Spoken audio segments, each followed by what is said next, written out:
assaulted police officers and seriously injured more than 140 brave men and women of law enforcement. Many have suffered lasting physical and psychological damage. Several tragically lost their lives. Because of the extraordinary bravery of the U.S. Capitol Police, other law enforcement officials, and the resolve of the Congress to return that night, this unprecedented attack on our country and on our democracy failed.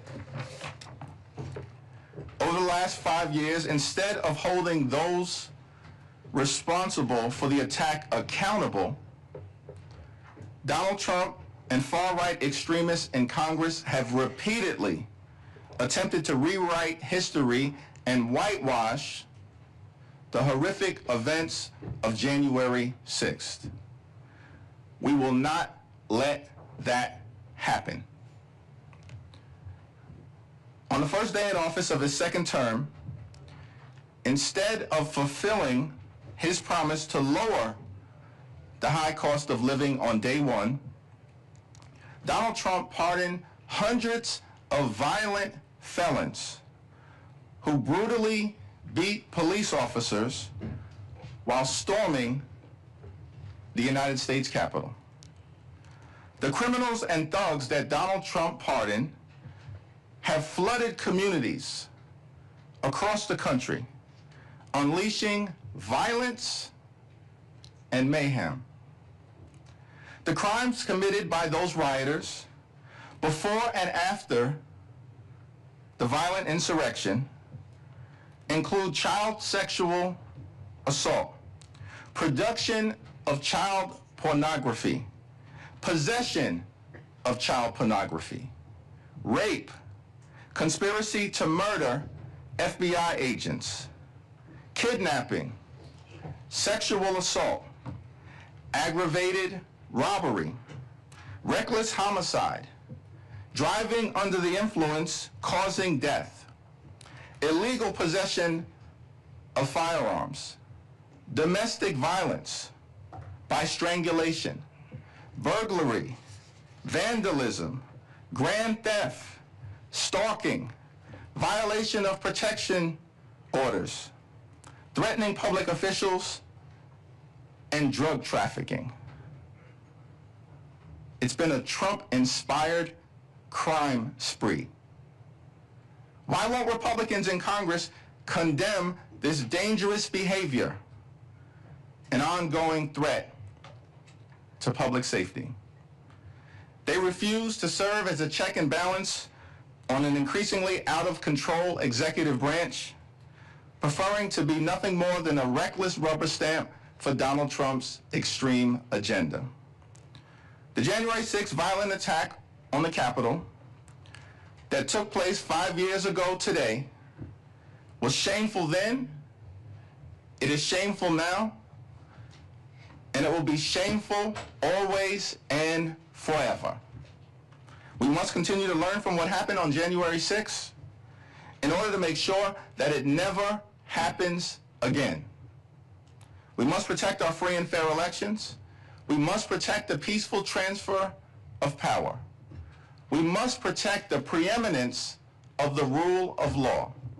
And we must protect the eternal commitment to a democratic America, which remains the last best hope on earth.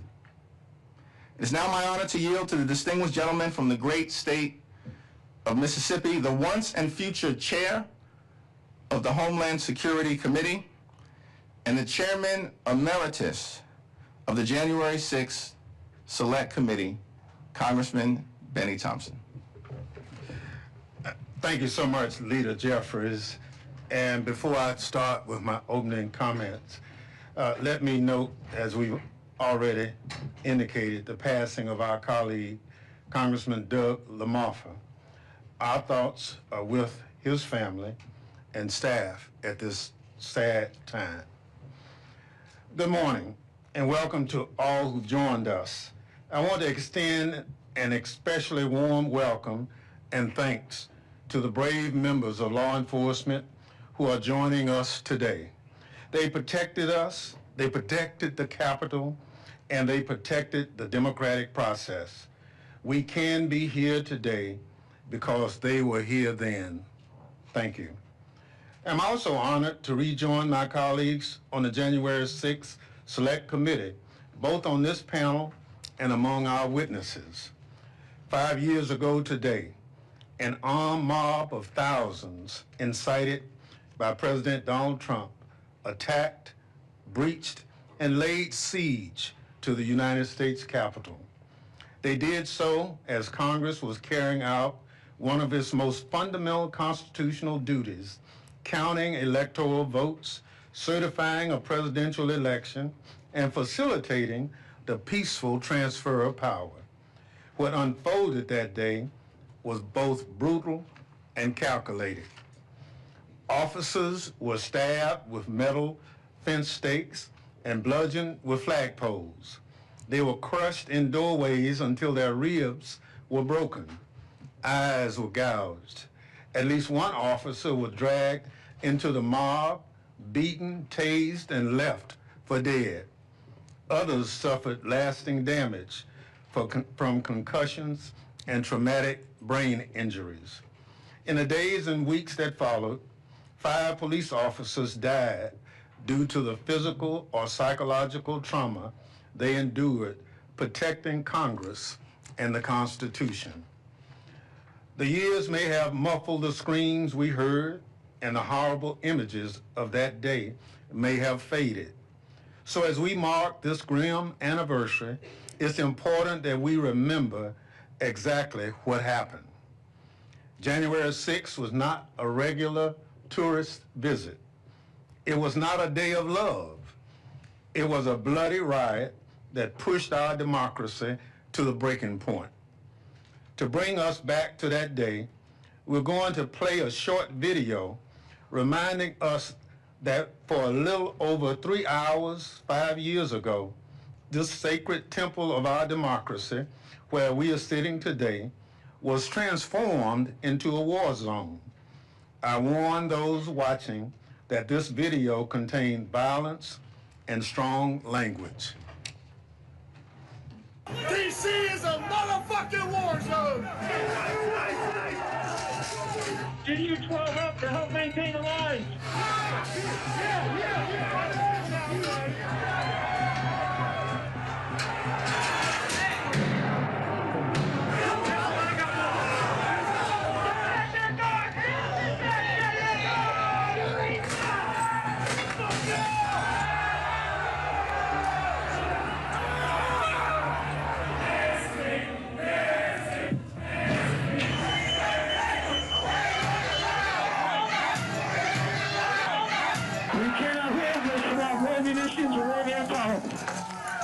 There's a picture, we lost the line.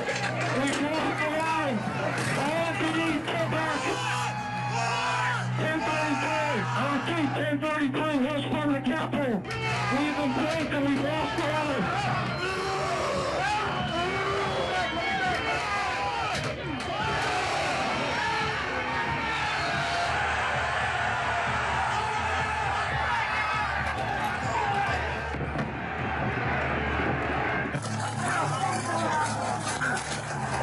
I was invited here by the president!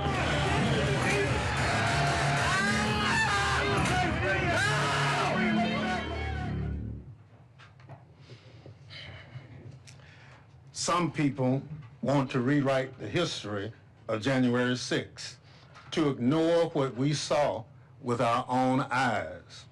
Some people want us to forget the lessons of that day, to pretend that we have overcome the threats facing our democracy and the rule of law. We will not allow that to happen. We gather to continue to uphold our oath to support and defend the Constitution against all enemies, foreign and domestic, to defend against the lawlessness of that day and the lawlessness we continue to see today. We gather because, in the words of Martin Luther King Jr., human progress is neither automatic or inevitable. Every step toward the goal of justice requires sacrifice, suffering, and struggle. The tireless exertion and passionate concern of dedicated individuals. 5 years ago, police told us to remove the lapel pins that identify us as members of Congress, so we would be less likely to be attacked by the mob that was desecrating our Capitol. I did not take my pin off then, and I'm still wearing it today, because the work we do mattered then and continues to matter today. The rule of law and our oaths continue to matter, especially as we see Donald Trump pardon those who were charged or convicted in the January 6th attack, engage the military abroad while passing Congress, tears down the White House, shutter whole government agencies, order mass goons to round up and deport U.S. citizens, and unlawfully put his name on a memorial to a better man. The bipartisan January 6th Select Committee, which I was privileged to lead, was charged with uncovering the facts, circumstances, and causes of what happened on that awful day, and to ensure it never happens again. It was one part of ensuring our constitutional republic could withstand President Trump's repeated attacks, and it offers lessons for today. One such lesson was seeing how important it was for officials, most of them Republicans, to put their country over their party. They remembered their oath was to the Constitution and not to one man. And we need to remember that lesson today, because 5 years on, the danger has not dissipated. President Trump still refuses to acknowledge that he lost the 2020 election. Many who promoted or litigated his big lie have been rewarded with powerful positions. Dozens of nonpartisan career prosecutors and FBI agents who worked on January 6 cases have been summarily fired. State election officials who stood up to the Trump pressure campaign have been faced with threats and retaliation. The Department of Justice has become an instrument for retribution. The message is clear. Uphold the rule of law and you will be punished. Only loyalty to one man will be rewarded. Violence in service of Trump is above the law. Remembering January 6th is not an exercise in partisanship. It's an obligation to those who have sacrificed for this country and all those who will in the future. Democracy depends on the courage of those who will defend it and on our willingness to hold accountable those who wish to destroy it. Today's forum is another step toward the goal of justice, another way of honoring our oaths, another way of showing that our constitutional republic is bigger and stronger than its enemies or one man. This morning, we'll hear from some of those courageous defenders of American democracy. I look forward to their testimony and to the hard work of preserving the truth, upholding the rule of law, and giving us a roadmap to ensure what happened 5 years ago never happens again. Now, I'm happy to recognize my former Select Committee colleague and the ranking member of the Judiciary Committee, the gentleman from Maryland, Jamie Raskin. Well, thank you kindly, Chairman Thompson. Welcome to all of our witnesses. Welcome to all of the members who joined us. William Faulkner once said, "The past isn't dead, it isn't even past." But Speaker Johnson would love to kill the past, indeed the very recent past. Republicans today are observing this solemn anniversary by doing exactly nothing. They've even refused to hang up the plaque which a bipartisan congressional majority voted to put up to honor the officers who defended the Capitol and the peaceful transfer of power and the vice president on J6.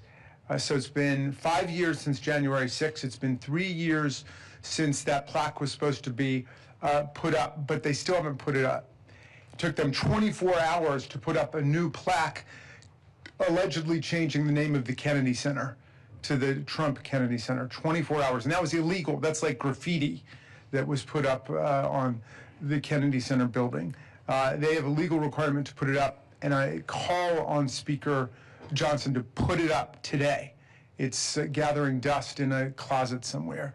Thank you, Leader Jeffries. Thank you, Chairman Thompson, for not surrendering to the Orwellian project of forgetting, but rather insisting that we remember. Long after we are all gone, future generations will speak the names of Hodges and Dunn, Gunnell and Fanone, Sicknick and Pingen. They will be remembered as the great patriots that they are, and the people who smashed them in the face with Confederate battle flags and Trump flags, the people who tried to destroy our constitutional order, will be remembered as fascist traitors to their own country. So, we must remember 3 rings of sedition that took place on J6, the realm of the coup, the realm of the insurrection, and the realm of the mob violence. The coup was anchored in months of the big lie. Trump claimed to have won an election. He lost by more than 7 million votes, 306 to 232 in the Electoral College. He needed to get MAGA followers to simply disregard reality and facts and dismiss more than 60 federal and state court decisions that had rejected every claim of electoral fraud and corruption that they advanced in courtrooms across the land. This was critical because the president understood that lies would be the fuel for violence. As Voltaire said, anyone who can make you believe absurdities can make you commit atrocities. Well, the coup depended also on coercive pressure campaigns, trying to force state election officials to just find me 11,780 votes. Coercive pressure campaigns to get DOJ to endorse the false claims. Just say the election was corrupt and leave the rest to me and the Republican congressman. The recruitment of counterfeit electors, the plot to bully Pence into rejecting electoral college votes from swing states and either just declare Trump president or kick the whole thing into a contingent election in the House. So that was the coup part of the operation. The second layer out, the realm of the insurrection, was the Proud Boys, the Oath Keepers, the 3 percenters, the muscle. And these were the white supremacist, violent groups, white Christian nationalist groups that had trained for weeks or months to get ready, staging confrontations at state capitals as dress rehearsals for what was to happen. The Proud Boys came to D.C. twice in the lead up to J6 and provoked brawls with anyone that they would describe as Antifa. They organized in military fashion, and they were dead set on attacking the police, storming the Capitol, and stopping the steal. So as ferocious and violent as the organized insurrectionists of maybe 600 or 700 were, they could not have succeeded without that third tier of sedition, the mob itself, the mob riot. After Trump convinced the organizers to change the date of their rally from January 20th, Inauguration Day, to January 6th, the electoral count day, he then went on social media to recruit tens of thousands of mob extras to back up the Proud Boys and the Oath Keepers who would get the fight against the police started. And you know, Trump kicked it off with the famous tweet saying, "Be there, we'll be wild," which set the MAGA Twitterverse on fire. Well, it all culminated, of course, with his speech on the ellipse where he said, you got to go and fight like hell, and if you don't, you won't have a country anymore.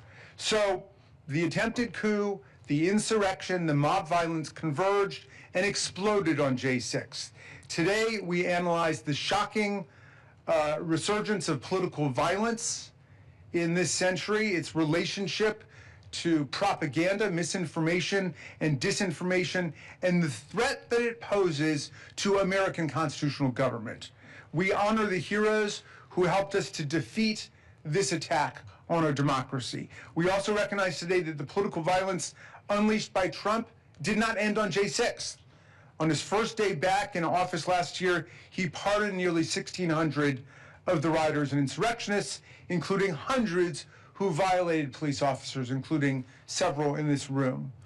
Those pardons were raw spoils shared indiscriminately without regard to their actual offenses, their criminal sentences, their prior records, their contrition, their repentance, or their reform and rehabilitation. They were essentially a payoff to Trump's private militia, which is now ready to stand back and stand by again for future engagements. We could play this video. I believe that by Donald Trump pardoning, he's going to be pardoning good men. As one of Donald Trump's first acts back in office, approximately 1,500 for a pardon. Full pardon. he pardoned criminals who attacked the Capitol on January 6th. So this is January 6th, and these are the hostages. Convicts who beat and battered police officers. DC is a motherfucking war zone! Full pardon. These are the criminals he released back into our communities. Home invaders, burglars, sex offenders, people who continued plotting violence against their political opponents, set free by Donald Trump to terrorize their neighbors. We hope they come out tonight, frankly. They pose a serious threat to public safety. As we show in a report released by House Judiciary Dems this week, at least 33 pardoned insurrectionists have since committed additional crimes since January 6th, including child sexual assault, terroristic threats, domestic violence, and conspiracy to murder FBI agents. And yet, pardon. When you reward and normalize criminal behavior, of course, you invite more of it. And the president didn't just free his rioters for doing his dirty work, he punished law enforcement for doing their jobs, purging hundreds of career FBI agents and prosecutors just because they worked on J6. He installed actual participants in the attack in the Department of Justice itself. The new U.S. pardon attorney, Ed Martin, tweeted from the Capitol grounds on this day 5 years ago and described the mayhem as Mardi Gras in D.C. His senior counselor at the Department of Justice, Jared Wise, is another J6 defendant captured on body camera footage yelling, "Kill him," 5 different times as police were being attacked right next to him. These leaders at the Department of Justice today have never once regretted their participation in this nightmare. With election deniers and J6 conspiracists Pam Bondi and Kash Patel at the top of the DOJ, it's like the Joker and the Riddler and the Penguin have taken over Gotham City. So I close with the thought that it is still January 6th in America, and it will be until the forces of strong, nonviolent democracy prevail. We are still in the fight of our lives, my friends. And now I want to introduce our witnesses for the first panel. First, we have Officer Winston Pingen, who is a former Capitol police officer who defended the Capitol and all of us on J6 2021. He was stationed on the West Front, the scene of the most brutal violence that day. He was punched in the face, knocked on his back, and had his baton ripped from his hands by rioters. The men who attacked him have been pardoned and celebrated as heroes. Next, we have Brendan Ballou, a former federal prosecutor at the U.S. Attorney's Office in Washington, D.C., who spent 2 years prosecuting J6 rioters and resigned 3 days after Trump pardoned them. Mr. Ballou has described Trump's pardons as part of an authoritarian playbook. Next, we have Mary McCord, the executive director of the Institute for Constitutional Advocacy and Protection at Georgetown Law School, who spent nearly 20 years as a federal prosecutor and rose to become an acting assistant AG for national security. She was among the first to sound the alarm in 2020 that Trump's lies were whipping his diehard MAGA supporters into a frenzy. Her warnings were prescient.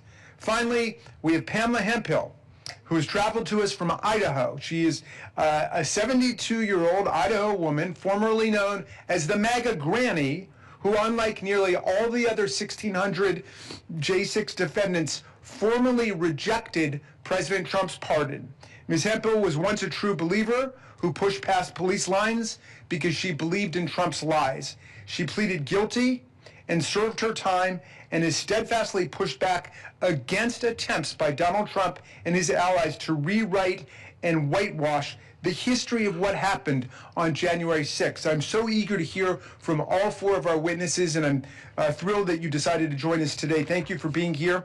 And Mr. Pinton, we can go ahead and start with you. Thank you so much, Mr. Raskin. I will now recognize our witnesses each for 3 minutes to provide summaries of their testimony. Their full written remarks will be submitted for the record. Officer Prison, you're recognized. Thank you all for the opportunity to testify and be here today. I was just a kid who had a dream of becoming a police officer and was lucky enough that it came true here with the Capitol Police. 5 years ago today, I was called a traitor, violently assaulted in the line of duty, punched in the face, pepper sprayed, and thought, I'm going to die here on the steps of the U.S. Capitol. My name is Winston Pageant, and I was an officer with the Capitol Police for over 5 years. I do not speak on behalf of all officers, nor the department, which I left 10 months later, but I believe my experience is not unique as one of many who showed up to work on January 6th like I did every day, ready to protect and serve the Congress, the congressional community, and the Capitol itself. Serving as an officer was the honor of my life, especially with the ceremonial unit honoring the inauguration of President Biden, as well as the lying in state ceremonies of Justice Ruth Bader Ginsburg, Officer Brian Sicknick, and Officer William Evans. I would be remiss to not mention honoring the life and service of Officer Howie Liebengood, who sadly took his own life just days after January 6th, 2021. On that day, I was assigned to the Civil Disturbance Unit, the Hard Gear Riot Team, on the West Front as thousands descended upon the Capitol from Pennsylvania Avenue. Before I knew it, we were completely overrun, and what started with mere insults turned into being brutally attacked. This should serve as no surprise to anyone. The evidence of violence is obvious and extensive. Hundreds of police officers, my friends, fought valiantly to defend the Capitol and our democratic process that day. From the West Front to inside the Capitol, the mob said to me, President Trump sent us, and we don't want to hurt you, but we will. While I suffered immensely on and because of January 6th, I do not wish to dwell on my own pain and want to be clear, this is not about me or any one person here today. The events of that day are bigger than any of us. What happened that day is wrong. It should go without saying. Pardoning criminals who severely beat me and my fellow officers that day is completely unacceptable. We cannot accept violent felons being pardoned and released back into our neighborhoods without consequence. That is not justice. Violence is never acceptable. It must be unequivocally condemned by the president and our fellow Americans, not selectively ignored or pardoned. I implore America to not forget what happened on January 6th. We must refuse to accept the normalization of violence. In this deeply divided time, I believe the vast majority of Americans have so much more in common than what separates us. And finally, to all the officers who continue to show up day in and day out in service to Congress and to our nation, thank you. Thank you so much. We'll now recognize Mr. Blau. Thank you. My name is Brennan Ballou, and for 2 years I was on the team that prosecuted rioters who attacked the Capitol on January 6th. I should make clear that I was a very small part of a very large team, but because I'm in a position to speak publicly, I will. Let me start not with January 6th, but with January 20th, 2025, when President Trump pardoned over 1,500 rioters. Now, here I confess my own ignorance. I believed, if nothing else than out of pure political self-interest, President Trump would not pardon those rioters who attacked and tried to kill police officers. I was wrong. In fact, the president pardoned rioters who attacked officers with pipes, flagpoles, bear spray, and whips, who dragged officers into the crowd, tased them, and tried to gouge out their eyes. He even pardoned rioters who had previously been convicted, as you noted, of manslaughter and charged with production of child pornography. And when his first pardon was insufficient, he re-pardoned one defendant on an unrelated gun charge to set him free. After the pardons, like several of my colleagues, I chose to resign from the Justice Department. But since then, President Trump has continued to try to rewrite the history of January 6th. He's fired or demoted career FBI agents and prosecutors, my former colleagues who investigated and prosecuted rioters. He appointed an election denier, Ed Martin, to be interim U.S. Attorney for the District of Columbia, and appointed a literal rioter, Jared Weiss, to a senior Department of Justice job. His appointees have tried to erase the public records of the attack on government websites, and to create a false equivalence, have used many of the same charging statutes used against rioters against the president's political opponents, Congresswoman LaMonica McKibber, for instance, and protesters in Los Angeles and D.C. And I'll note that many of those charges have since been reduced or dropped entirely. Why has the president continued to focus on erasing the history of January 6th? I believe it's because he knows that if he can convince Americans to forget the attack on the Capitol, then he can convince us to attack any attack on democracy, no matter how violent. And if that happens, if January 6th is forgotten, or worse yet, excused as legitimate political discourse, then January 6th and attacks like it, more violent, will certainly happen again. So what can be done? To protect the future of our democracy, we have to preserve our past. Memorials like this event matter, and so too do symbols. As some of you have noted, in 2022, Congress passed a law to install a plaque to honor the officers who defended the Capitol that day and required that it be installed within a year. That deadline was nearly 3 years ago, and though the plaque has been made, the Speaker of the House reportedly refuses to install it. Two officers, Harry Dunn and Daniel Hodges, who are here today, both of whom protected the Capitol on January 6th, have sued to have the memorial installed, and we will soon see if the Speaker and his subordinate offices will be compelled to follow the law. But we can do more than lawsuits. For people who want to honor the memory of January 6th, there is much that they can do. Keep talking about the day. Keep writing about it. Develop school curricula. Archive the history of the attack. Have your local government annually memorialize the history of the attack. The fight over the past is ultimately a fight over the future, and there is a role for all of us to play. In a world where so many politicians' political careers depend on forgetting, simply remembering the past is an act of resistance. Thank you. Thank you so much. Professor McCord, you're recognized. Thank you for inviting me to speak about political violence today. To learn from January 6th, we must understand both that mis- and disinformation are the primary drivers of political violence, and that political violence is not limited to physical attacks, including killings, but also includes the threats, intimidation, and harassment that squelch civic participation and undermine the functioning of our democratic republic. In the years leading up to January 6th, conspiracy theories emboldened extremists. The Great Replacement Theory, which posits a conspiracy to replace majority white populations with non-white immigrants, was behind the deadly Unite the Right rally and multiple mass shootings. Conspiracies about Democrats taking away Americans' freedoms were behind attacks on state houses during the pandemic.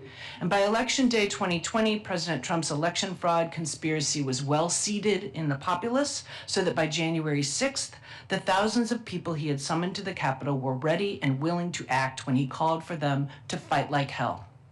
President Trump's pardons cannot erase what happened on January 6th. His revisionist history is based on more falsehoods, that January 6th was a peaceful protest, that the January 6th defendants were politically persecuted, and that Trump himself was the victim of a weaponized Department of Justice made up of evil people. Add to this the baseless claims of non-citizen voting and pervasive violent crime by immigrants, and the risk of political violence increases despite polls that show that most Americans are firmly against it. Political violence does not have to be physical to cause great damage. Threats against election officials have resulted in the highest recorded rate of turnover in the past quarter century. Elected officials at every level have decided not to run for re-election after threats to themselves and their families. And new research shows that roughly 5.5 million Americans may have not voted in 2024 because of fears of violence. Executive actions in the last year have created a culture of fear and intimidation. The blacklisting of law firms has chilled lawyers from representing people and causes the president opposes. The demands for prosecution of the president's perceived enemies signals that those who challenge him will be punished. The targeting of media organizations risks burying stories about government overreach and failing to fact-check false and misleading statements by government officials.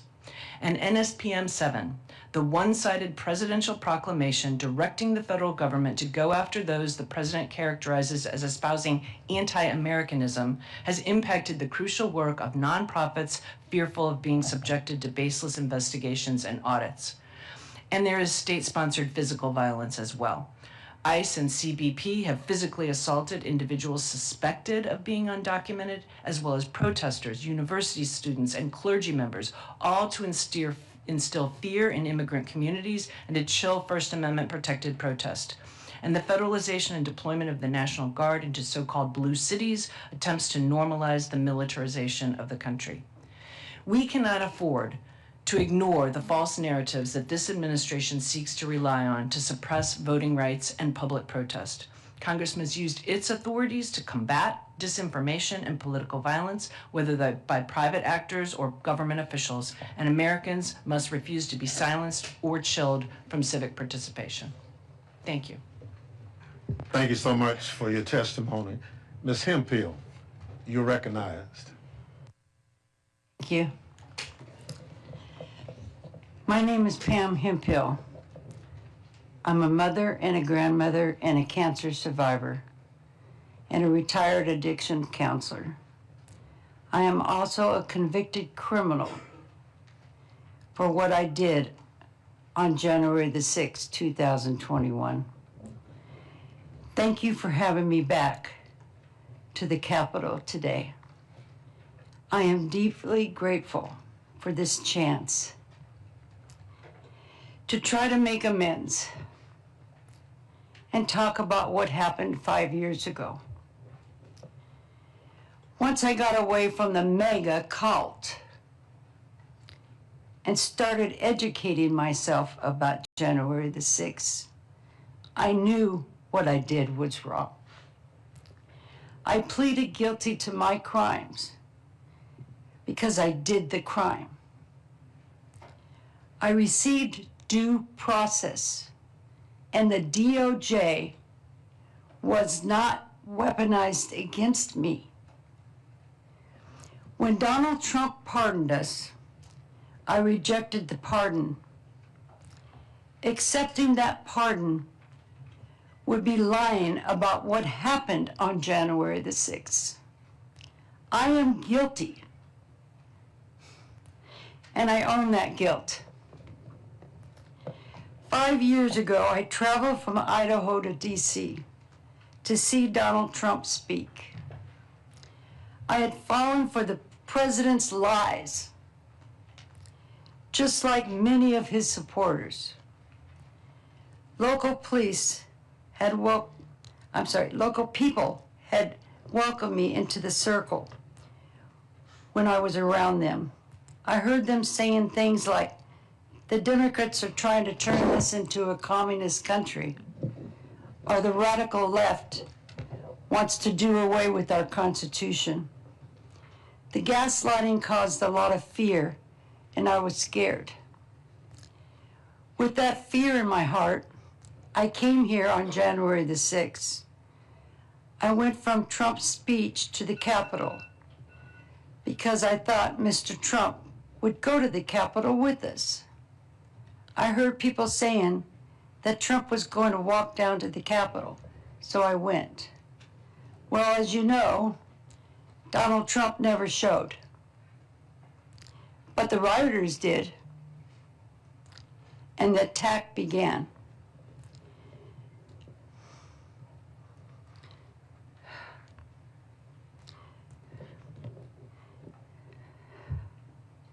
The police officers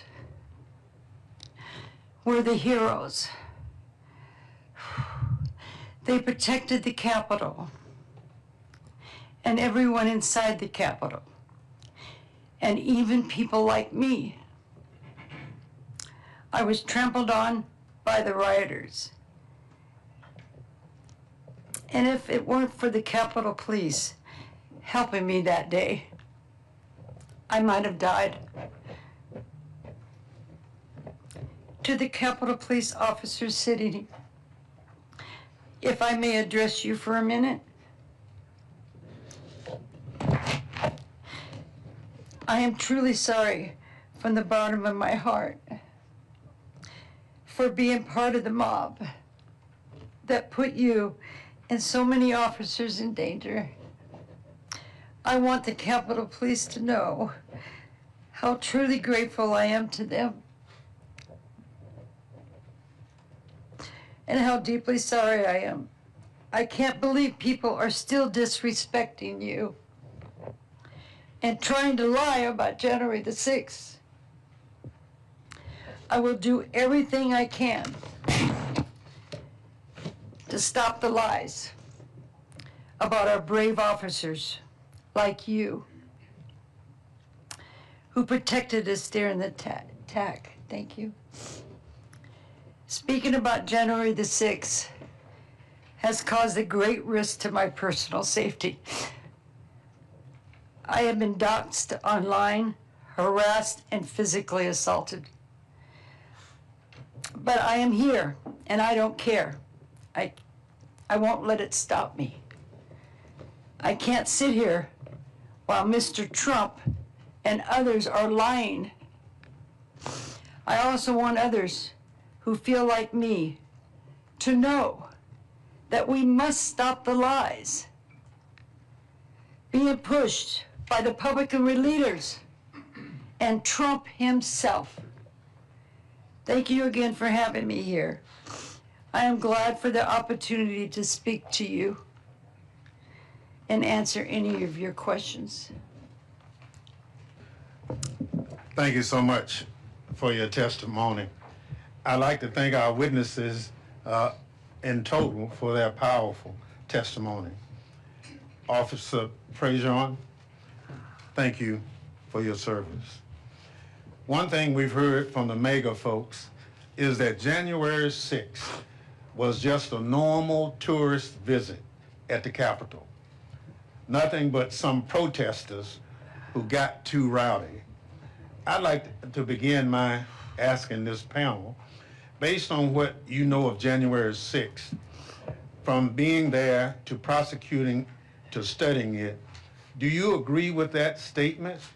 And what would you say to those who would downplay what happened that day 5 years ago? And Officer Prejean, we'll start with you and we'll go down the line. Thank you. I would absolutely not agree. That statement that it was a normal tourist visit is completely false. I spent over 5 years at the Capitol dealing with many actual normal tourist day visits, and this was not one at all. It is offensive to me, and I'm sure to many of my fellow officers, to hear it so diminished when we make sacrifices day in and day out and over the years in service to Congress, and that includes working around the clock, missing holidays and family events, and to have it be so whitewashed and so diminished is incredibly offensive. And to those who say that, I wish they would actually listen to what we are saying here today and actually talk to officers like myself who experienced firsthand brutal violence that day. Thank you so much. Mr. Ballou? For those who question whether January 6th was a day of violence, they should just look at the tape. This was the most documented crime in American history, and it's obvious what happened there. In terms of what the experience was like for those who were there, you know, in the course of being part of the teams that investigated and prosecuted rioters, you know, we had the opportunity to talk to many U.S. Capitol Police and Metropolitan Police Department officers. You know, if you talk to most officers, they're pretty stoic folks. The number of officers that we had that candidly broke down crying in our office, still processing the horror of that day, is something that's very hard to forget. And I think that pain is evidence alone of how violent that day was. Professor? The video shown this morning makes clear this was not a normal day of peaceful protest. I've never seen tourists break through windows and come in the second floor, scale the walls of the Capitol in my nearly 40 years in Washington, D.C. But I would also say this is dangerous because these lies about January 6th cause more conspiracy theories. The theory that it was a Fedsurrection, not an insurrection. In other words, that it was actually put on by federal government and had federal agents who were actually agitating the protests. The idea that the new charges against the person who allegedly planted the pipe bombs is a cover-up for some scheme that a Capitol Police officer planted those pipe bombs. These are dangerous conspiracy theories that will continue to provoke political violence. And the theory that those who were pardoned are victims and who they are owed something, reparations, other types of rewards for their victimization, seeds even more of that. So no, Mr. Chairman, I disagree very much with the rhetoric. Thank you so much. Ms. Hemphill? Thank you for the question. You can't gaslight me. I was there. I saw what you did. I saw the officers being pepper sprayed. When I was on the steps, I watched one of them fall down and hit his head and his back. So don't be telling me it wasn't violent. Don't come to me with that ever again. I watched you. I was on the east side, but I saw what you did. Thank you so much. I now recognize other members for question as we identified. Mr. Swalwell, you recognize. Thank you. Since the Civil War, the three most important days in American history are December 7, 1941, September 11, and January 6. And we don't need the years for the last two because we know what happened. They aren't dates on the calendar, they're scar tissue. And as you just said, Ms. Hemphill, we saw them unfold live and in terrifying detail with our own eyes. But 5 years later, Donald Trump has pardoned the insurrectionists. The steps have been cleaned, the broken glass has been repaired, and because the 22nd Amendment says he can't run again, maybe we exhale. If this country had one word that defined its march higher, it wouldn't be liberty or justice, it would be next. Because we have a tendency to just move on so quickly from the tragedies that define us. We have a tendency to not look back, but I can't do that. I'm the son of a cop, the brother of cops, a former prosecutor who stood up in a courtroom defending the idea of the people. But you don't need a badge on your chest to know that January 6th was a moral crater. You don't need a law degree on your wall to know that in a country like ours, we don't tolerate violence. You don't choose the criminal over the constable. What Trump is attempting to do is to gaslight a nation on an industrial scale. It's the same playbook the French theorists used after September 11. They told us there were no planes.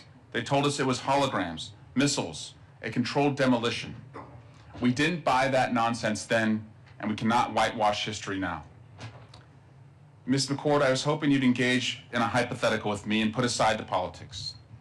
Picture George Bush. Remember him standing on the pile of twisted steel at Ground Zero, his arm around a retired firefighter, holding that bullhorn. He bucked us up. He gave us a spine when ours was fractured. Now, imagine if he had been the one to incite the attacks. Imagine if he had held a rally in Battery Park 10 minutes before impact.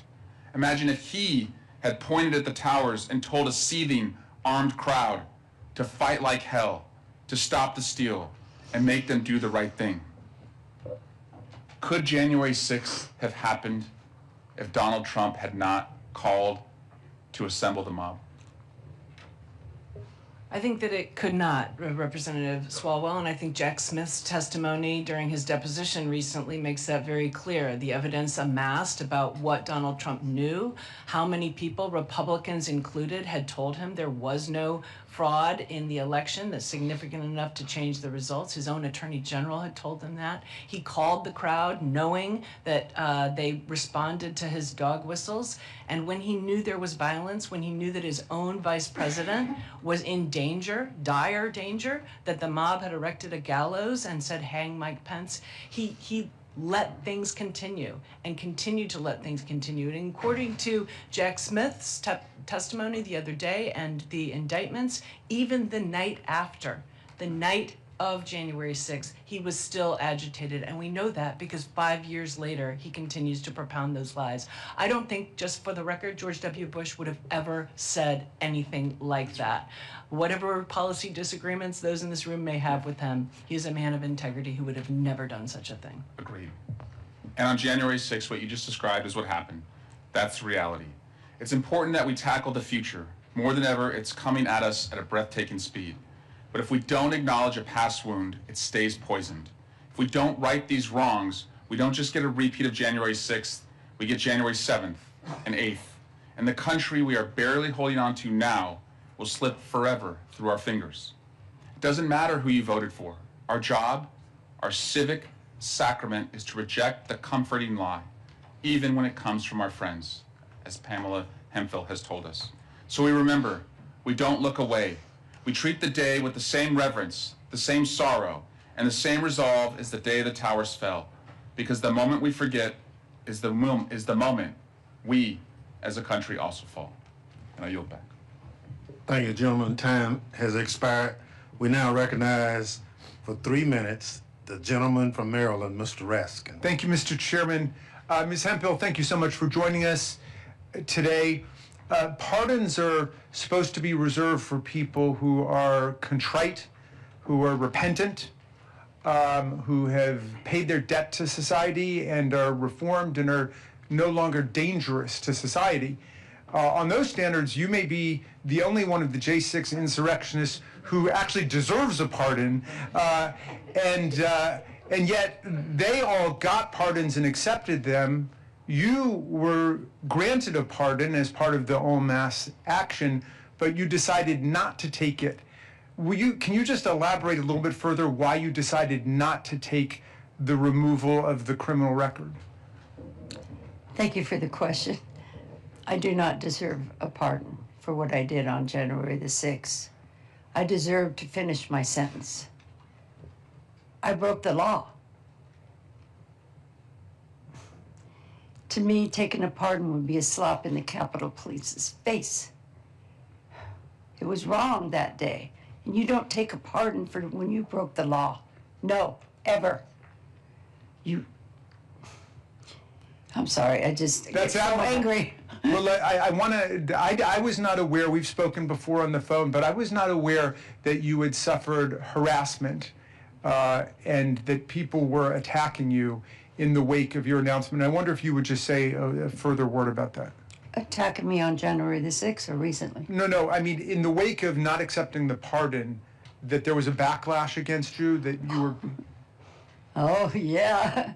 They find out you support me, they come after you. It's that bad. I don't care. I'm going to keep speaking out. Yeah. Well, thank you. And Ms. McCord, but would you describe how the methodology and the history of these pardons differs from the history of pardons generally? How much time do we have? So the pardon attorney is an office within the Department of Justice that normally reviews the applications for pardons, and they look at things like the person's criminal record, their individual characteristics, the things you already mentioned, right? What is their contrition? What have they done with their lives since they committed their crimes? And all of these things are taken into consideration, and recommendations are being made to the president. Here, so far as I can tell, the pardon attorney was completely sidelined, and there was no individualized assessment about the criminal records of those that were going to be pardoned. Criminal records before January 6th, their indications of dangerousness, whether they had accepted responsibility, it was just en masse. So it is as far removed from anything that I've ever seen. The closest is the pardons of draft defectors after Vietnam. Very, very, very different situation. Thank you. I yield back, Mr. Chairman. Thank you very much. Gentleman yields back. Chair recognizes the young lady from Washington for 3 minutes, Ms. Jayapal. Thank you, Mr. Chairman, and thank you, Leader Jeffries, for holding this very important hearing. Mr. Panjona, I want to just start by saying thank you so much from all of us who are here. We deeply appreciate your bravery, your sacrifice, and that of all the law enforcement officers who protected us and protected the Capitol that day. Ms. Hemphill, I want to thank you for your very honest and moving testimony, and I hope that it inspires others across the country to do and say what you have said. I think it's incredibly important. And I want to focus my few minutes on the toll on our democracy with Mr. Ballou and Ms. McCord. When I questioned Jack Smith recently, Special Counsel Jack Smith recently, about the toll on our democracy if we do not hold those who try to steal an election accountable, he described it as catastrophic. Mr. Ballou, can you talk about the effects of these pardons, not only on January 6th defendants' actions going forward, but on Trump supporters more generally? Yeah, I think that there are two concerns here with the January 6th pardons specifically. You know, with the mass pardons of January 6th rioters, particularly the violent ones, I think the clear message here, probably the intent and certainly the effect of the pardons, was to empower a group of people who were loyal to the president, willing to enact violence in his name, but quite literally beyond the reach of the law. Immediately after the pardons came out, you know, a number of rioters made statements saying that they were going to get retribution or revenge. Some said that they were going to immediately buy guns. It's clear what the effect of being told that the law doesn't apply to them is having on these rioters.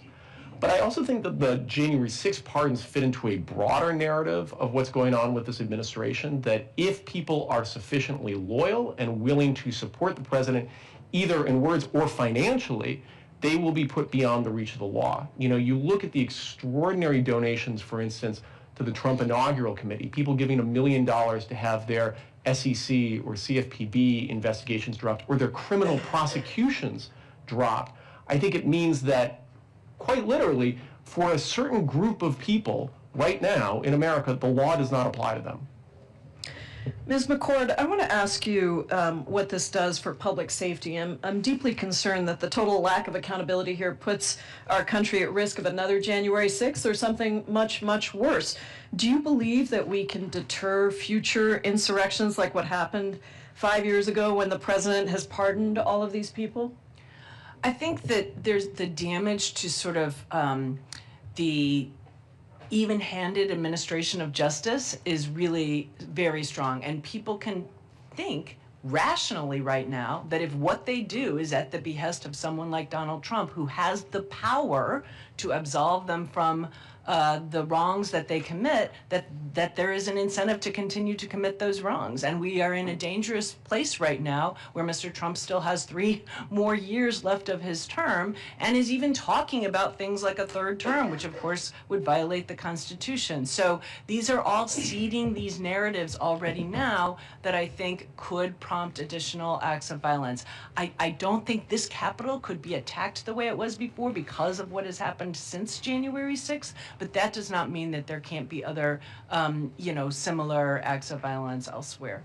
Thank you all so much. I yield back, Mr. Thank you. Young lady's time has expired. Chair recognizes the gentleman from California for 3 minutes, Mr. Correa. Thank you, Mr. Chairman. I also want to thank our witnesses for your bravery for being here today, testify to make sure we don't forget January 6th. If I can turn to Ms. Hemphill, ma'am, thank you also for being here. If I can ask you some very quick questions. Do you believe in God? Thank you for the question. Absolutely. Are you a God-fearing person? Yes. Why did you come to Washington on January 6th? I believe that the election had been stolen. So you believe the lies that the 2020 election had been stolen? Absolutely. Were you involved in politics before that? No. So you're not a person involved in this process? No, sir. You pled guilty to a crime committed on January 6th. Why did you plead guilty? Because I was guilty. You came to fight to stop steal, and you pled guilty. Did you realize that the 2020 election was not stolen? At the time I pleaded guilty. Did you serve time in jail? Yeah, 60 days in prison. And you refused Donald Trump's pardon. Why? Because it was a lie. January 6th was an insurrection. I broke the law. Police officers were being assaulted that day. Were getting beat up. I know. I was there. I watched. I felt it. Yet these police officers also came to your rescue? Yeah, the crowd had knocked me down in front of another officer and stepped on my head, pulled my shoulder, cut my knee, and broke my glasses. I was not breathing. If it hadn't been for the Capitol police officers, I would have died. So these same police officers that were assaulted also saved your life, despite you being one of the rioters. They saved those inside the Capitol and even rioters like myself. What would you say to people watching this today about what's going on in the country? What would you say to them today about whitewashing, about forgetting what happened January 6th? It's wrong. I point the finger, everything, to Trump. So it really happened. This was an assault on our democracy, on our Capitol. Absolutely orchestrated by Trump. Thank you, Mr. Chair. Thank you very much. Gentleman's time has expired. We now recognize the gentleman from Tennessee, Mr. Cohen, for 3 minutes. Thank you, Mr. Chair, and thank you for your heading up this panel, which Speaker Emeritus Pelosi appointed, which needed to be done, and it was important, and this day is important too, because we should never forget this day. This, like Pearl Harbor, is a day that will live in infamy, an attack on our country by a man who had been president and was again president. Mr. Blue, as I understand it, you resigned from your position with the Justice Department. How many years had you worked at Justice? 6 years. And why did you resign? Well, it became clear what the president was going to do to the Department of Justice, and then it was a question about whether you could be most effective at resisting sort of the illegal actions, or at least unjustified actions, that the president seemed to be pursuing, whether you could do so most effectively inside or outside of government. It became clear to me that given that this administration was so willing to fire people that opposed it, that there was very little point, as I saw it, to staying in government, and instead I would be most effective outside. Many of the people in Justice Department who engaged in the prosecutions were fired or dismissed. What damage has that done to the Department of Justice? It's extraordinary in two ways. The first is just on the level of expertise, that there were senior level prosecutors, ones who were running the Capitol Siege section, the team that prosecuted rioters, who were demoted to entry level jobs, borderline clerical jobs. You simply lost the muscle memory of experienced prosecutors in the office because of those demotions and firings. I think at a broader level, independent of the expertise, the department is hemorrhaging credibility with judges, with juries, and with grand juries. And the only tool that the Department of Justice has is its credibility, the ability to convince people to accept its position, and it is rapidly losing that power. The president has gone after quite a few people on this panel who were on the January 6th committee. Mr. Schiff, who's here, Senator Schiff, he's been targeted for the same kind of situations as the former FBI director and the New York prosecutor. Grand juries refused to indict a couple of people there.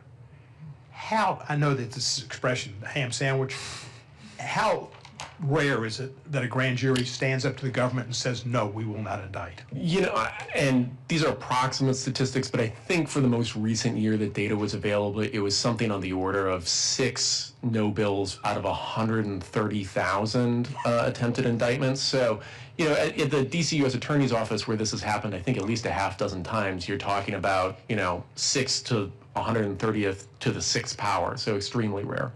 Well, it's good that the citizenry that serve on the grand juries have got more understanding and more backbone than some of our most of our Republican colleagues, unfortunately.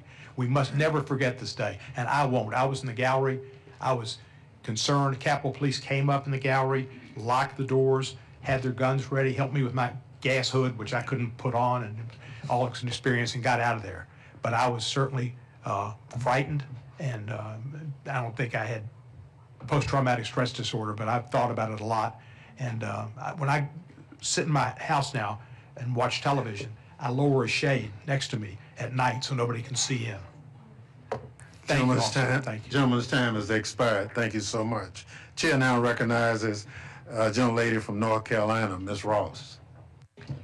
Thank you, Mr. Chairman, and thank you so much to Leader Jeffries and to you, Mr. Chairman, and the folks who served on the January 6th committee for making sure that we never, ever, ever forget.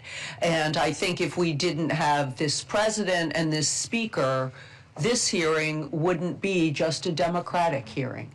We would be remembering together the collective trauma that this country has gone through.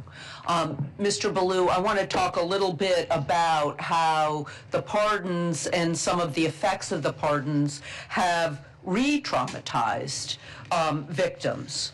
One of the things that we don't talk about with the pardons is that the fact that the insurrectionists who were convicted owed $3 million in restitution to Capitol Police officers and others who they had injured on that day.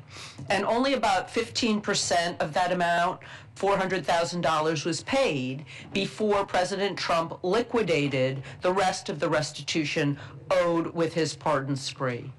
Can you talk about how that restitution was an important part of the work that you and others did in your prosecutions? Absolutely. So, you know, January 6th was an attack on individuals. It was also an attack on, quite literally, the Capitol itself. The architect of the Capitol, I think, estimated that there was $29 million in damages to the building itself. And that's separate from the restitution that you're talking about to individual officers. You know, that is a life-saving amount of money for people, many of whom, you know, are no longer working, many of whom are no longer able to work. And so the fact that they may not be able to, you know, collect on this means that quite literally they might not be able to heal. Okay. And what does it say that the president instead now wants to provide some kind of restitution to the insurrectionists who caused this pain, these injuries, and has left people uncompensated? Well, I think this fits to the broader concern that the pardons of the rioters are going to empower people that are loyal to the president but beyond the reach of the law. If they are given money, which it seems like the president is trying to do, you know, the Proud Boys are seeking $150 million in damages. The Department of Justice is currently opposing that, but we don't know how that's going to play out. We're going to have a situation very similar to what we've seen in other countries, where you have essentially militias or paramilitary forces that are loyal to an administration but unaccountable to anyone or any institution. And paid with our tax dollars. Precisely. And I only have 5 seconds left, but I'd really like our officer to speak to this issue too. Do you know people who haven't been compensated? I don't know of any officers who have received any kind of compensation outside of their normal salary for what they sacrificed on January 6th. Okay. Thank you, and I yield back. Thank you very much. Gentlelady yields back. Chair recognizes the gentlelady from California, Ms. Kamala Dove, for 3 minutes. Thank you, Mr. Chair, and I just want to thank all of you for your courage, for what you did for us on January 6th, and for what each of you continue to do today by speaking out and by showing up. This is a very emotional room. It's been very sobering to watch the videos and to hear the testimonies.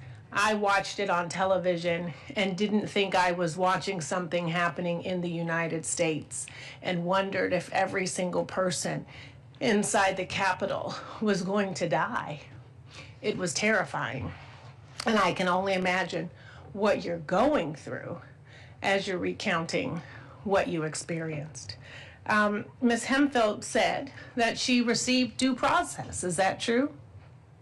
Thank you for the question. Absolutely. Yes. And so, Mr. Balu, you resigned from the Department of Justice. Would you agree that Ms. Hemphill and many others, all of the other 1,500 cases that were prosecuted, did they all receive due process? Absolutely. I think it was the largest prosecution in American history, and it was extraordinary to watch, sort of more senior prosecutors, the care and attention they brought to every case. I would agree with that. In fact, I think it's probably an example of how due process actually can and should work in this country, if only all of us were afforded it. Mr. Balu, I want to ask you a couple of additional questions. Let's just say hypothetically that Joe Antifa showed up at the Capitol, upset that this president was doing away with his health care and causing him to spend more money at the grocery store and at the gas station because of the tariffs. And let's just say that Joe came up and he was so upset that he started bear spraying and pepper spraying and beating up members of the Capitol Police because he was so outraged. Would it be right to call Joe Antifa a patriot? No, absolutely. He committed a crime. And would it be right to arrest him? Absolutely. And if I can just briefly say, this isn't a hypothetical. The Department of Justice was prosecuting protesters that turned into rioters from the summer of 2020, the very same 12-month period. And the analysis was, at least the initial analysis, was that those rioters actually received harsher sentences than those from January 6th. That's right. And yet this president said that we assaulted the January 6ers, right, the insurrectionists, and that they were illegally detained, and in fact sort of presume that they didn't receive any due process. I'm so glad that you're sharing with us that it is not a hypothetical, that in fact it happened. And I just also want to share, Mr. Chair, that now we've learned that the Department of Justice is actually and actively deleting records of the January 6th cases, that they are scrubbing references to the January 6th insurrection as a riot, and in fact have fired prosecutors that worked on all of these cases. Would you agree to those statements? Yes. Thank you for the time. Thank you very much. Chair recognizes the gentleman from Texas, Mr. Castro, for 3 minutes. Thank you, Chairman. And I want to say thank you to each of you for your courage and for your bravery and your candor today. I had the opportunity to serve as an impeachment manager to try to convict Donald Trump in the Senate, thanks to the appointment of, at the time, Speaker Nancy Pelosi. January 6th was an attempted coup. The mob that showed up was trying to stop Congress from doing its job of accepting the election results of the 2020 presidential election. And on that day, Donald Trump left everyone in this building for dead. Our brave police officers, elected officials of both parties, of course, but also our staff who work here in the House and the Senate, the journalists who covered this place, people that are not often discussed, like maintenance workers, cafeteria workers, all of the support staff in these buildings. Their lives were at stake as well. And for 5 years, we've had to listen to Donald Trump and others whitewash that history and pretend as though it was a tourist visit or something peaceful. That day was a dangerous day, not just for the people in this building, but for our democracy and our country. So thank you, each of you, for the roles that you played. Thank you, Ms. Hemphill, for the grace that you've shown in accepting responsibility for what you did and also acknowledging the truth of that day and that mob. I wanted to ask you, Mr. Ballou and Ms. McCord, you know, we exist now in a time of social media where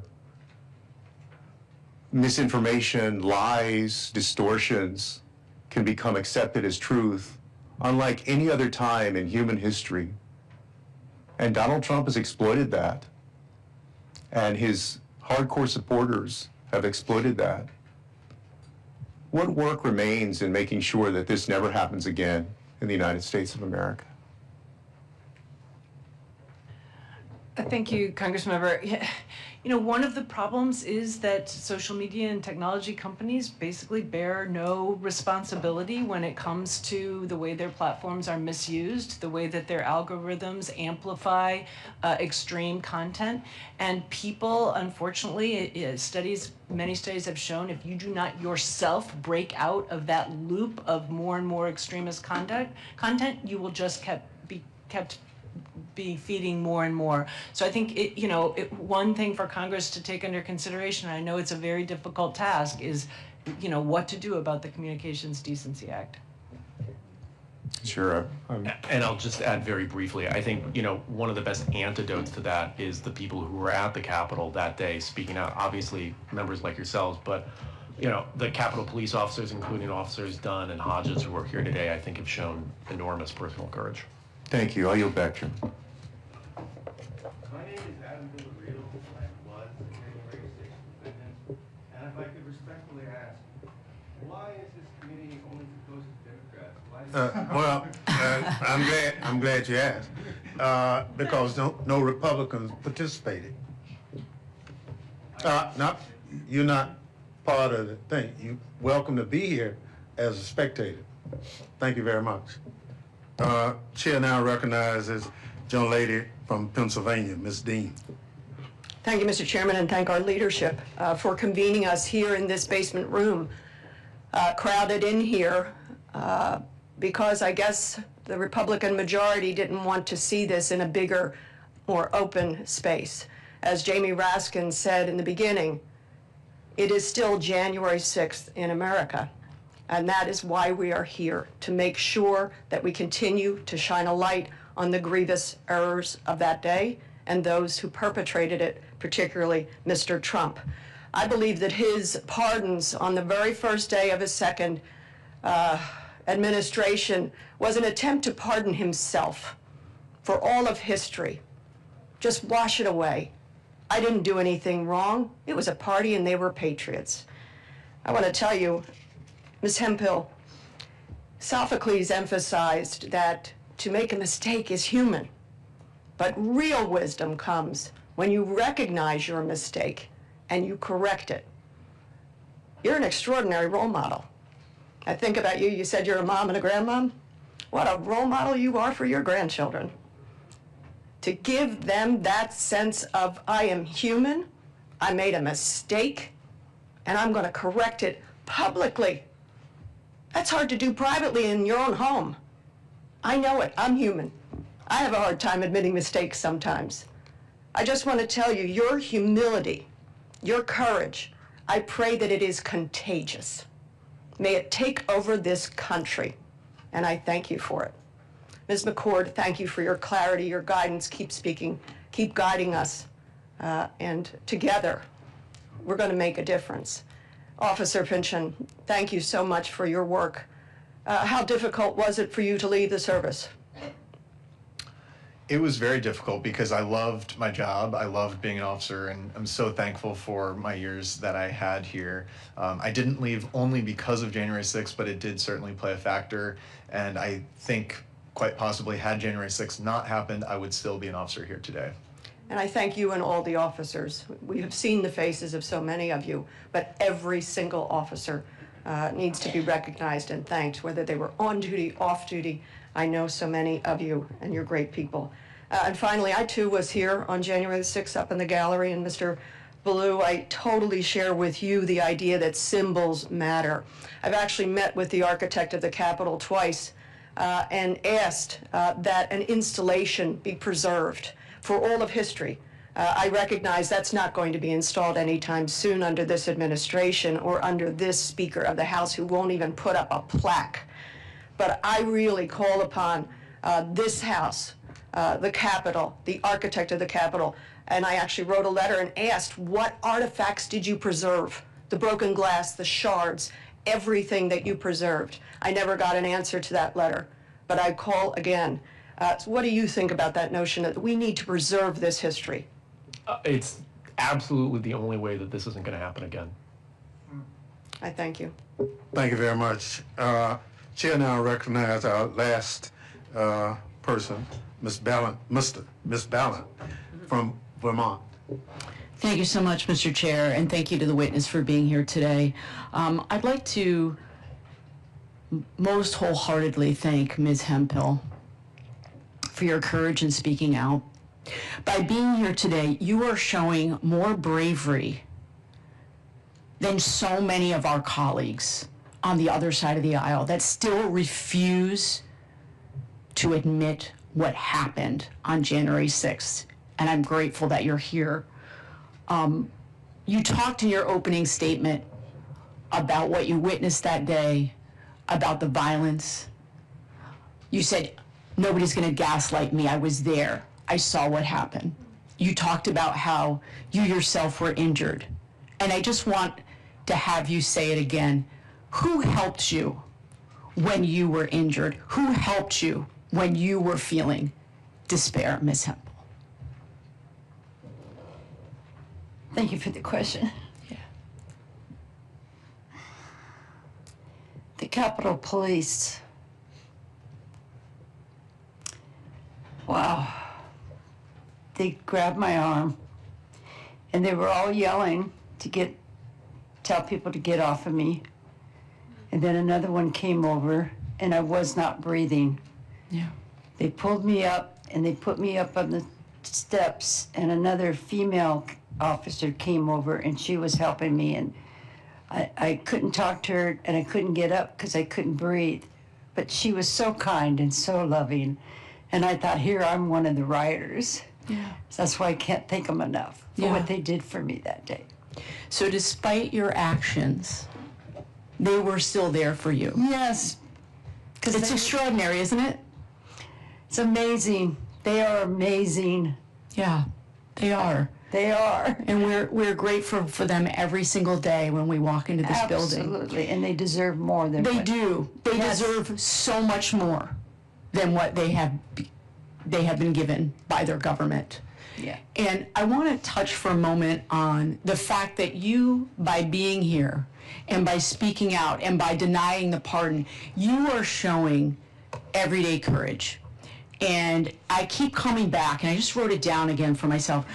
Mark Twain said, courage is resistance to fear. It's not mastery of fear. It's not absence of fear. And so you talked about your own fear, right? And coming forward, and that you've been doxxed and you've been harassed and you've been threatened. And yet you still stand so solidly in your conviction that what you did was wrong and that you want to speak out. You want to use this moment to right the wrong and to rewrite history. Can you just talk for a moment about how you found that courage? Because I want other people to find that courage. I find that courage through a God that of my own understanding, because sometimes I don't have it. So I ask him to give me that courage, and he does. Yeah. He stands with me, in front of me, and beside me. But this was about the Capitol Police officers. There's something in me that I can't allow them to not be recognized and to be lied about for what they did for us on that day. How dare you? The Capitol Police and those that lost their life as a result. bothers me to this day deeply, and until I can see that plaque get up there, I'm not done. Thank you. Thank you so much. I see my time has expired. Again, thank you so much for being here. We can never forget. I yield back. Thank you very much. Gentlelady's time has expired. Once again, I'd like to thank our witnesses for appearing here today and thank the members for their excellent questions. I now excuse you as witnesses and invite our second panel of witnesses to take their seat.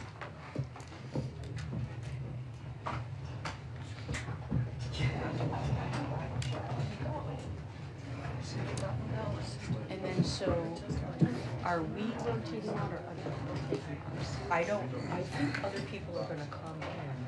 I'm not gonna be here for the member panel. Are you going down? That's what I don't know. I'm gonna leave because I'm doing a whole bunch of press. Yeah. So, Okay. so I'm not gonna be here for the next meeting.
One of the things I'm tasked with is make sure we complete the committee's work.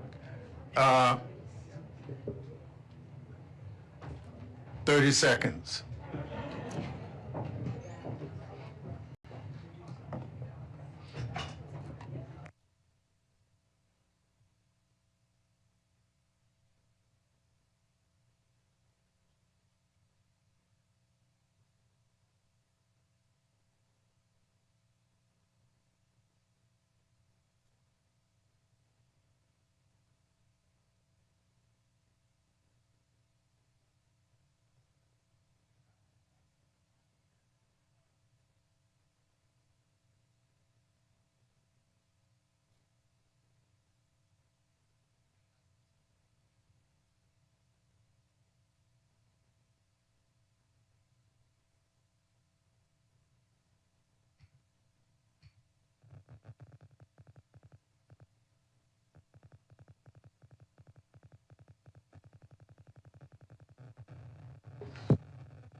Thank you all for being so kind in letting the chair do his duty.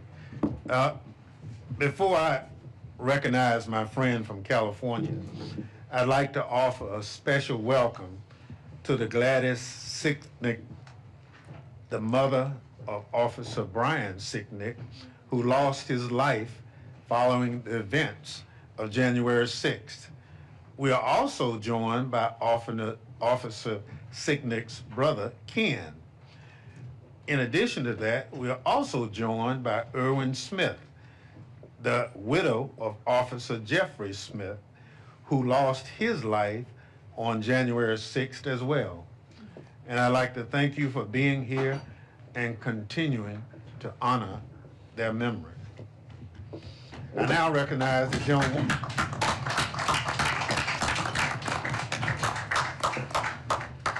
I now recognize the gentlewoman from California, Joe Lofgren, my colleague on the January 6th Select Committee, the former chair of House Administration Committee, and the current ranking member of the Science, Space, and Technology Committee. Good morning. Well, good morning, and thank you, Mr. Chairman. 5 years ago today was one of our country's darkest days.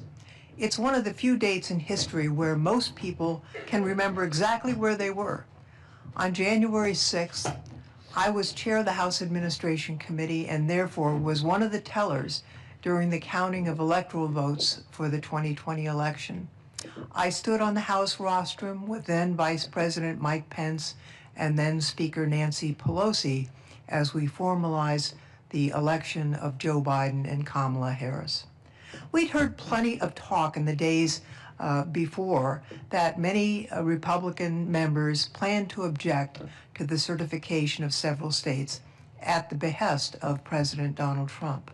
What we didn't expect was for Trump to summon an armed mob to march to the Capitol, urging his supporters to, quote, fight like hell. He had been feeding them lies for weeks, fomenting their rage, and at 2:11, all hell broke loose. A man had ripped away a police officer's riot shield and broke a window on the Senate side, becoming the first insurrectionist to breach the Capitol, and then they began to pour in. Vice President Pence was evacuated by the Secret Service, avoiding by mere seconds the insurrectionists, many of whom were calling for his execution. On the House side, Speaker Pelosi was pulled out by her detail as members of the mob roamed the halls of Congress yelling menacingly, "Where's Nancy?" Since it was a goal of the mob and Trump, it's a miracle that the vice president and no member of Congress were hurt or killed that day. However, the same cannot be said for the brave law enforcement officers that defended our Capitol on January 6th, and my thoughts are with them and their families, as the pain of this day surely has not faded for them in the past 5 years. In the months that followed, the House voted to form an independent 9/11 Commission-style group that would investigate these attacks, and that passed with bipartisan support in the House, only to be blocked by Senate Republicans. Speaker Pelosi decided then that the House would form its own select committee, and that resolution passed 222 to 190. I sit here today with several of my January 6th committee colleagues, including now Senator Adam Schiff, who had to step away, will be back in a minute, former Representative Elaine Lurie of Virginia, and former Representative Adam Kinzinger of Illinois. Our work together was an intense, bipartisan, and collaborative effort. We were focused on getting the truth and then revealing the truth, and I think both our hearings and the final report succeeded in doing that. It was important to us that the information we obtained was accessible to every American, not some dense document filled with DC jargon, but a report where people could easily understand the magnitude of the January 6th attacks and what led up to that day. January 6th each year serves as a somber reminder of how fragile American democracy is and how close we came to losing it. This year is especially grim, as it is the first year in which insurrectionists are walking free thanks to President Trump's blanket pardons. The president, who purports to be, quote, pro-police and tough on crime, sent over 1,000 criminals free, many guilty of assaulting law enforcement officers, and it's absolutely shameful that President Trump chose on his very first day in office to turn his back on our men and women in uniform and excuse the violence that he incited and to send these criminals back out into the country to menace and hurt innocent Americans. Let me just have this one last thought. No matter how much President Trump and his allies seek to rewrite the past and cover up this stain on our history, the American people remember. With over 1 million documents and hundreds of hours of footage from our investigation, it is one of the most documented crimes in American history. And there's no doubt about who was the most culpable for that terrible tragedy. January 6th was about Trump illegally attempting to seize power, and as president, he continues to aggressively exercise power to the detriment of the American people. For example, his use of tariffs, which is hurting the pocketbooks of Americans all across the country. I think it's important that we see January 6th for what it is, an illegal effort to overturn the Constitution so Trump could have unlimited power. I'd now like to introduce the panel of my fellow January 6th committee colleagues. The Honorable Elaine Luria represented the southeastern Virginia in the House. Before she was a member of Congress, she served as a surface warfare officer in the Navy. She retired as the rank of commander. She is served with such distinction here in the Armed Services Committee and showed her patriotism not only as an officer in the Navy, but as a member of Congress and a member of our January 6th committee. I'm also happy to introduce former Representative Adam Kinzinger. He served in the Air Force as a pilot for 2 decades. He earned 6 Air Force medals before retiring at the rank of lieutenant colonel, and he showed his patriotism in this House by putting country over party and worked very hard as a member of the January 6th committee, and it's wonderful to see him again. And I'll introduce Adam Schiff, who I understand will be back in just a few minutes.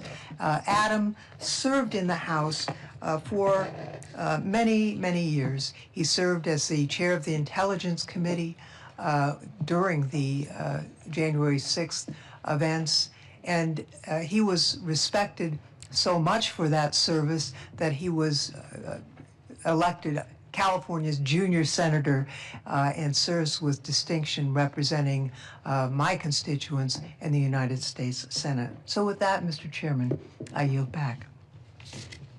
Thank you, Ms. Lofgren. I'll now recognize our witnesses for 5 minutes to provide summaries of their testimony. Their full written remarks will be submitted for the record. Representative Luria, you're recognized. Thank you to Leader Jeffries, Representative Thompson, and my former colleagues from the Select Committee. I'm grateful to be back in the Capitol. But unfortunately, what brings us together today is the somber remembrance that 5 years ago, the Capitol and our democratic process were under attack by a mob summoned by President Donald Trump. As a retired naval officer who served 2 decades in uniform, I first took the oath to support and defend the Constitution against all enemies, foreign and domestic, at the age of 17 when I entered the United States Naval Academy as a midshipman. And then again as a member of Congress, as we all do. My service has been to this country and to the Constitution. My focus this morning will be what the Select Committee exposed about Donald Trump's failure to uphold his oath, which states to the best of his ability to preserve, protect, and defend the Constitution of the United States, and his dereliction of duty as Commander-in-Chief, and furthermore, how this has persisted during his second term in office. President Trump's failure to act to end the violence that day, his rewriting and whitewashing of history, and his mass pardons of January 6 rioters, literally transforming hundreds of convicted and violent criminals into political martyrs and folk heroes, has served to undercut the rule of law and in turn weakened our democratic institutions. Veterans of our armed services know firsthand the leadership that is required in a time of crisis, urgent and decisive action that puts the country first. But on January 6th, when lives and our democracy hung in the balance, President Trump, as Commander-in-Chief, refused to act because of his selfish desire to stay in power. Think about what we saw on January 6th. Undeniable violence at the Capitol, the Vice President being evacuated to safety by the Secret Service, senators running through the hallways to escape the mob, law enforcement valiantly defending the Capitol against brutal attack. As Commander-in-Chief, President Trump was oath and duty bound to protect the Capitol. But for over 3 hours, as Adam and I in our hearing described in detail, for 187 minutes, he disregarded the advice and pleas from his closest staff and his own family members to take action, to simply speak the words necessary to stop the violence and send the rioters home. And furthermore, when he spoke, he addressed those who instigated the violence with words of solidarity. He said, "I know your pain. I know you're hurt." He doubled down on the stolen election claims and then finally said, "I know how you feel, but go home and go in peace." President Trump also bears responsibility for the extreme delay in the DC National Guard arriving at the Capitol until after the violence had largely subsided. The DC National Guard is unique. It answers directly to the president. Senior Guard leaders have since testified that President Trump could have expedited the Guard's deployment with a single phone call. Instead, the Guard waited for hours, despite being positioned merely blocks away at the DC Armory. Rather than act, President Trump watched the chaos unfold on television from his private West Wing dining room. He made no call to deploy the Guard. Instead, he watched the attacks on Vice President Pence and justified the mob's "Hang Mike Pence" chants as common sense. The Guard arrived 3 hours and 19 minutes after being requested, well after the worst of the violence had already occurred. We'll never know how many law enforcement officers might have been spared their brutal injuries, or how many lives might have been saved had the Commander-in-Chief done his duty in the moment when it mattered the most. What we do know is that it was an outrageous dereliction of duty and a profound violation of President Trump's oath of office. President Trump has rescripted the norms of government service to require personal loyalty over loyalty to the Constitution. Our military leadership has resisted this and has held firm despite ever-increasing pressure. Yet President Trump continues to blur the lines between the duty of the military to the Constitution and his political aims. Days after losing the 2020 presidential election, President Trump fired Secretary of Defense Mark Esper for this very reason, insufficient personal loyalty. This was an extraordinary action by a lame duck president during a presidential transition that alarmed national security professionals on both sides of the aisle. Secretary Esper had resisted Trump's efforts to use the active duty military forces for domestic political purposes. He imposed invoking the Election Act to deploy troops to American streets during protests. He counseled against Trump's suggestions that troops should just shoot protesters. Since resuming office, President Trump has again politicized the armed forces, opening a baseless investigation into the former chairman of the Joint Chiefs of Staff, Mark Milley. He and his administration purged senior military leadership and fired the service branch's top lawyers, simply deeming them roadblocks. He threatened to recall a sitting U.S. senator to active duty to be tried for claims of sedition under the Uniform Code of Military Justice. This is an extraordinary step to weaponize DOD against a member of the legislative branch. He has described fellow Americans as the enemy within, suggested the military straighten out American cities, and even proposed using American communities as military training grounds. These statements coincided with troop deployments to American cities over the objections of state and local leaders, and with a systematic effort to muzzle the Pentagon reporting by restricting press access to the Pentagon unless pre-approved by the administration. As someone who served in military and in uniform for 2 decades, I find this vision for our military deeply un-American. President Trump did not only attack this building and our democracy, he attacked the fundamental idea that the military serves the Constitution, not a man, not a party, and not a political agenda. This trend has only accelerated since his explicit display of dereliction of duty on January 6th, and should stand as a warning to all Americans that living in a free democracy is not self-executing. It depends on leaders and citizens choosing to uphold our values. We owe it to the law enforcement officers who defended the Capitol, those serving in uniform today, and the generations to come to lead that fight. And this is one that I will never abandon. Thank you. Thank you so much. Chair now recognizes Representative Kingsinger. You're recognized. Well, thank you, Chairman Leader Jeffries. Thanks for having me. It's way different on this side, guys, let me tell you. I want to just briefly talk about the whole idea of this plaque. It's shocking to me, by the way, that that has not been put up. Now, I am convinced that it will be put up at least by next January, and I'll humbly suggest maybe you can double the size of it by then. 5 years ago today, the president decided that America's legacy of transfer of power was beneath him. It was beneath him. And we all know what he did. He sent the mob to the Capitol and tried to rob the American people of their votes. He aimed to destroy America's self-determination and replace it with his own corrupt will. We've all seen the videos. We even saw them today. You know how vicious it was. No rational person can look at that violence that occurred on January 6th and think that it is not wrong. But even more concerning is that threats to our democracy have continued beyond what we've witnessed 5 years ago. And it's continued to today. The persisting threat to our nation lies in how Donald Trump and his allies have manufactured an alternate reality of conspiracies to support their violent siege of our democracy. It's simple. They want to rewrite history. By the way, we won't let them. These conspiracies started even before January 6th. The moment that Donald Trump realized that he could lose to Joe Biden, he began touting the big lie to undercut the public's trust in the election. And we all know that the thing that holds us together as Americans and the thing that allows us to self-govern is our belief that we can vote. If you're allowed to vote, the votes are counted and the winner wins. And when you violate that, you create real damage to the American people.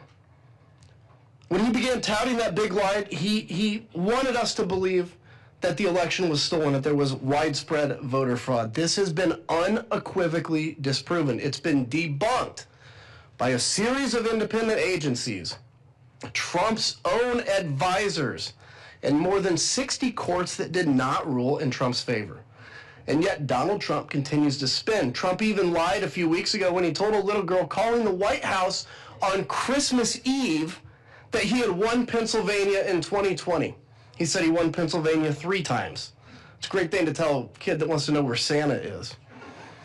And his supporters follow suit, either knowingly pushing debunked conspiracy theories or still duped by the MAGA cult to spread ridiculous, widely disproven narratives whitewashing Trump's role and minimizing the attack. For example, his followers claim that Capitol Police opened the door to rioters, even though we have the footage of these officers being attacked and run down, with rioters literally stepping over injured officers to get inside. They claim that the January 6th attack was a sudden, unpredictable event. In reality, Trump sent rioters to the Capitol on January 6th, and we have the receipts showing that extremist right-wing groups planned the attacks for weeks beforehand.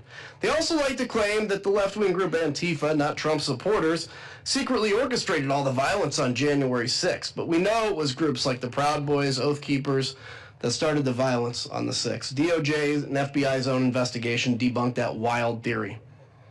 Many of my fellow Republicans even want to pretend that Donald Trump wasn't responsible for it and that He did not condone the violence on January 6th, even though we all can plainly see that it was Donald Trump who called on his supporters to march down Pennsylvania Avenue and fight like hell.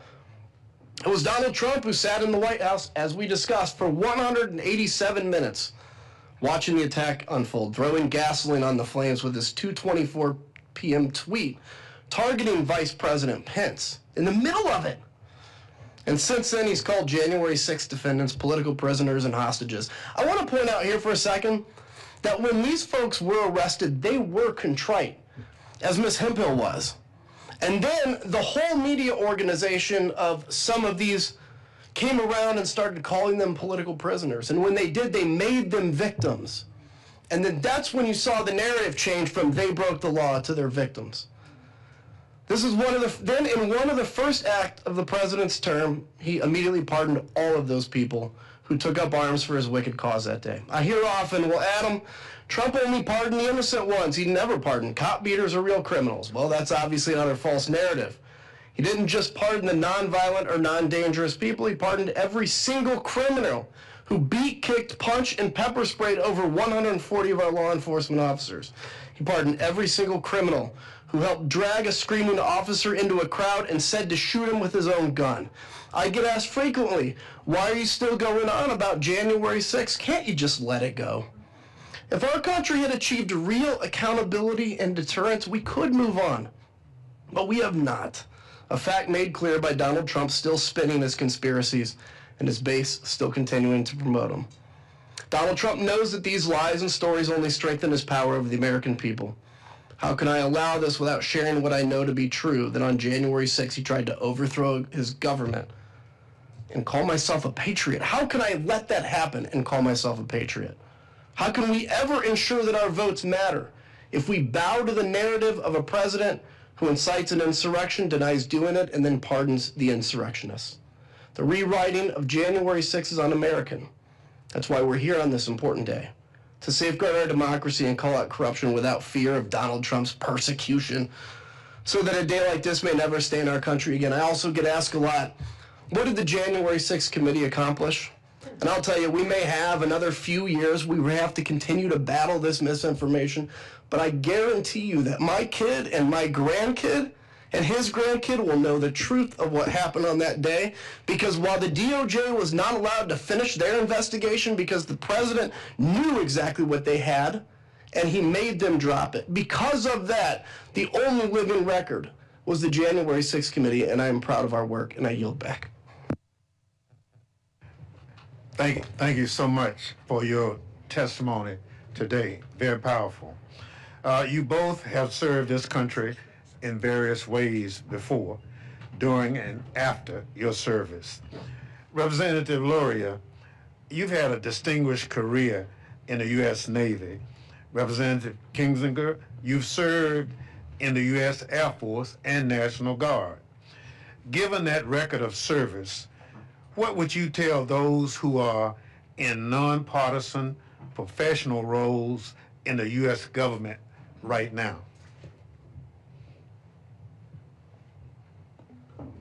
Well, thank you, Mr. Chair. During my time in the military, I was never a very partisan person. And I think that, serving on a deployment, sailors operating nuclear reactors, for example, I didn't turn to them and say, are you a Democrat, are you a Republican? We're serving the country, we're serving the Constitution, we're carrying out a mission that's very important for the defense of our nation and preserving democracy. And I think for today, some people in uniform, it can be challenging to see the rhetoric that's surrounding this, to see the lies I cited in my remarks, the attacks on a sitting U.S. senator. It's chilling to say that someone who has simply said the words, only follow legal orders, is being persecuted, perhaps punished directly by DOD financially for saying those words. What about the sailor or soldier on the deck plates or in the field? What are they to do in this environment if they're given an illegal order? When someone with so many resources and such a powerful platform to speak and defend themselves is being attacked. So I find it very concerning, and along the themes of what I was trying to describe about how not only January 6th, but the follow-on to January 6th and that how that has perpetuated through the second Trump administration has a very dangerous and chilling effect on our democracy and for our armed services. And very well said. I agree 100%. I'll add one thing, which is just generally to anybody out there that's working in a career position, it's in the military, whatever, is don't give up hope. Listen, this is all going to get better in a year and in 3 years, okay? Those are like different increments of how much better it's going to get, I believe. And someday we're going to look back and 4 years is going to seem like nothing. I mean, we always know in history it seems like nothing. But we lose this fight for our country if we get discouraged and we get exhausted. In chaos, like the people that we're up against, they love chaos. This actually energizes them. It's like a shot of 5-hour energy drink. For us, it exhausts us. And so our battle is to stay engaged through the exhaustion. And so that's what I would encourage. Thank you so much. Chair now recognizes for 3 minutes the gentlelady from California, Ms. Kamlaga Dove. Thank you, Mr. Chair, and I want to thank our witnesses for being here today. I have to say, Representative Kinzinger, I've been rereading some of your interviews and your article on Substack, and I have to tell you that I'm not reading Republican, I am not reading Democrat, I am reading American. And so I thank you for that and for fighting against the brain rot. So you were on the Select Committee and you shared your experiences post January 6th. Can you sort of share with us what made you make the decision to put democracy over power or personal power or party? Well, thank you. Look, what made me do it is just simply my oath. I mean, what shocks me is that there were more people that didn't. I said this and I mean it, like I'm not there. Nothing that I did was heroic, but I was just surrounded by a bunch of cowards that were too scared to do it. I mean, this is like, to me, it's the most basic thing. How do you defend your country? You have been, as a member of the House, God has basically, they have picked you to represent 700,000 people. What an honor that is. And you're going to sit there and say, my career is more important than this moment with 700,000 people? I wear the name of Andreas O'Keefe, who's a friend of mine that was killed in Iraq, on my wrist. And I said since the day I ran for Congress, I said, how can I, as a member of Congress, worry about my career if I'm going to vote for and eventually ask young people to go and die for their country? How can we ask a young person to die for their country if we are unwilling to give up our career for the same cause? That's how. And so, thank you for that. And when you talk about cowardice and when you talk about leadership, what message is the speaker sending when he refuses to put up this plaque? If I can say this just humbly, now that I'm out too, it makes it easier. Look, I'm a Christian. I have no reason to doubt that the speaker's a Christian.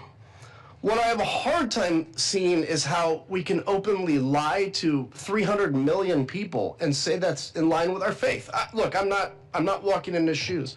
But the plaque is very simple. You don't have to say that Donald Trump won or lost 2020. All you have to say is DC Metro and Capitol Police did a hell of a job defending this Capitol that day. And had they not been there, and I can tell you, hand on the Bible, had they not been there, it would have been a very different and very bad day.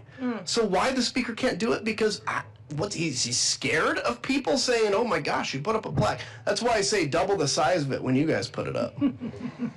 I am running out of time, but I just want to say thank you. I want to say thank you for your voice and for your courage and for your commitment to this country. We must work and be as steadfast as possible in fighting against the rationalization, the socialization, and the legitimization of political violence and terror, and you are a warrior in that space. Thank you. I yield back.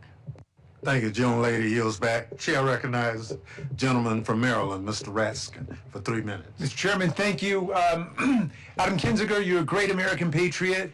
It was such an honor serving with you on the January 6th Select Committee under Chairman Thompson. You were the only member of the committee who who flew himself to work, and there's always an air hangar for you in the Free State where you need a place to land.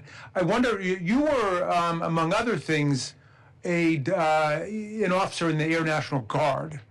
I wonder if you've had an opportunity to reflect on January 6th and the National Guard and what happened there. What was the standard set by Donald Trump on the threshold for activating the National Guard, because he was unilaterally on top of the DC National Guard, so he could have sent it at any point and decided not to, even when you had thousands of people in a violent mob storming the Capitol, driving the members out of the House and the Senate.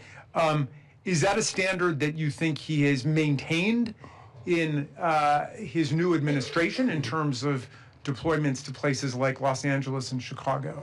Look, it's interesting because I was an active guardsman during January 6th, and I remember the whole time, like, just where's the National Guard, right?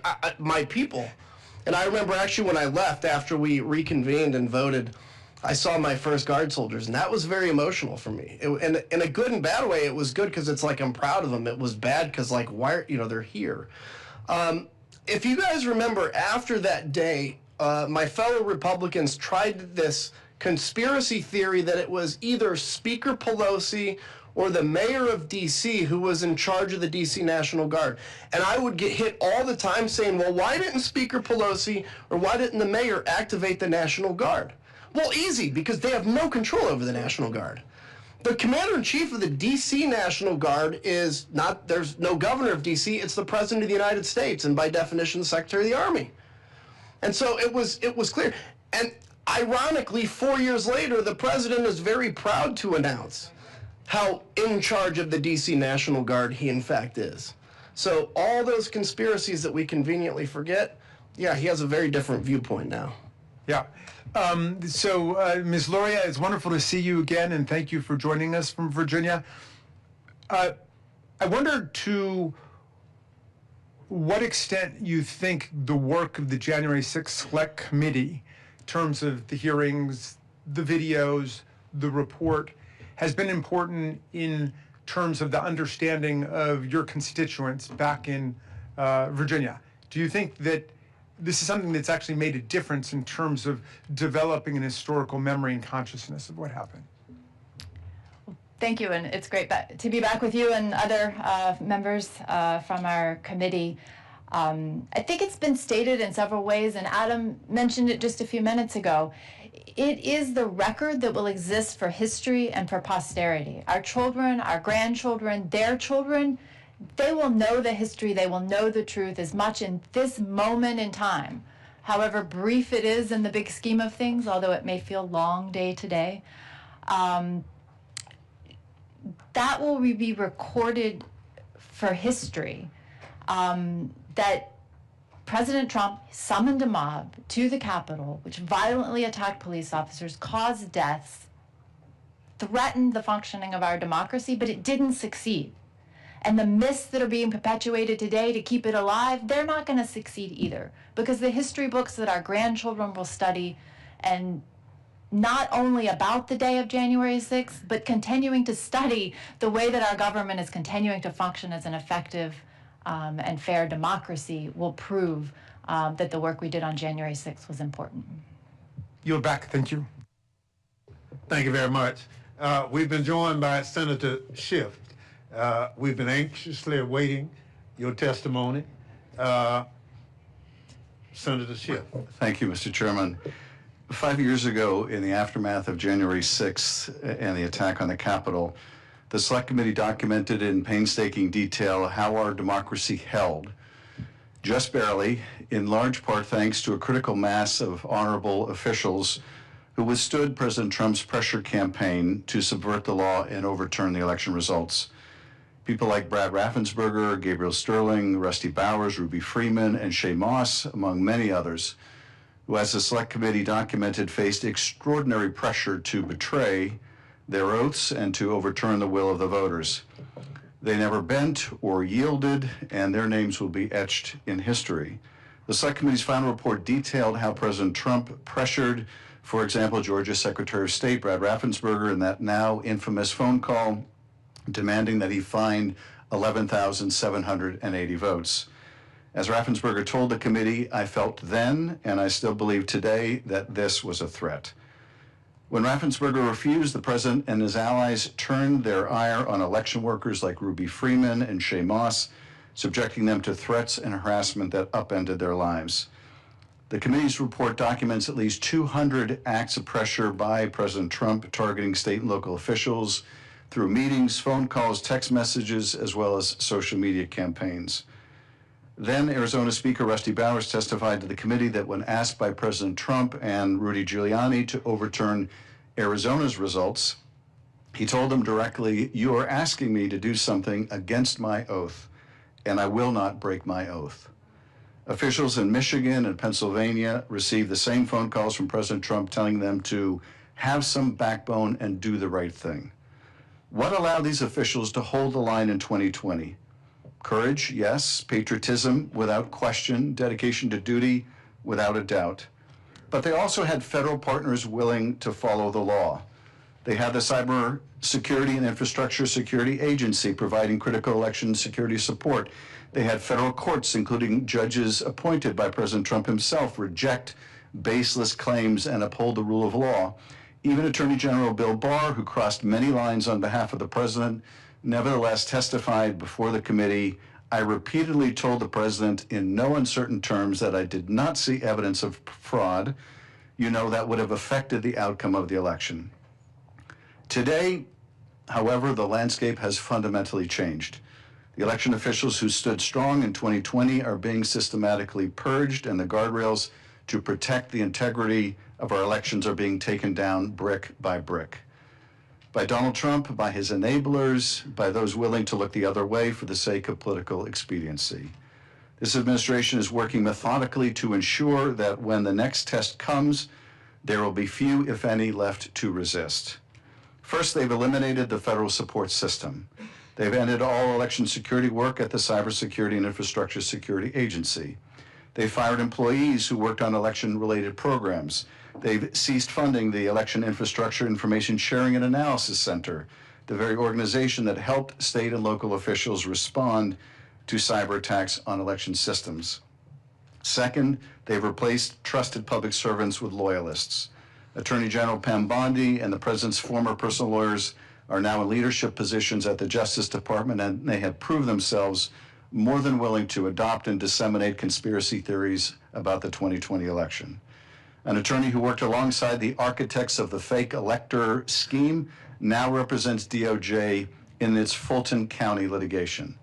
Another who tried to throw out 200,000 ballots in Wisconsin now works at the DOJ Civil Rights Division. Trump's Justice Department has even fired or demoted career prosecutors and investigators who are doing their jobs by holding violent attackers accountable. Third, they're creating legal pretexts for future subversion. In March 2025, the president issued an executive order that purports to establish documentary proof of citizenship requirements for voter registration, to decertify voting machines used throughout the country, and to restrict election funding to states that allow post-election day receipt of ballots. While federal courts have stopped parts of this order, it serves to sow confusion and provide cause to refuse to certify future election results. How, the president may ask in November, can we trust the results from an election run on voting machines that he previously sought to decertify? And fourth, they're weaponizing DOJ to intimidate voters and local officials. The department has filed lawsuits against 18 states, largely those with Democratic majorities, seeking complete unredacted voter rolls with Americans' personal identifying information. It's easy to see the script they could deploy to call into question future election outcomes without any basis in fact. They could claim, for example, the Department of Justice cannot confirm that X state's elections were free of voter fraud because they refused to share voter information with the federal government. And perhaps most ominously, we've seen the president's efforts to coerce Colorado into releasing Tina Peters, a county clerk convicted of serious state-level election-related crimes, including going so far as to veto a bill unanimously passed by both chambers of Congress that delivers clean drinking water to rural Coloradans. In doing so, President Trump continues to signal to election administrators nationwide that if they commit crimes on his behalf, they will have the full support of the office of the president and, if needed, a pardon. As a result, we're seeing massive turnover among election workers since 2020. Many who stood firm have been pushed out, harassed, and driven out by threats. They're now being replaced by individuals who may be more than willing to bend or break the law when pressure comes. As the Select Committee warned in its findings, the greatest threat to democracy comes from those in positions of power who are willing to subvert the rule of law. That is exactly what this administration is trying to engineer. Despite the challenges facing our democracy, we can and must ensure a free and fair election this fall and far into the future. As the Select Committee concluded in its report, had enough state officials gone along with President Trump's plot, his attempt to stay in power might have worked. It is fortunate that a critical mass of honorable officials withstood President Trump's pressure to participate in this scheme. These brave individuals proved that standing firm in defense of democracy is possible even under extraordinary pressure. We must prepare to do so again. I thank you. I thank the gentleman for his testimony. We will now hear from our last questioner, the gentlelady from Pennsylvania, Ms. Dean. Thank you, Chairman. And I thank Representative Loria, Representative Kinzinger, and Senator Schiff, colleagues and friends, for your testimony, for your work on the Select Committee. That work will last for all of history, and I thank you for it. I went to every single one of the meetings that I possibly could. And Adam, to your point, to hear from the brave Americans who put themselves at risk, not just representatives, but the brave Americans who had the courage to tell the truth about what had happened and the pressures that they had been under, whether they were in the administration or outside the administration. Elaine, you started with the notion of oath and duty. Actually, I think all of you spoke to that issue. It is so clear that, as Jack Smith's testimony reveals, the president, after a series of lies, the lies that continue to this day, he invited the mob, he incited the mob, and then he exploited the mob as he continued the series of lies to millions of Americans. And I remember I had the solemn honor, probably the highest honor I will ever serve here as a member of Congress. I was asked by Speaker Pelosi to be an impeachment manager for the second impeachment of Donald Trump, serving alongside so many of the folks here. And I remember people saying, well, wait a second, you know, he couldn't have foreseen that that could have happened. Well, of course, he could foresee, and the folks around him could foresee. But the 187-minute delay sitting in the dining room, are you kidding me? Representative Swalwell asked about a comparison to another president acting in such a way. Could you imagine another president waiting 5 minutes when his vice president, members of the House and Senate were under such a critical attack? And I guess I want to just ask you each quickly.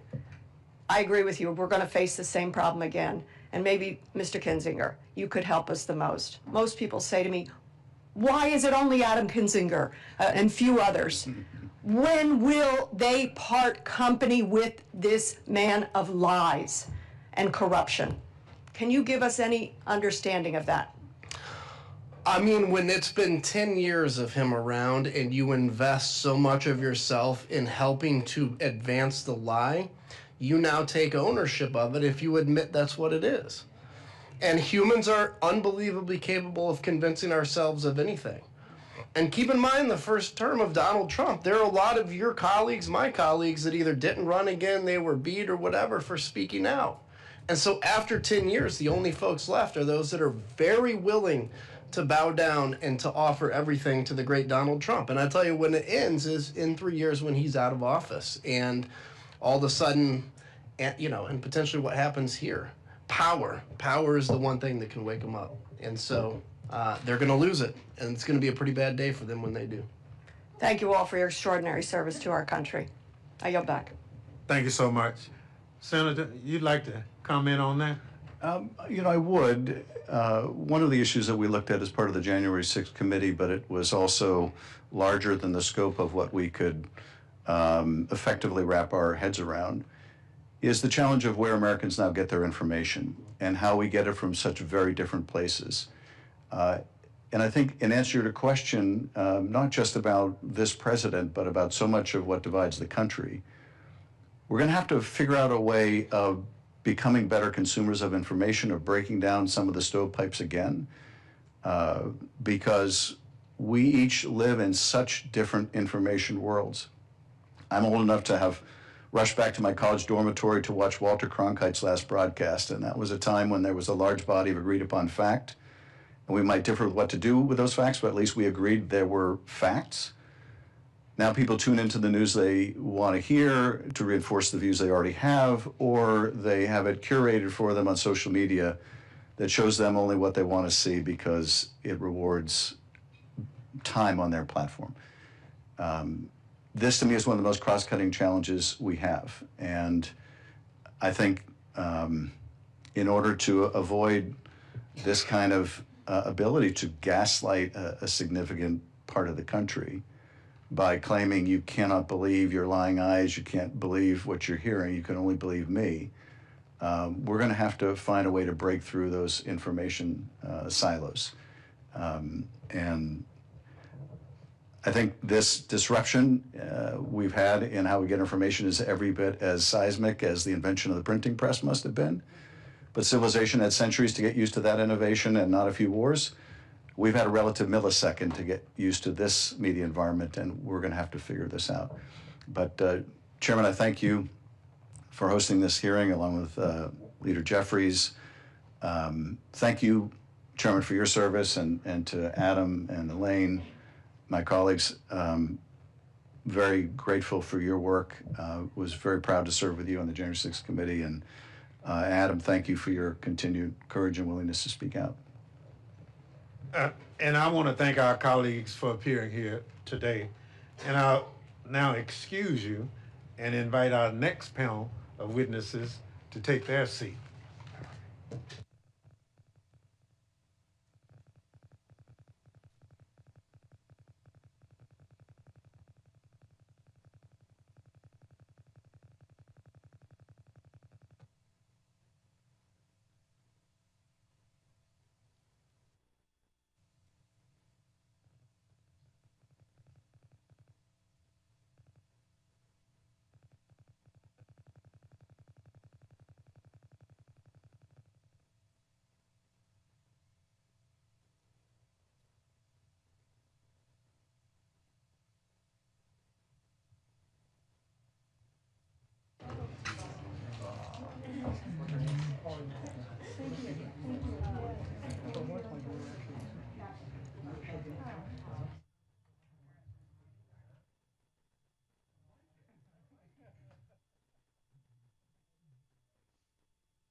So much.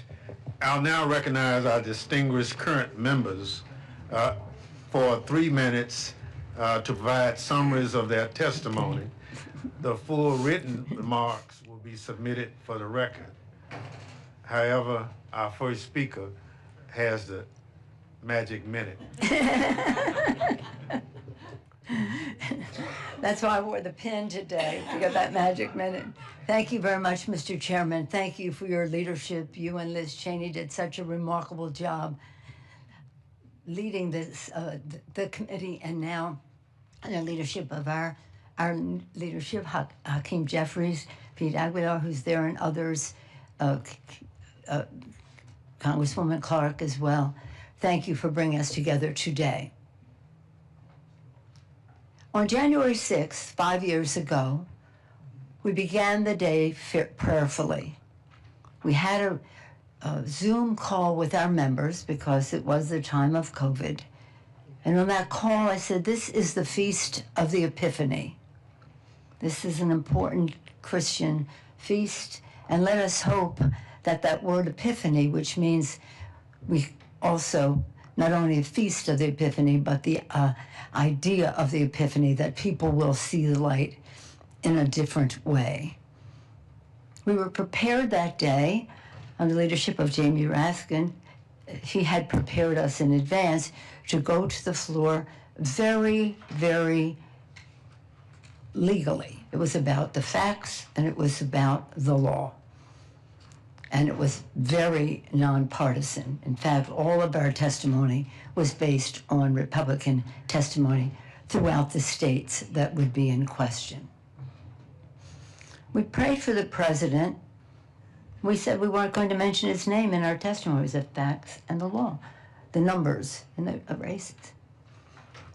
And I continue to pray for the president because I could never have had the idea that a president of the United States would incite an insurrection on the Capitol of the United States, the symbol of democracy throughout the world, on the Constitution of the United States, which he took, as we all took, an oath to uphold, on the Congress of the United States, who that day had the congressional responsibility to accept the results, to certify the results of the election. The list goes on. And today, that president who incited that insurrection continues to lie about what happened that day. On my way over here, I saw on TV that he was claiming that we did not ask for the National Guard. I thank Representative Hinsiger and as well as Elaine Loria for setting the record straight and other testimony that you've heard here. For over 3 hours, we begged him to send the National Guard. He never did it. He took joy in not doing it. He was savoring that. And right now, he was saying on TV today, I wanted to send it, they just wouldn't do it. His own Secretary of Defense, acting Secretary of Defense, testified under oath against what the president is saying today. Maybe not in public, but under oath. God forbid that they ever put this president under oath. His people know never to do that because who knows what will happen. But what he's saying today, still lying about it, is an insult to the American people. Good thinking people in our country, and I believe in the goodness of the American people. Believing in their goodness is what gives us hope that we can move on from this even stronger. His lies that he continues to tell are an insult. The courage of our founders, the beautiful vision they had of this country. And they wrote the Constitution. Thank God they made it amendable so that we could expand freedom over time. But in that Constitution, they knew that we could have a rogue president. Hence, they put impeachment there. But they never suspected that at the same time we'd have a rogue United States Senate, wouldn't have the courage to testify to the truth. However, Senator Mitch McConnell, the leader of the Senate at that time, joined us in calling for the National Guard. Get it over here right away. He used a little slight profanity in what he said. And yet he refused to vote for the impeachment. But nonetheless, getting back to this actual date, because of Sergeant Aguilo Canal, Harry Dunn, Eugene Goodman, Michael Fanone, Daniel Hodgins, Caroline Edwards, because of the actions of these members of Congress and their courage, and I name just a few, but because of the National Guard, our members of Congress were protected. And some of them are here, and I see so many more who will testify. We all know the leadership that was provided by one of our colleagues who will testify, and he told them to take off their pins because these people were coming to get us. How many times did I hear they were going to put a bullet in my F-word head? That's what I heard on TV while we were seeing this on TV. But one thing I knew when we saw that on TV was, despite what anybody would say, that we would go to the floor that night and show the world that the Congress of the United States, that our democracy had survived the insurrection that the United States president had incited. And I want to especially thank the mother Gladys and son Kenny, in attendance of Officer Brian Sicknick. Officer Jeffy Smith, his widow Erin, is in attendance, and also Officer Howard Livingood's family, Officer Kyle DeFreytag, and Officer Gunnar Hashida. These families made the supreme sacrifice for our democracy. And that day, what particularly offended me was, we know that our founders, the Times have found us, right, Mr.? The Times found our founders to establish this country. The Times found Lincoln to save the Union. The Times found us to save our democracy as well. But when we were watching this on TV, we could see the Confederate flag being flown under Lincoln's dome, the dome that Lincoln built during the Civil War to show the world that America was resilient. Lincoln's dome, there's the Confederate flag, while they were defecating on the floor of the Capitol, insulting the people who managed the Capitol, the staff and all the rest. But it was the courage of our national police and also the Metropolitan Police that saved our lives. It was the courage of our members to go back to the floor that night. I was so proud of them, because you never know in terms of whatever is happening in the White House still. It took courage to go back to that floor. Still, when we went back to the floor to continue the work of the Constitution, the Republican members decided to still challenge the results of the election. That it wasn't honest. I mean, the lies were so pervasive. They were so sad. They were so sick. It's almost if you drum up something from the past. Have you no decency? Do you not care about your oath of office? Is your loyalty to that man who incited an insurrection more than your oath of office? Is your political career more important than America to you? Why are you here? Why are you here? So again, I want to just say that with all of this, one of the proudest moments of my 8 years of speaker and 12 other years as leader, but the speaker part, was that we went to the floor and we honored our members, had the courage to go there after being under threat, being chased by these people, being under threat, to go to the floor to honor their oaths of office. Again, there's one thing, I mean, we're not going to forget, and this committee, the January 6th committee, thank you all for your service in that regard, because there is the record. Think what it would have been if we didn't even have that. The public would not even know the destruction of it. The president's always saying to me, well, you weren't ready. I wasn't ready for a president of the United States. Yeah, I wasn't ready for a president of the United States to incite an insurrection against the Congress of the United States, against the Constitution, against the Capitol of the United States. No, who would be ready for that? But we are ready to save our democracy. The Times have found us to do that. And again, much to his dismay, we went to the floor that night in the House and in the Senate to honor our oath and to certify the results of the Electoral College. But the one thing that I'll never forgive them for is the trauma that they created in the lives of our members and their families who are seeing this, and the staff. When we came back from the undisclosed location, where they wanted us to stay, they said, you stay there in a couple of days, you can do that. No, we're going now, and we're going to the Capitol, and we're not staying in the undisclosed location, and we're not doing that. Forget that. So when we went in and saw the staff are these young people who are idealistic, who come to Washington, Democrats and Republicans, come here to be part of what's happening and what will happen for the future. And to see the trauma in their eyes because of this inciter of an insurrection and these people who followed him. Again, one of them having a shirt, Auschwitz, 6 million were not enough, for example, of some of the people who were there.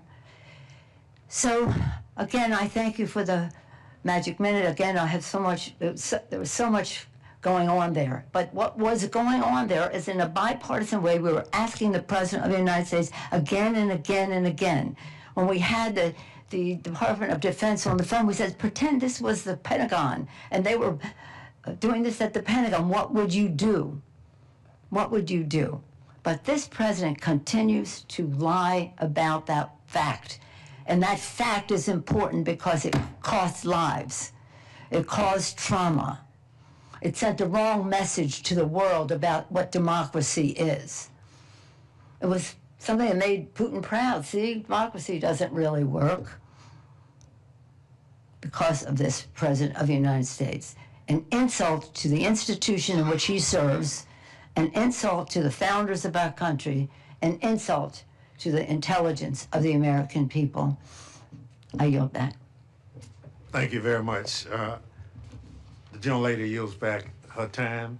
For the record, I'd like to say that there are between 2,300 and 2,600 National Guardsmen stationed in the District of Columbia right now, brought here by the President of the United States. Chair recognizes the gentlelady from Illinois for 3 minutes, Ms. Kelly. First, I'd like to thank Leader Jeffries and the leadership team, Congressman Benny Thompson and Congressman Jamie Raskin for hosting this hearing as we remember January 6th insurrection 5 years ago. We remember this day as Republicans try to erase this insurrection from history. I will never, ever forget hiding on my hands and knees in the gallery.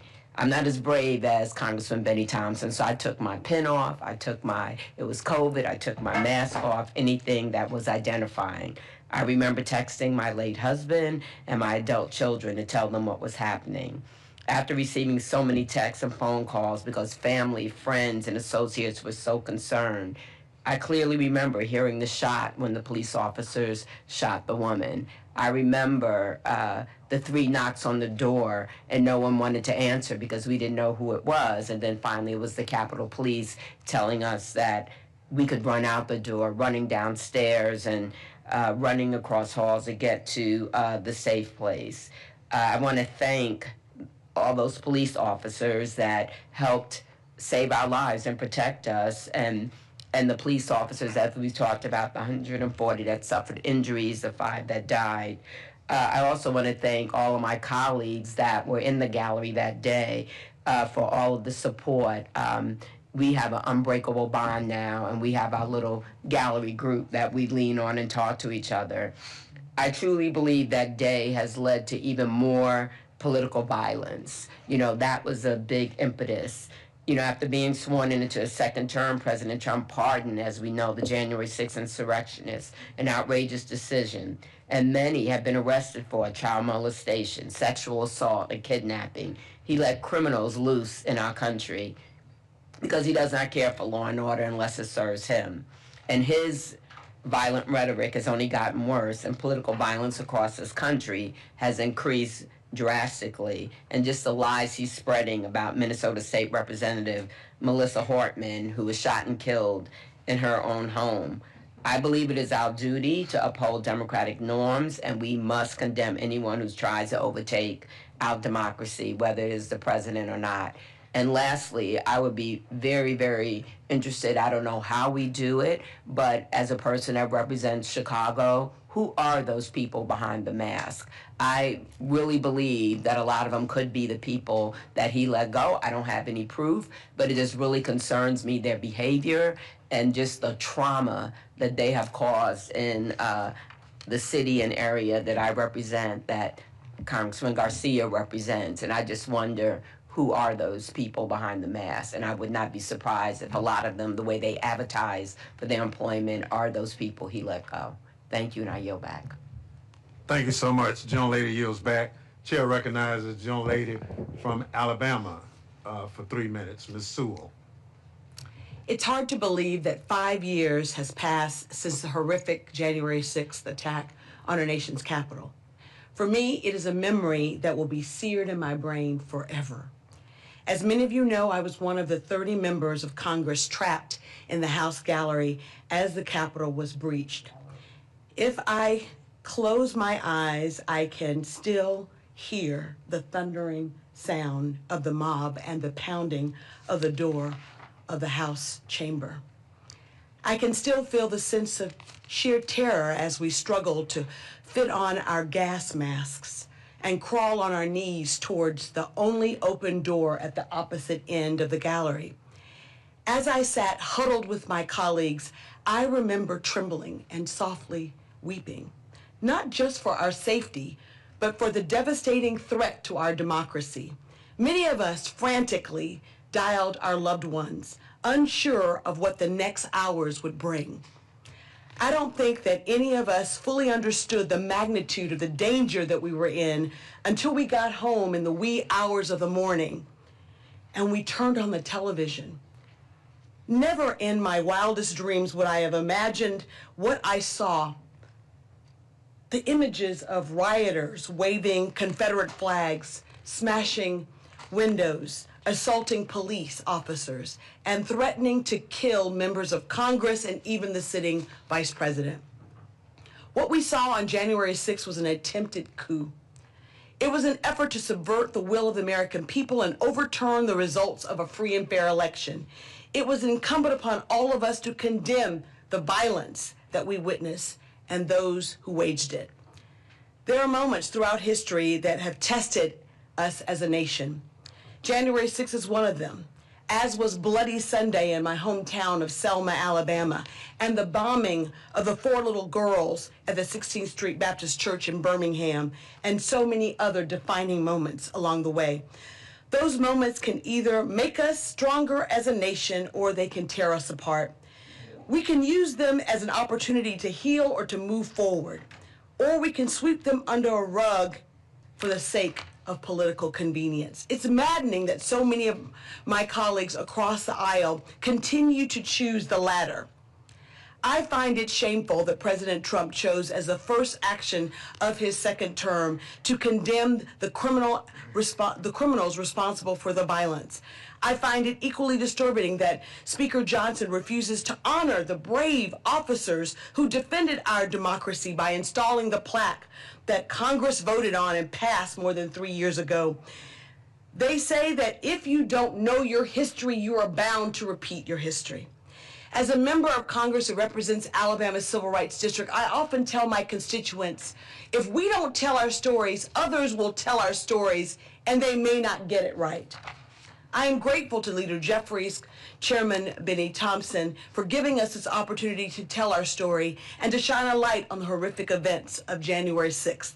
In closing, I want to express my heartfelt gratitude to the many Capitol Police officers and law enforcement officers who defended our democracy that day. I also want to thank my fellow gallery colleagues, as we call ourselves.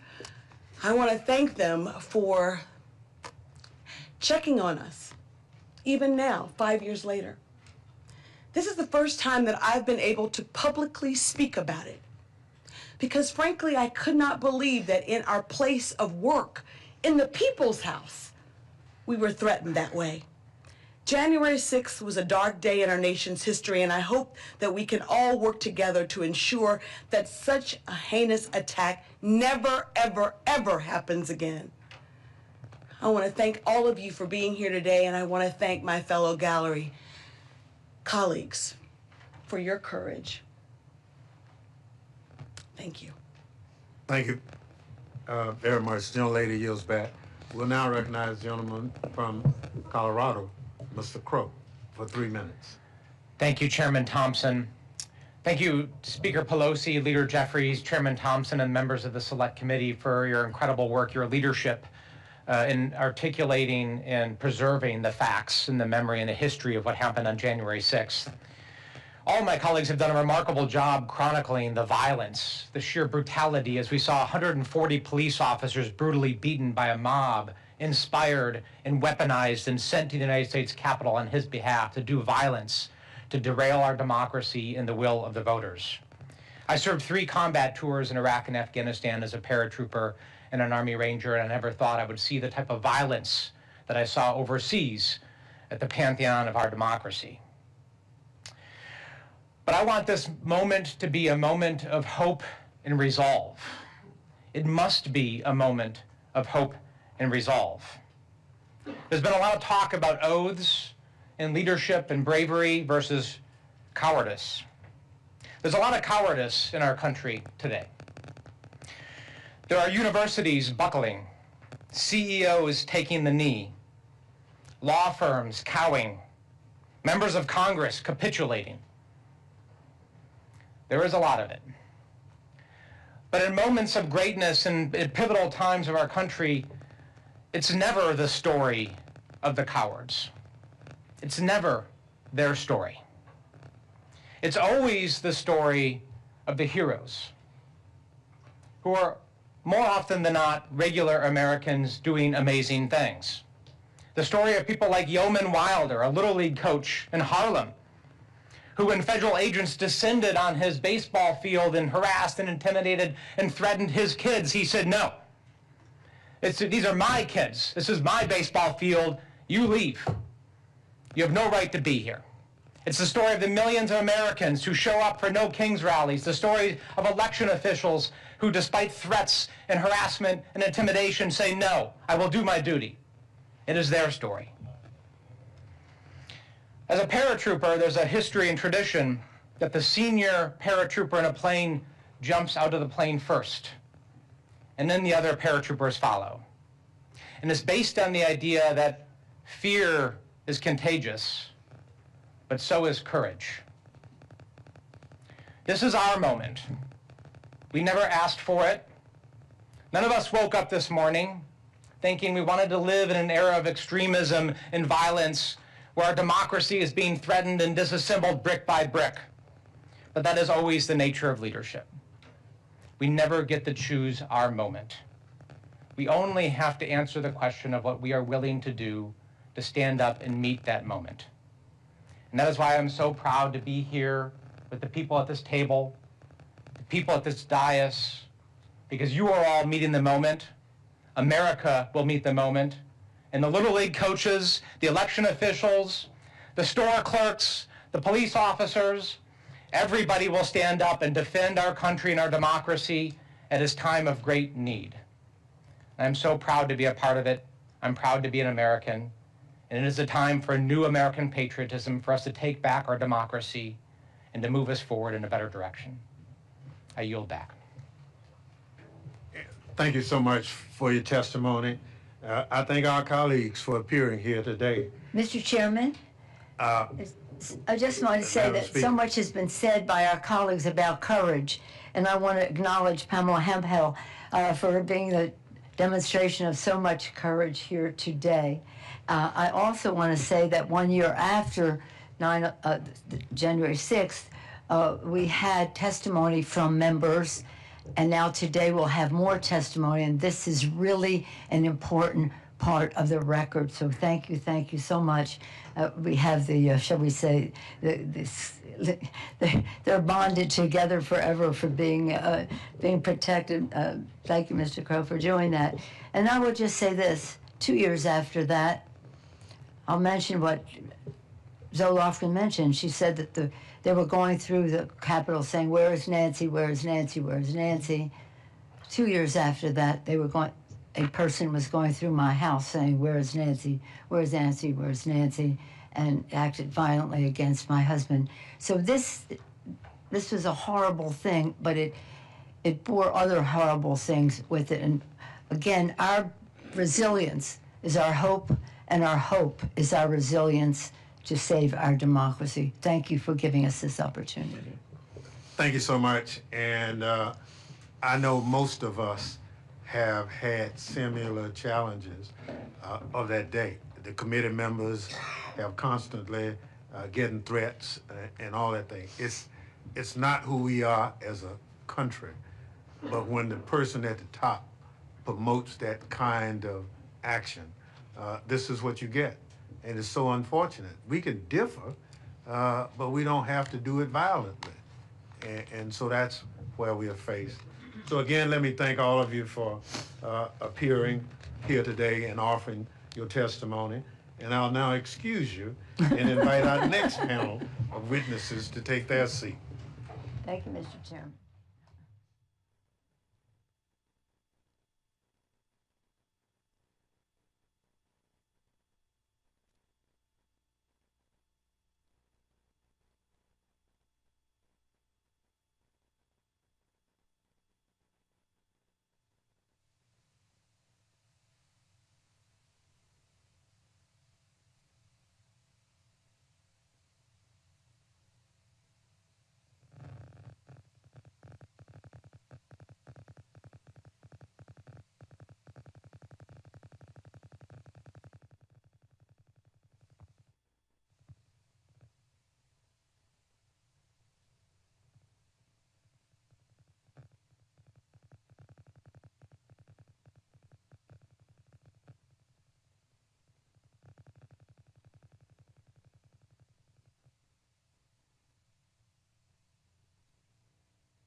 I'll now recognize our distinguished current members, each for 3 minutes, to provide summaries of their testimony. Their written testimony in full will be submitted for the record. Mr. Morelli. Mr. Chairman, members of the panel, thank you for the opportunity to be here today. As Leader Jeffries has often noted, January 6th must be remembered as a dark day in American history like September 11th or December 7th. We must never forget what happened here 5 years ago. Regretfully, that's what congressional Republicans want us to do. House Republicans' attempts to whitewash January 6, 2021 began the weeks that followed the attack, but they accelerated when then Leader McCarthy reportedly promised to direct the Committee on House Administration to release tens of thousands of hours of sensitive Capitol security footage in exchange for votes to become Speaker of the House. As a result of this corrupt bargain, in February of 2023, the committee provided unfettered access to tens of thousands of hours of sensitive Capitol security footage to MAGA media personality Tucker Carlson. The footage was made public without approval from the United States Capitol Police. To the contrary, the Capitol Police had already informed committee Republicans that it opposed releasing the footage, citing the significant security concerns it presented. Indeed, the top lawyer for the Capitol Police noted, and I quote, "The location of each CCTV camera might enable a bad actor to exploit vulnerabilities in the system," end quote. The Assistant Chief of Police testified that camera footage of the interior of the Capitol is, again I quote, "highly sensitive information that access to it should be strictly limited," end quote. Congressional Republicans ignored these law enforcement officials and released it anyway. This disclosure was just the first of many efforts to rewrite the history of the Capitol attack. Congressional Republicans created a subcommittee of the Committee on House Administration to investigate the Select Committee's investigation. That subcommittee issued an ahistorical report in service of nothing more than politically distorting a shameful and tragic chapter in our nation's history. They lied about the Select Committee members, about their work, and they haven't stopped lying about January 6th ever since.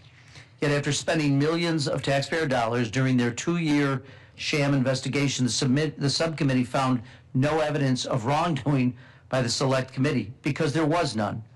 The absurd effort lasted longer than the Select Committee itself. Instead, the majority spent nearly 2 years trafficking in paranoid, long-debunked conspiracy theories and dangerous lies while ignoring its actual responsibility to run the House of Representatives, and ensure that members and their families are safe from the very people that perpetrated the attack. Colleagues, if given the privilege to chair the Committee on House Administration under Speaker Jeffries, I will restore the committee's proper oversight functions. I will not waste taxpayer dollars entertaining ridiculous and disproven but nonetheless harmful conspiracy theories. We will respect the women and men of the United States Capitol Police by giving them not just empty words and gestures of appreciation, but the training they need and the pay they deserve. During the Select Committee's June 9, 2022 public hearing, Vice Chair Cheney rightly observed that President Trump summoned the mob, assembled the mob, and lit the flame of this attack. But an arsonist isn't the only one responsible for a fire. Those who stand by and watch it burn, or worse, fan the flames, carry that moral stain as well. Congressional Republicans experienced firsthand a deadly attack on this sacred place, on them, on their staffs, and on their country. But they chose and continue to choose cowardice, demonizing the innocent, protecting the guilty, and disparaging the patriotism of police officers who saved their lives even before the bloodstains were washed from the Capitol steps, all while claiming to back the blue no matter what. We cannot allow that to stand. We will not allow that to stand. And with that, I yield back, sir. Gentleman yields back. Chair recognizes the young lady from California for 3 minutes. Ms. Jacobs. Thank you, Mr. Chairman. I wish I didn't, but I still remember January 6, 2021 very clearly. It was my 4th day here in the Capitol as a member of Congress, and I literally didn't know my way around yet. My team walked me to the House gallery so I could watch the election certification proceedings. I was so proud to be one of the members chosen to be there. And I remember sitting there thinking about this incredible feat, peacefully passing the torch in our democracy. But then the insurrectionists breached the Capitol. Even 5 years later, there are things that I can't shake. The buzzing of the escape hoods, the fear when I couldn't open the packaging, the sound of the doors closing and being locked, introducing myself to my new colleagues as we were cowering under our chairs, thinking through what I could use as a weapon if I needed to, pens, my high heels, being sure that the elevator doors were going to open and someone with a machine gun was going to be right there, climbing over the chairs and under the railings to finally get out of the gallery. And I remember Annie Custer's hand, pulling me where I needed to go. I learned a few years ago that the insurrectionists were only 30 seconds behind us. 30 seconds. 30 seconds could have meant losing our democracy that day. That's how close we came. Before Congress, I spent my career working on conflict and political violence at the United Nations and the State Department. I worked on post-coup transitions and responses to electoral violence and violent extremism. I never thought that my experience would be quite so relevant here at home.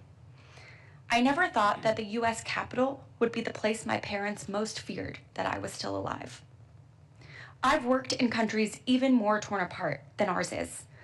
And because of that, I know that there is a way to heal and to repair and to move forward. To do that, we need accountability. Accountability for all the damage done that day, not just for the foot soldiers, but those at the top doing the planning, the justifying, the ordering, the enabling. And we need to make sure history doesn't get erased. But even beyond that, we need long-term solutions. We need to heal the deep divisions and feelings of mistrust and resentment in our country. Now, addressing these fault lines in our society, especially around race and class and inequality, they won't be easy, and it won't happen overnight. But it is necessary to bring us back together again as Americans. Since January 6, 2021, we've seen more attacks on our democratic institutions. And while they've bent, they haven't broken. And even with all of the chaos caused by our colleagues and by those trying to divide us, I'm still optimistic. I think we have brighter days ahead of us. I know that we do, because I've seen it happen in other places. All it takes is all of us coming together to decide that our future and our democracy is worth fighting for. Thank you, Mr. Chairman. I yield back. Thank you so much. Chair now recognizes the young lady from Connecticut, Ms. DeLaura. Thank you, 3 Mr. minutes. Chairman. Thank you for your work on this committee. I want to thank Leader Jeffries and the entire committee.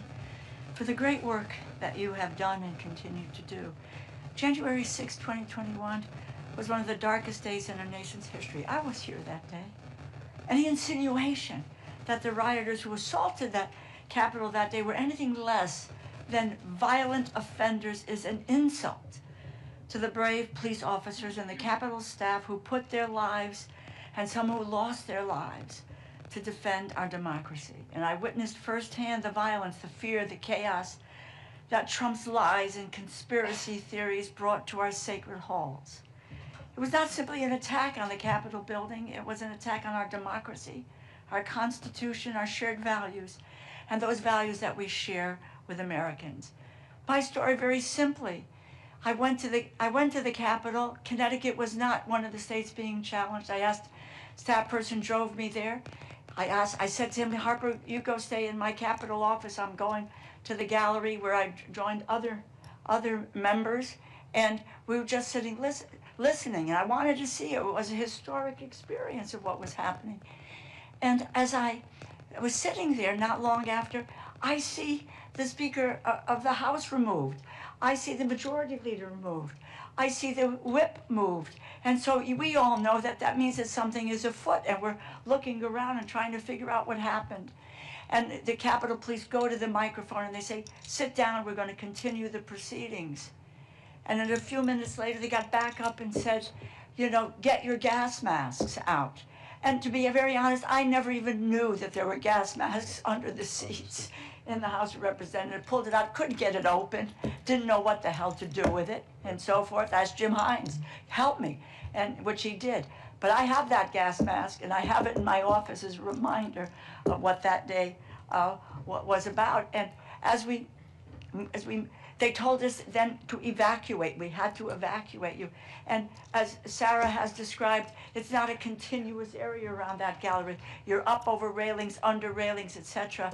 And we saw the barricaded door, the broken glass window with insurrectionists putting their hands through and guns being pointed at them. And then there were the gunshots. And we heard them say, hit the floor, which we all did. We hit the floor. And Jason Crow told us to take off our pins, take off any form of identification. We held hands going around that Capitol gallery.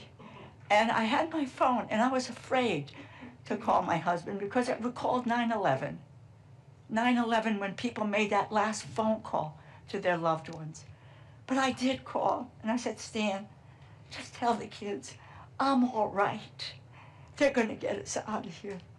And the Capitol Police got us out of there. They told us to hold when we got to that door to go out because we weren't sure who was behind the door. And then they said, okay. They opened the doors, and the insurrectionists were lying on the ground with the Capitol Police with guns over them. They hurried us down the steps to get out. I wanted to get my staff member. They said, no, ma'am, we can't do that. He is forever traumatized. It took him months before he would ever go back into the Capitol. Let me just end here because we had a president who incited a riot, and we witnessed that he refused to call the National Guard out, which was his jurisdiction. Nancy Pelosi did not have that authority to do that. And so that frightening message is that those who can commit political violence, that the president is there on their behalf. And he says, I have your back. I have your back. We cannot allow the story of January 6th to be rewritten as a mere riot or a protest that got out of hand. To do so would dishonor the sacrifices that the Capitol Police officers made to preserve our republic, embolden those who would undermine it. I join my colleagues today. I thank the Capitol Police every day when they come to work to protect us and our democracy. We faced hell on January 6th, and despite overwhelming violence, they protected our democracy. They secured our Capitol, regardless of who is in the White House. I know that I will, and my colleagues will keep the faith of this great democracy. Thank you. And I know I've gone over time, and I thank you for your indulgence. Gentlelady yields back. Chair recognizes gentlelady from Washington, Ms. Jayapal, for 3 minutes. Thank you, Mr. Chairman. It has been 5 years since Donald Trump incited an insurrection at the United States Capitol to stop Congress from certifying the 2020 election, and 5 years that Trump and Republicans have tried to erase and rewrite that day. Across the country, Americans want to know what are the consequences for a president who tried to steal an election in furtherance of his own singular power. If we cannot tell the truth of that day, then we fail our founders and our future. We embolden dictators and authoritarians around the world, and we betray Benjamin Franklin's challenge to us when he said, "We have a republic if we can keep it." January 6th was created by a madman, his cult followers, and those too afraid to stand up for him. I too was one of the few dozen members of Congress trapped in the House gallery, one of the very last to be evacuated. I had just had knee surgery. I was unable to easily move. I had a cane ready to whack insurrectionists that came in. To this day, I vividly hear the pounding on the doors, the screaming of insurrectionists threatening to kill us. And when we finally escaped, I still see those insurrectionists lying spread-eagled on the floor, surrounded by those brave Capitol Police officers with guns pointed at them. I didn't know if I would make it out alive that night. And in the early hours of the next morning, I am so proud that Democrats and a few brave Republicans came back and fulfilled our enormous responsibility to certify the election and ensure a peaceful transfer of power. And I am forever indebted to our incredible gallery group that formed that very next day and that was there throughout this time for each other. However, the personal and collective trauma of that day remain. You hear it here today, and the after effects have continued to ripple out. Trump's pardoning of over 1,500 insurrectionists, the largest pardon of violent criminal offenders in our history, made a mockery of our justice system and allowed for several to recommit violence. Our brave Capitol Police officers and law enforcement officers who defended and even died for our country have still not seen a congressionally mandated plaque installed that honors their service. The refusal of most Senate Republicans to convict Trump after the House impeached him allowed for his return as president, this time unleashed to steal Americans' health care, enrich himself, and engage in authoritarian behavior that violates our Constitution and our separation of powers. Without accountability, our democracy is not safe, and this can happen again with worse consequences. For 244 years, we have had peaceful transfers of power. The founders planned for a potential dictator as president, but they did not plan for an entire party to follow that dictator. They had faith that members of Congress of both parties would put country first. That faith is being severely tested. In the courts, there is one last chance to hold Trump accountable with a case that several of us members filed to ensure that we have guardrails against tyranny. And here in Congress, we have a responsibility every single day to never rest until we have that real accountability for that day. That is the only way we can keep our republic. And I'm grateful to you, Mr. Chairman, and our colleagues for having this testimony today. I yield back. Thank you so much. I thank our colleagues for appearing here today. And I'll now excuse you and invite our next panel of witnesses to take their seat.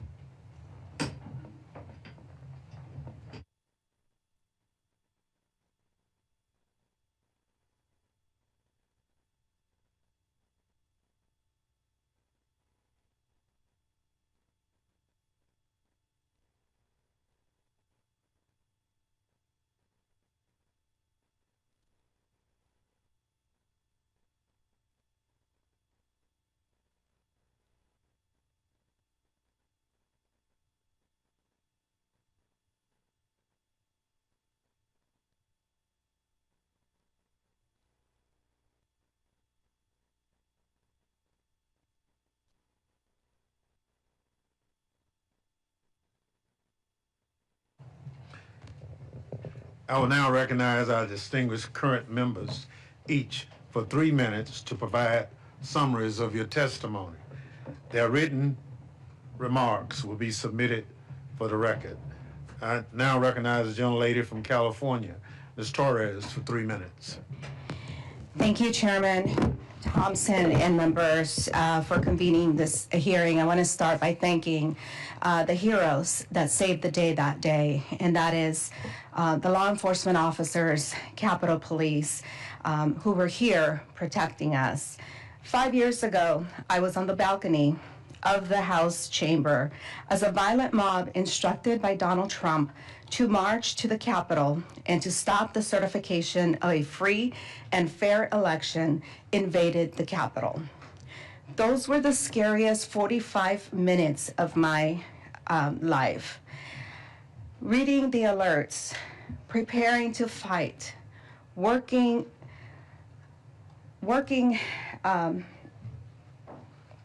watching my colleagues being evacuated below us and not seeing a clear exit for myself, no immediate security, and a balcony door that would not be locked, that couldn't be locked from the inside.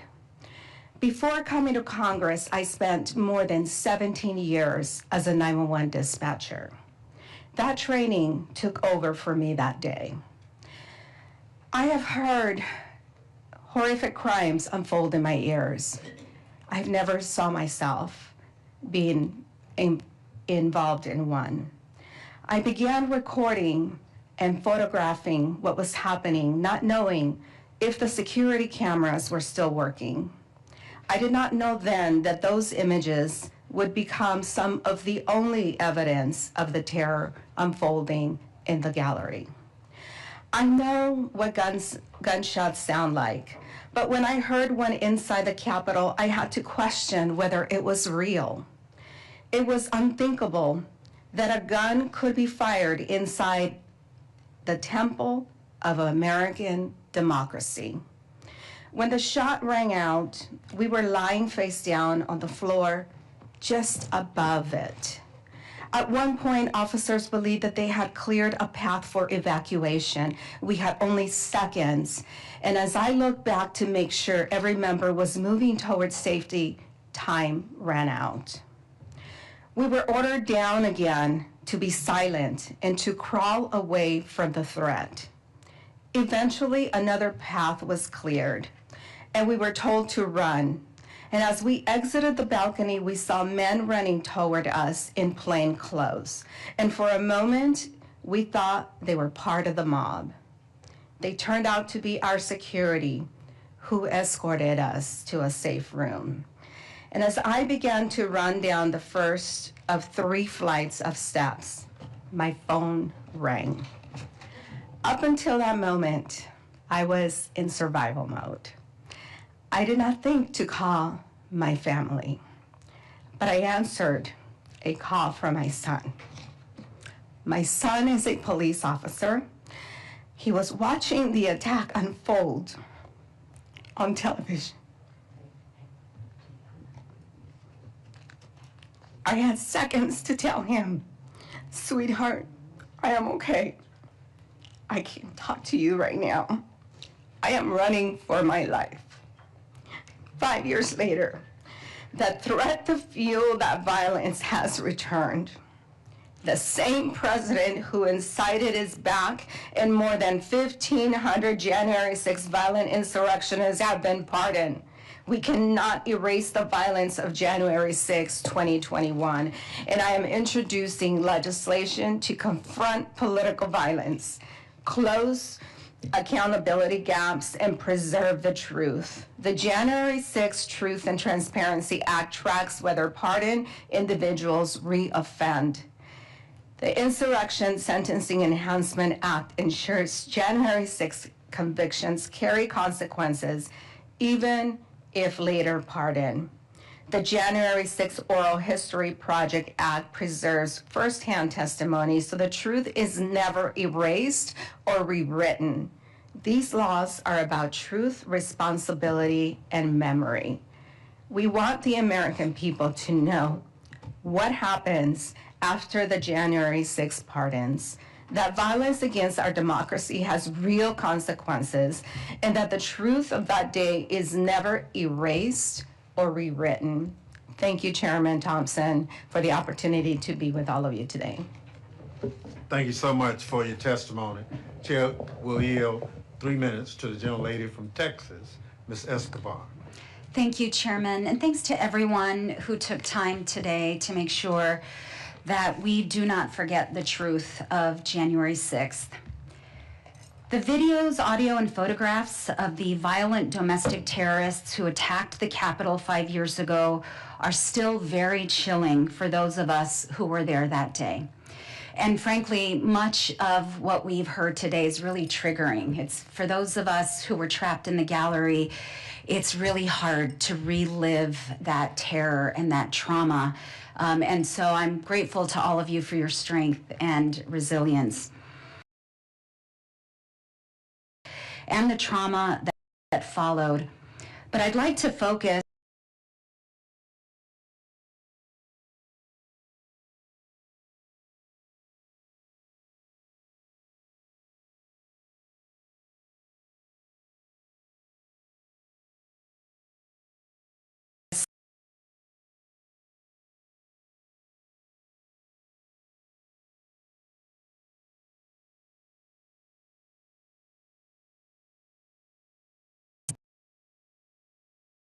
some of them were here with us during this event.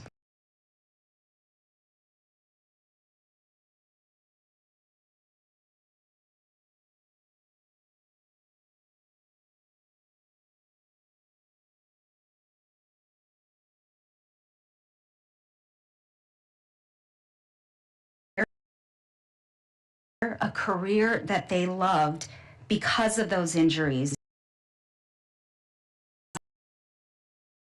Financially recuperated. It is absolutely nearly 1,600 of those insurrections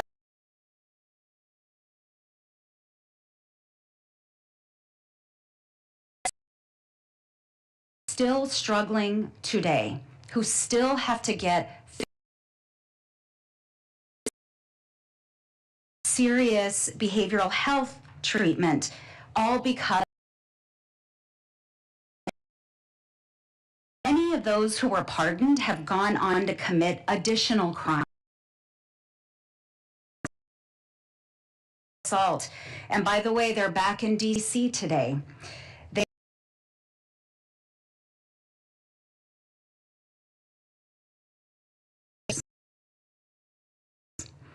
Despite the loss of their career, their health, officers are being denied their public safety officers' benefits. The sixth officer has been awarded this benefit, and some are. Why? We have to fix this. We have. And at the same time, Donald Trump has talked about setting up these horrific acts. Colleagues, I want to again thank these law enforcement heroes for saving our. Every American should know that this administration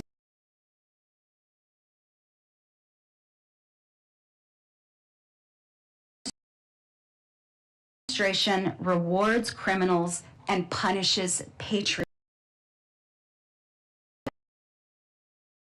Allow history to be whitewashed and to remain committed to a country where truth matters. Thank you, Chairman, for the opportunity. I yield back. Gentlelady yields.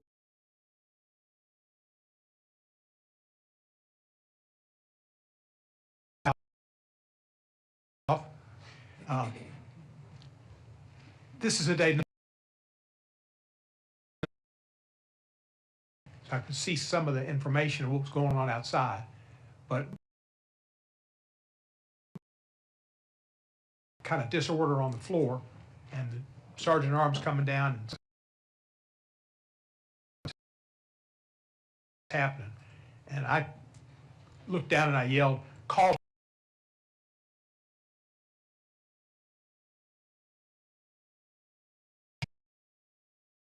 And I don't know if they're with ICE or if they're standing for another time,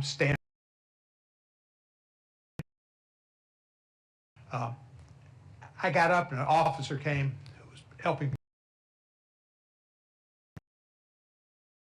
And he helped me put my mask on. And I was walking out. David Trone preceded me to the Republican side, and Trone just put his leg over it and kind of went on. I might get stuck on that pole. That'd be real embarrassing. It may be painful too. And got out. We got in an elevator and we came down. We went as fast as we could towards Rayburn while we saw policemen coming the opposite office in Rayburn. I locked the doors to the outside and I locked myself in my office. Everybody I'd ever met in my life, I think. Well, my hero as a child, life, and up until the fact we, in essence, got him in the Hall of Fame. Help. I got a Mini Minoso bat in my hand, sitting in my office, waiting for him to come in. It was Minnie's son. He said, "I hope you're okay, and I hope everybody in the office is okay. I'm concerned. I got your dad's bat in my hand." And he said, if he was there, he'd be swinging. I watched the tube, and then we got up and went and voted. And that was a great day that we heroic in getting us called back. And Mike Pence was heroic and not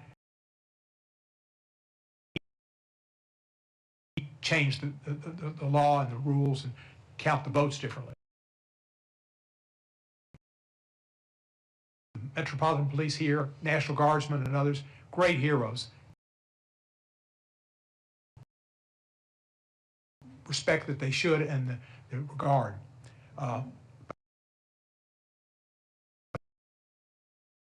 It's like Mr. Stewart goes to a lawyer, and he found in his work that there was an indictable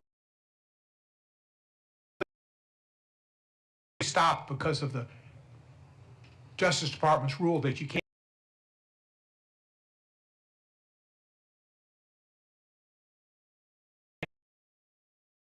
And he is, in my opinion, he testified before a Republican committee that was set up, something they could create. Their vindictive tour. He spoke truth, even though he knew that if he said anything at all, that they could possibly put him in jail. He said he followed the facts and then applied. The decision to bring charges against President Trump was mine, but the basis for those indictments returned by the grand jury in 2 different districts. Our investigation developed engaged in a criminal scheme to overturn the results of the 2020 election and to prevent President Trump is a treasonous individual and is, and as Mr. Raskin quite said, had graffiti put up.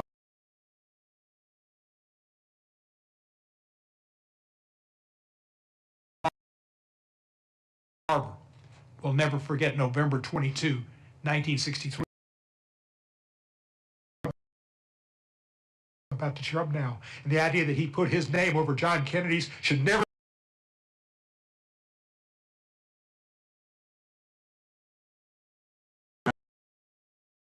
The gentleman from Georgia, Mr. Johnson, for 3 minutes. Jeffries and all of the other leaders who have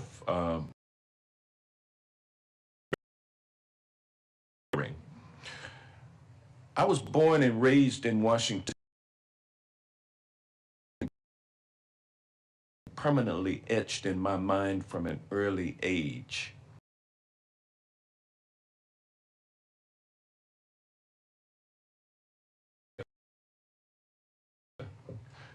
To me, the Capitol was always democracy and justice. At the age of 10, as a legislator, I was always of the United States Capitol, what it stands for. 19 years. On January 6, 2020, in response to the COVID pandemic, then still out on a limited number of members of the House to be in the chamber to witness, somewhat envious of those who were seated on the floor,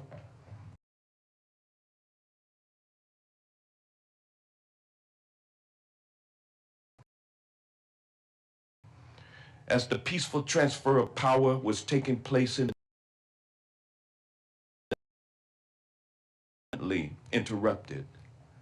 The disorder became louder,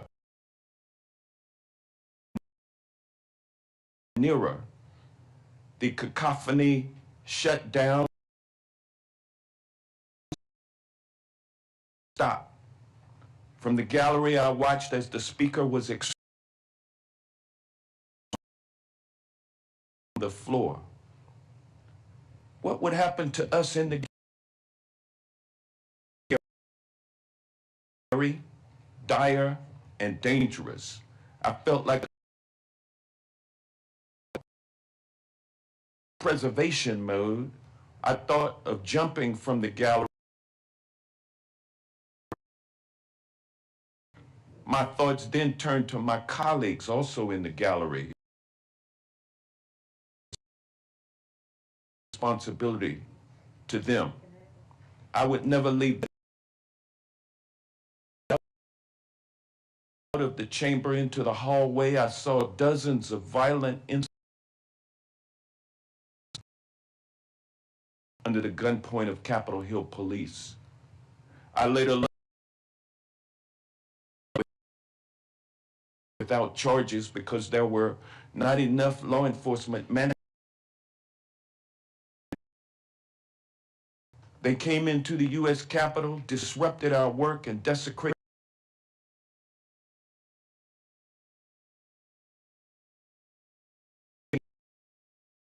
1,800 perpetrators were prosecuted, some of the worst offenders that people had been held accountable for their crimes. Shot Lady Justice on Fifth Avenue in broad insurrectionist. It was a blow to justice and the rule of law has intensified as Donald Trump and his lapdog unholy and futile attempt to whitewash and rewrite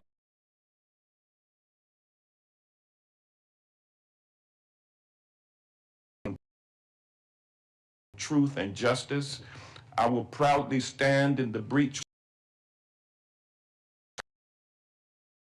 concepts of truth, freedom, liberty, and justice for all. I'd like to thank the Capitol Hill police officers and the Metropolitan Day, and thank you, Speaker Emerita. You're back. Thank you very much.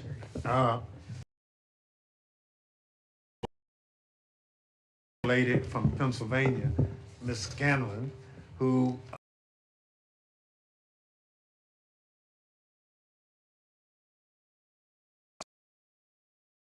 situation, but we're trying to move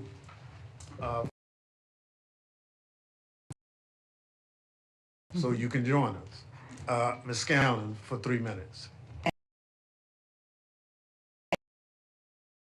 January 6th, along with Congresswoman Dean, in a meeting with Democratic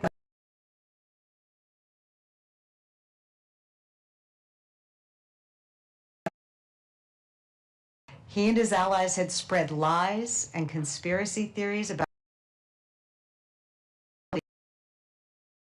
debunked and disproven and rejected in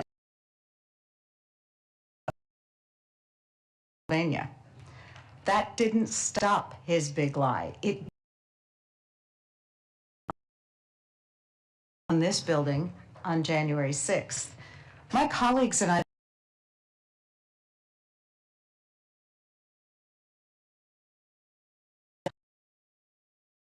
on the very same ballots they were now challenging.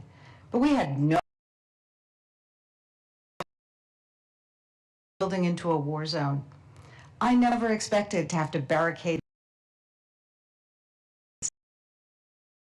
staff fleeing for their lives, to see hundreds of aftermath.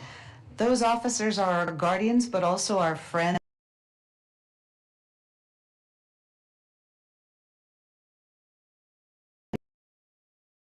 Sixth, and I was afraid he'd been grievously injured, so I do still embarrass.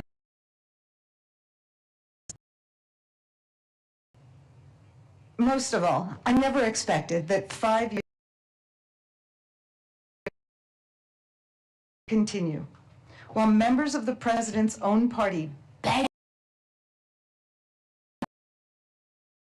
afterwards, they quickly knuckled under and joined his effort to arrest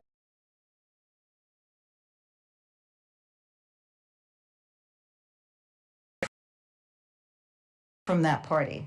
And those remaining have encouraged his pernicious that we hold to be self-evident. And our Constitution strives to form a more perfect union grounded in the common good. But this president and his allies have rejected that sturdy foundation of shared facts and values. Instead, they've built a house of cards on lies and greed and the pursuit of power. But houses without a secure foundation cannot endure. The truth matters.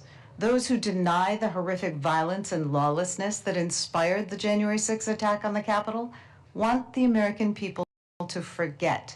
They don't want you to question their house of cards or hold them accountable. But we must remember.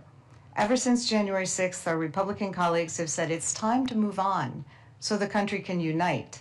We need the country to unite, but to unite in respect for the truth and love of country. To unite in holding accountable those who would lie and undermine our Constitution, because we've seen the consequences of the failure to do so. There can be no unity or accountability without a shared truth based on facts. So today, we remember and thank you for this opportunity. I yield back. Gentlelady yields back. Let me thank the witnesses for that testimony. I'd like to now excuse that witness and bring on our next panel of witnesses. We'll pause for the changeover.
I now recognize the chairman of the House Democratic Caucus, Pete Aguilar from California, another colleague from the January 6th Select Committee. Thank you, Ranking Member Raskin. It's a privilege to be here with you, Chairman Benny Thompson, our current and former colleague, mark the 5th anniversary of the attacks on the Capitol, and to honor the bravery of the police officers who sacrificed so much for our safety and democracy that day. We know Donald Trump is determined to whitewash what happened on January 6th, but try as he might, the facts have not changed. 5 years ago today, Donald Trump sat in the White House for 187 minutes, more than 3 hours, and did nothing. As the Capitol was invaded, police officers were beaten, and his own vice president was hunted. The most powerful person in the world watched his supporters attack the Capitol from just blocks away and did nothing to stop it. Not only did he refuse to call off the mob, but he poured fuel on the fire. As rioters were chanting, "Hang Mike Pence," streamed into the Capitol through smashed doors and windows, Trump tweeted, "Mike Pence didn't have the courage to do what should have been done to protect our country and our Constitution." In the minutes following that tweet, the violence intensified. Vice President Pence was rushed to safety, coming within 40 feet of the very people searching for him. Rioters closed in on the House and Senate chambers, and members of Congress still trapped inside. And all around the Capitol, police were beaten, bear sprayed, tasered by the mob acting in Trump's name. But still, Trump sat back and did nothing. As shocking as the January 6th insurrection was to us, it shouldn't have been a surprise to Donald Trump. It was what he wanted. For months, Trump had undermined the results of the 2020 election with the help of Republicans in Congress, concocted criminal schemes to subvert the Constitution, and ultimately instructed his supporters to march on the Capitol, all in an attempt to cling to power. In the words of former Special Counsel Jack Smith, the evidence was that he caused it, and that he exploited it, and that it was foreseeable to him. And the dangers of that day did not cease when the Capitol was eventually cleared. For years, career prosecutors and law enforcement professionals worked tirelessly to put the perpetrators of that day behind bars.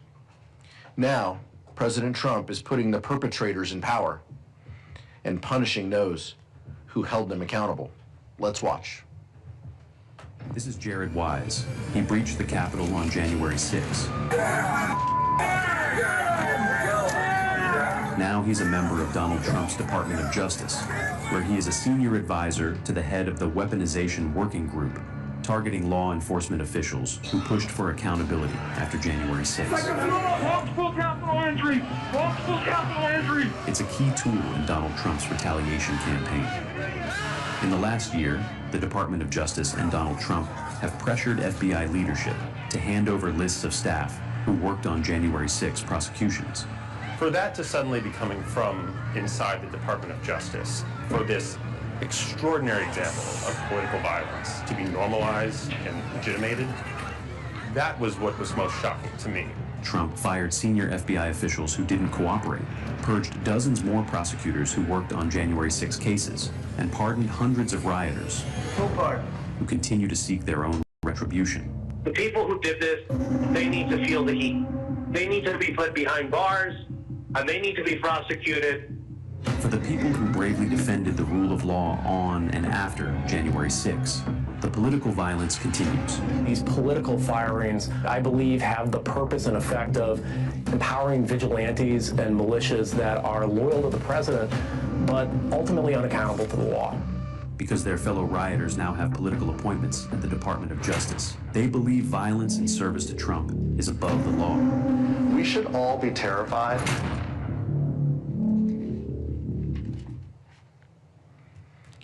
Since January 6th, Donald Trump has only intensified his attacks on America's fundamental democratic institutions.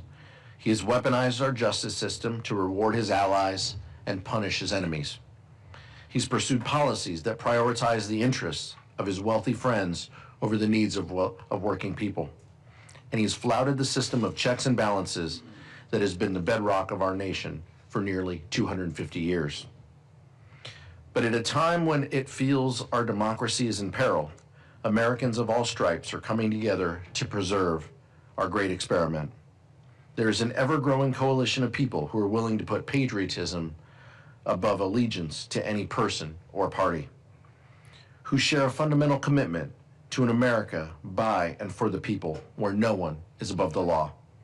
That's why I'm honored today to introduce three witnesses who have been center to those efforts. Jeff Duncan served in the Georgia House of Representatives from 2013 to 2017, and then as the state's lieutenant governor from 2019 to 2023.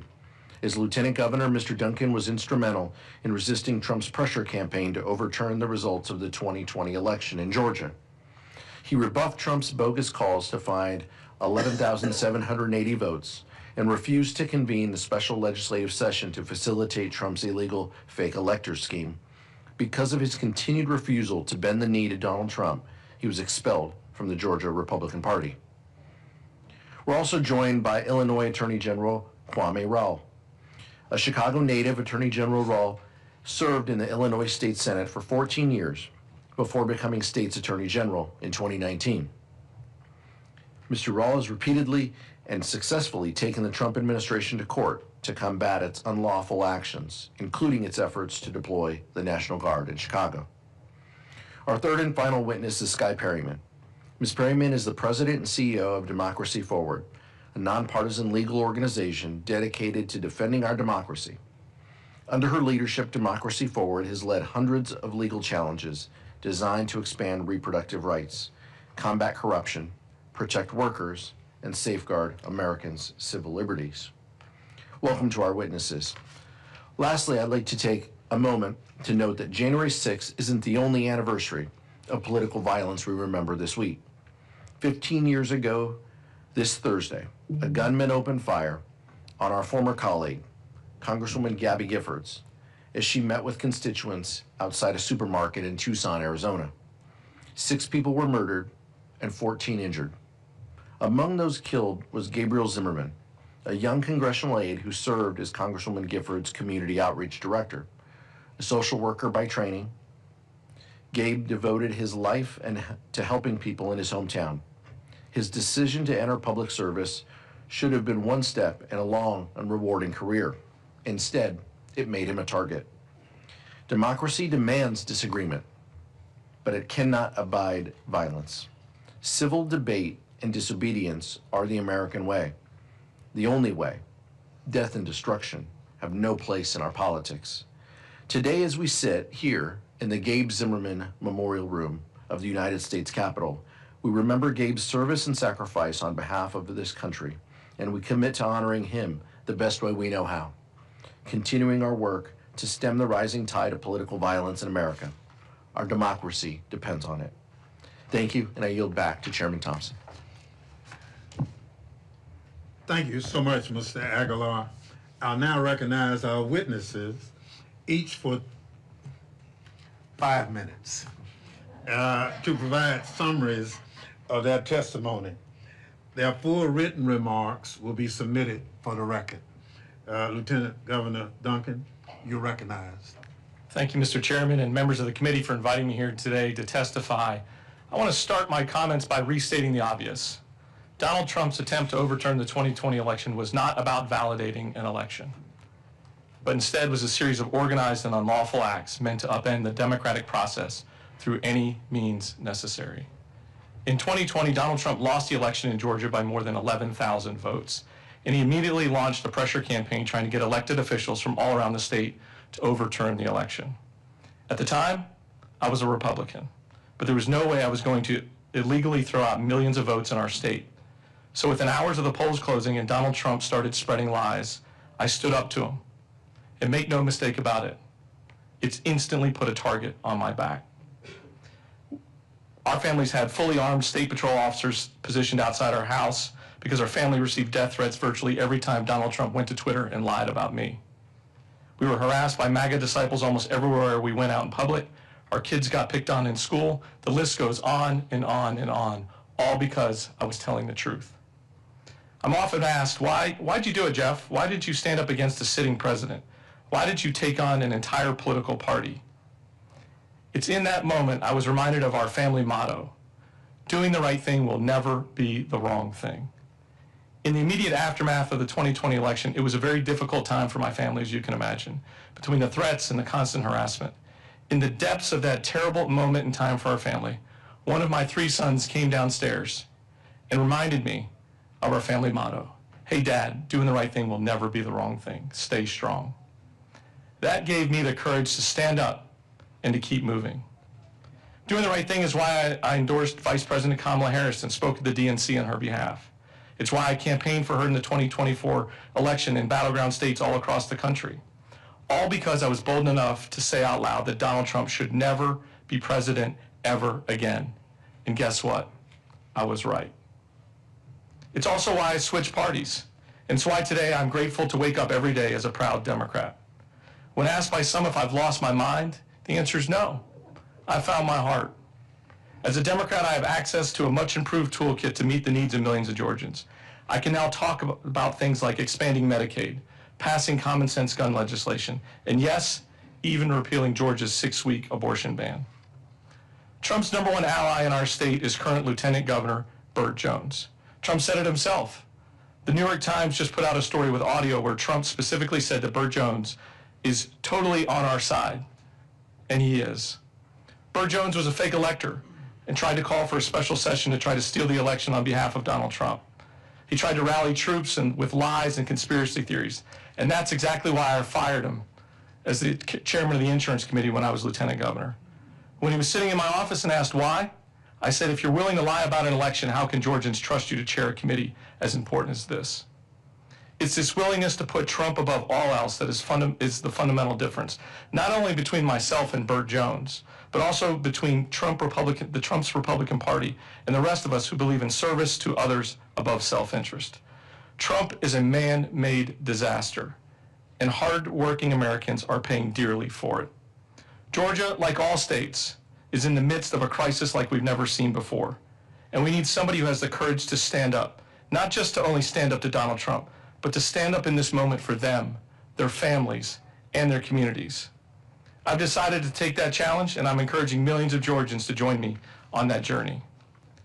It will never be okay for any of us in this room to let the reality of what happened on January 6th give way to the lies, corruption, and violence of Donald Trump's jaded vision of America.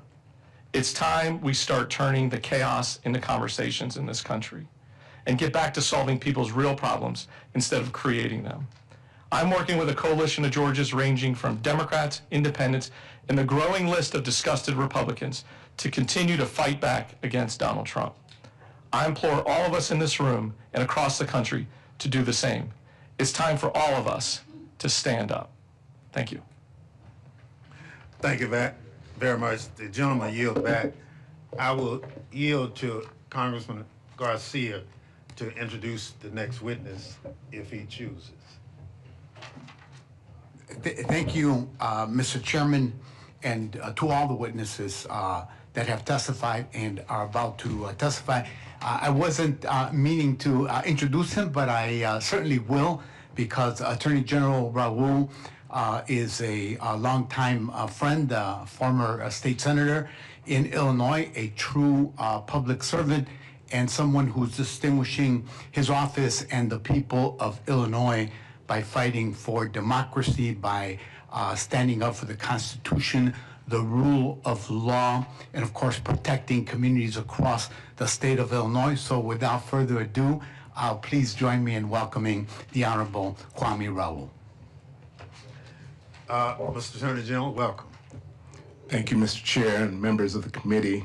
I'm honored to testify in front of you this afternoon, and since you gave me a couple of extra minutes, I want to say thank you to Congressman Garcia, who has served the community within Illinois for years and who's been a friend and a strong advocate on communities who have been under siege. And I would also thank Congresswoman Kelly, as well as former Congressman Kinzinger, both also from Illinois, for their courage. Today, I want to address the work that I and several of my state attorney general colleagues are doing to protect the rule of law. The rule of law isn't an abstract concept. It's the principle that laws are applied in consistent and predictable manner. The rule of law ensures that the Constitution's bedrock principles of separation of powers, state sovereignty, democratic accountability, due process, and equal protection under the law can be relied upon. To protect the rule of law in 2025, I collaborated with other state attorneys general to file 48 lawsuits and more than 100 amicus briefs. Those lawsuits have successfully addressed dozens of issues, including education and the environment, privacy and public health, birthright citizenship and tariffs, and state sovereignty and public safety. One particularly critical example of executive overreach and the need to protect the rule of law has been the president's efforts to federalize and deploy the Illinois and Texas National Guards into Illinois over our state's strong objection. Let me be clear, the American people, regardless of where they reside, should not live under the threat of occupation by the United States military, particularly for the reason that their city or state leadership has fallen out of the president's favor. With regard to deploying the National Guard, a president cannot go beyond the authority granted by Congress, consistent with the Militia Clause of the United States Constitution. In addition, the Posse Comitatus Act prohibits members of the military from engaging in civilian law enforcement activities. There has been no emergency requiring a militarized response in Chicago or anywhere else in the state of Illinois. Since our country's founding, protecting against precisely this threat has been at the core of creating constitutional protections against executive overreach. Alexander Hamilton stated in the Federalist Paper 29 that just the suggestion that one state's militia could be sent to another state for the purpose of political retribution was inflammatory, and that it is impossible to believe that a president would employ such preposterous means to accomplish their designs. Yet, that is exactly what President Trump did. This is an extraordinary moment in American history. My office immediately filed suit to stop the president's unlawful and autocratic actions. Within days, we won a temporary restraining order in the district court. And 2 weeks ago, after considering our respective briefs, the Supreme Court in the 6-3 ruling agreed with us. In its decision, the Supreme Court recognized that deployment of the military to execute the laws is exceptional and held that the government has failed to identify a source of authority that would allow the military to execute the laws in Illinois. This decision was not only important to those of us in the state of Illinois, but to those in California, Oregon, and throughout our nation. I and my partner, state attorneys general, remain unafraid to defend the rule of law for all of the American people. Thank you for inviting me to speak today, and I'm happy to answer any questions. Thank you so much for your testimony. Ms. Perelman, you're recognized. Thank you, Mr. Chairman, and thank you for convening this hearing today. We've heard throughout the day about the horrific acts of January 6, 2021, and so today I'm going to focus on the aftermath and what we can all do to respond. In the months following January 6, 2021, the United States was added to a list of global backsliding democracies by the International Institute of Democracy and Electoral Assistance. And our nation has remained on that list every year since. That already concerning backslide has become accelerated and rapidly accelerated over the past 11 or so months as the president and his allies in this Congress have sought to govern in a way that is on a collision course with the United States Constitution.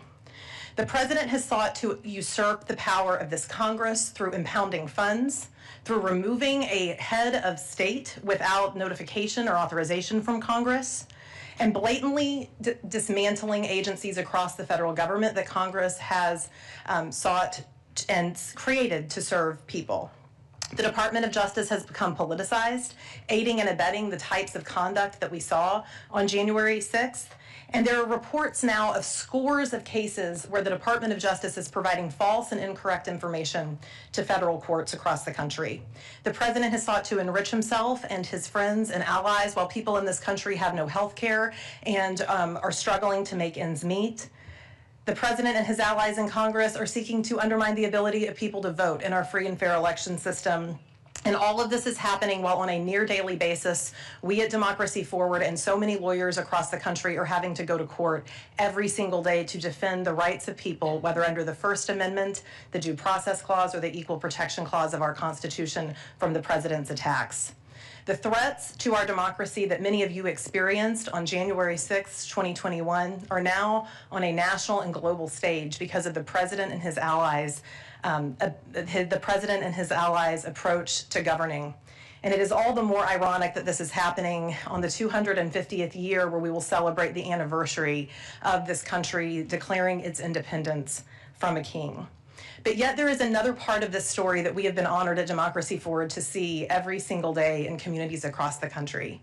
And that is as powerful institutions have pulled back or decided they're going to sit on the sidelines and succumb to the president's intimidation tactics, we have seen the American people all across the country step forward. As the president and his allies tried to intimidate Americans for peacefully using their voices in protest of this administration's excesses, as he tried to intimidate people for peacefully declaring the most American slogan I can think of, "No Kings," millions of people took to the streets in the largest peaceful mobilization of United States citizens in this country's history last year, unintimidated by the president. It's a stroke of dark irony that as this president would pardon violent rioters and insurrections, he would have the audacity to call the American people across this country un-American for saying something like "No Kings." Over the past 11 months, there have been more than 500 federal court cases filed by people in communities, attorneys general, and members of civil society across this country seeking to defend people's rights. And the people are winning.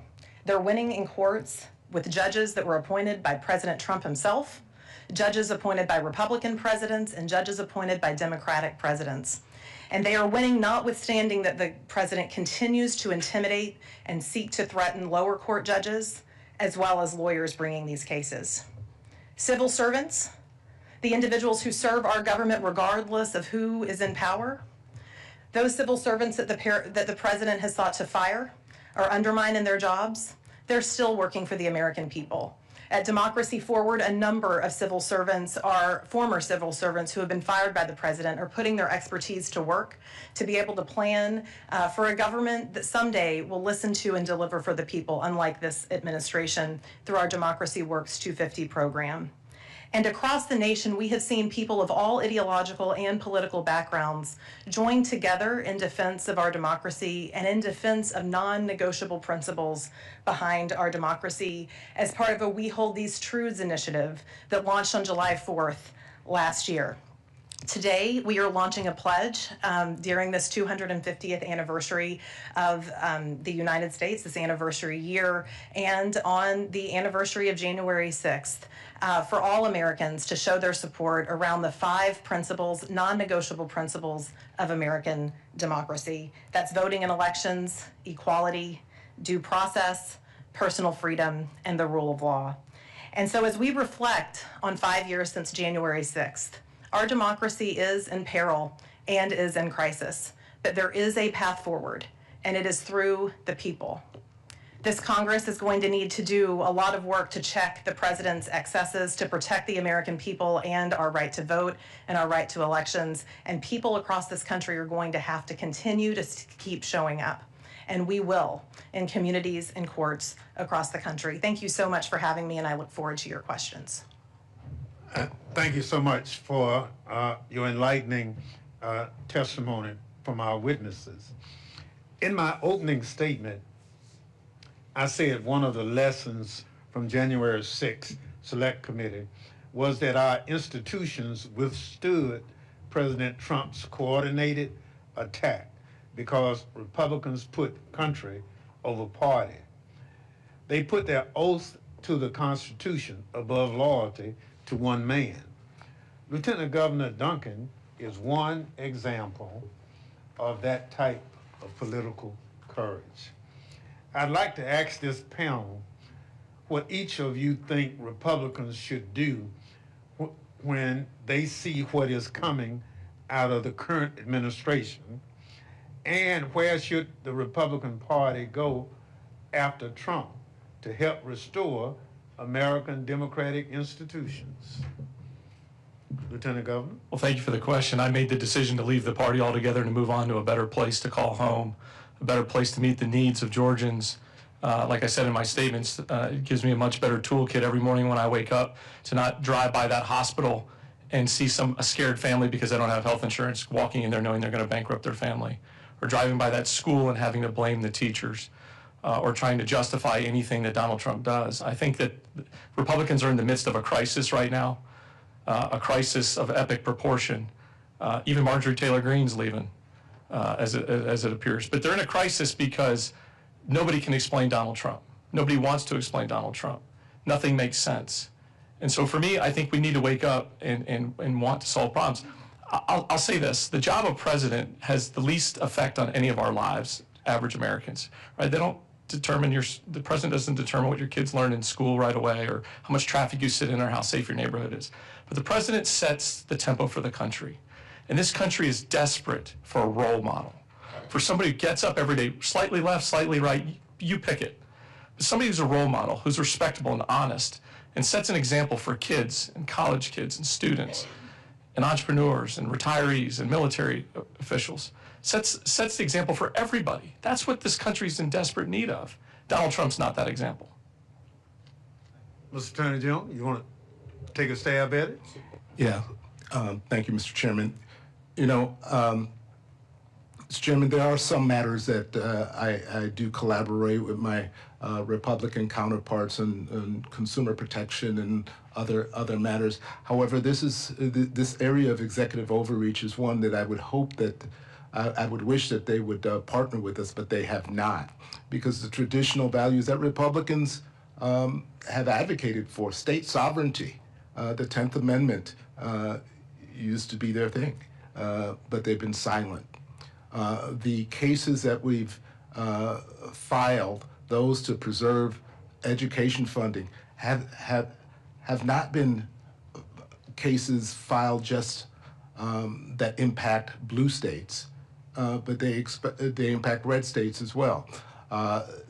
The Congress, you all have put conditions on making sure that critical cancer research, Alzheimer research at NIH is appropriately funded.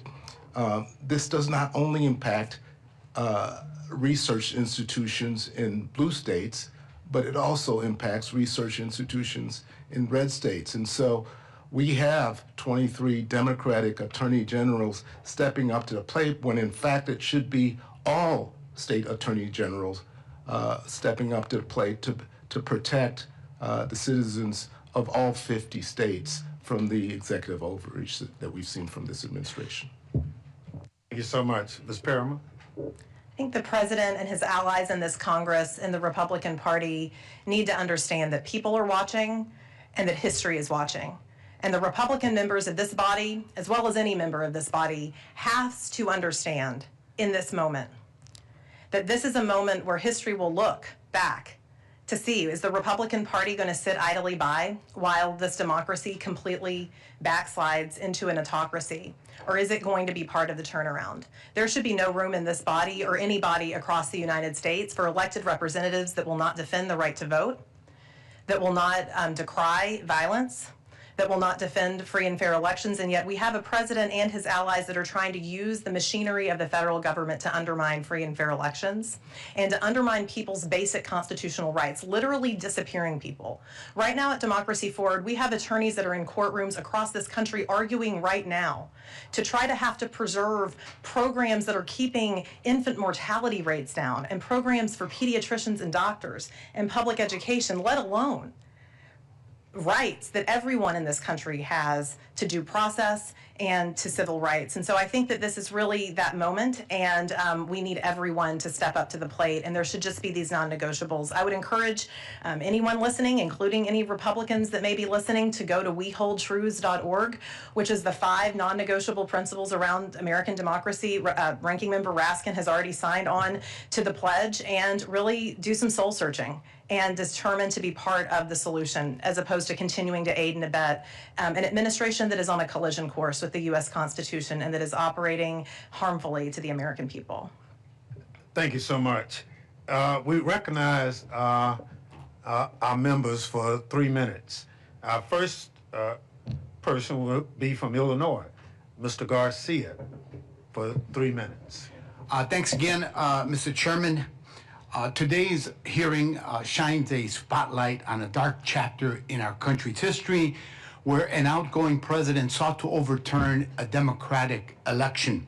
Trump's insurrection was not a random act, nor was pardoning the rioters on his first day in office. Instead, he was deploying the playbook of chaos and lawlessness that's at the heart of the MAGA movement.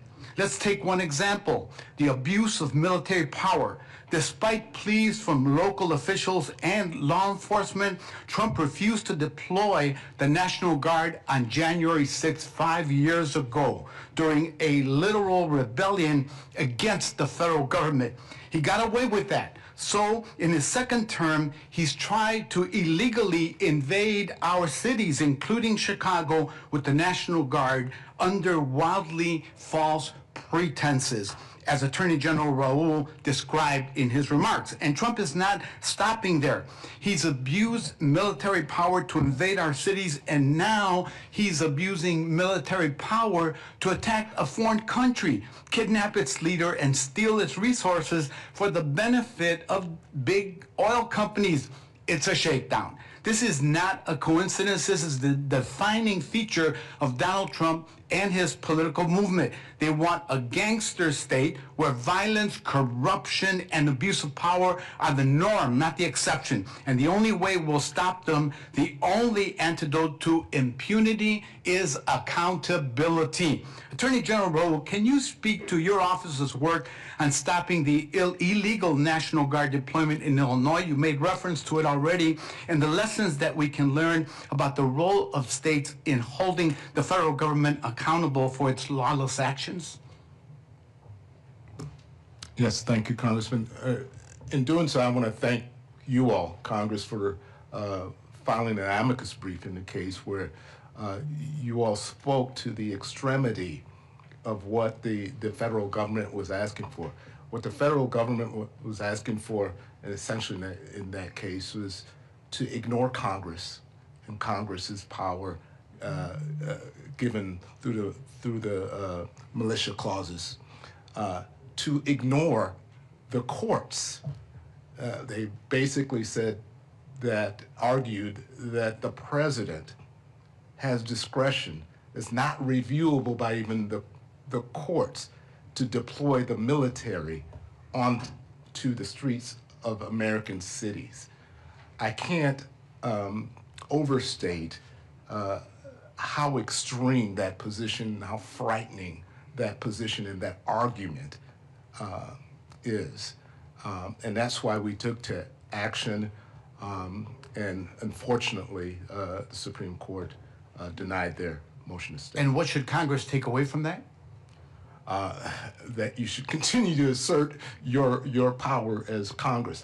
One consistent theme throughout the 48 cases that I mentioned is the administration ignoring what we learned in Schoolhouse Rock, that we have separations of powers and that Congress has been given the authority to appropriate, and Congress has been given the authority to set guidelines for the executive branch to carry out. Thank you. Appreciate your indulgence, Mr. Chairman. Yield back. Thank you very much. Chair recognizes the gentleman from Maryland, Mr. Raskin. Thank you kindly, Mr. Chairman. Thank you to all the witnesses. Lieutenant Governor Duncan, you were one of the people being told by Donald Trump, just find me 11,780 votes. That's all I need, right? And he thought it was just a matter of party loyalty. It would be obvious because at that point you were a Republican, right? But you didn't think it was a question of party loyalty. You thought it was just a question of where were the votes? Counting the actual votes of the people, right? You were one of numerous election officials around the country who refused to buckle under when Trump did that. That wasn't Donald Trump trying to stop election fraud. That was Donald Trump trying to commit election fraud. I wonder if you would give us a little more insight into what your thought process was, and also, what do you think would have happened had you given in and other election officials given in at that point?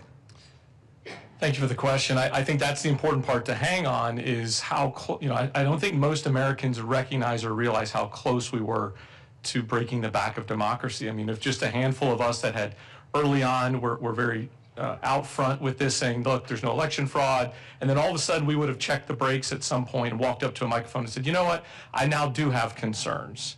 The momentum would have shifted and we would have seen chaos.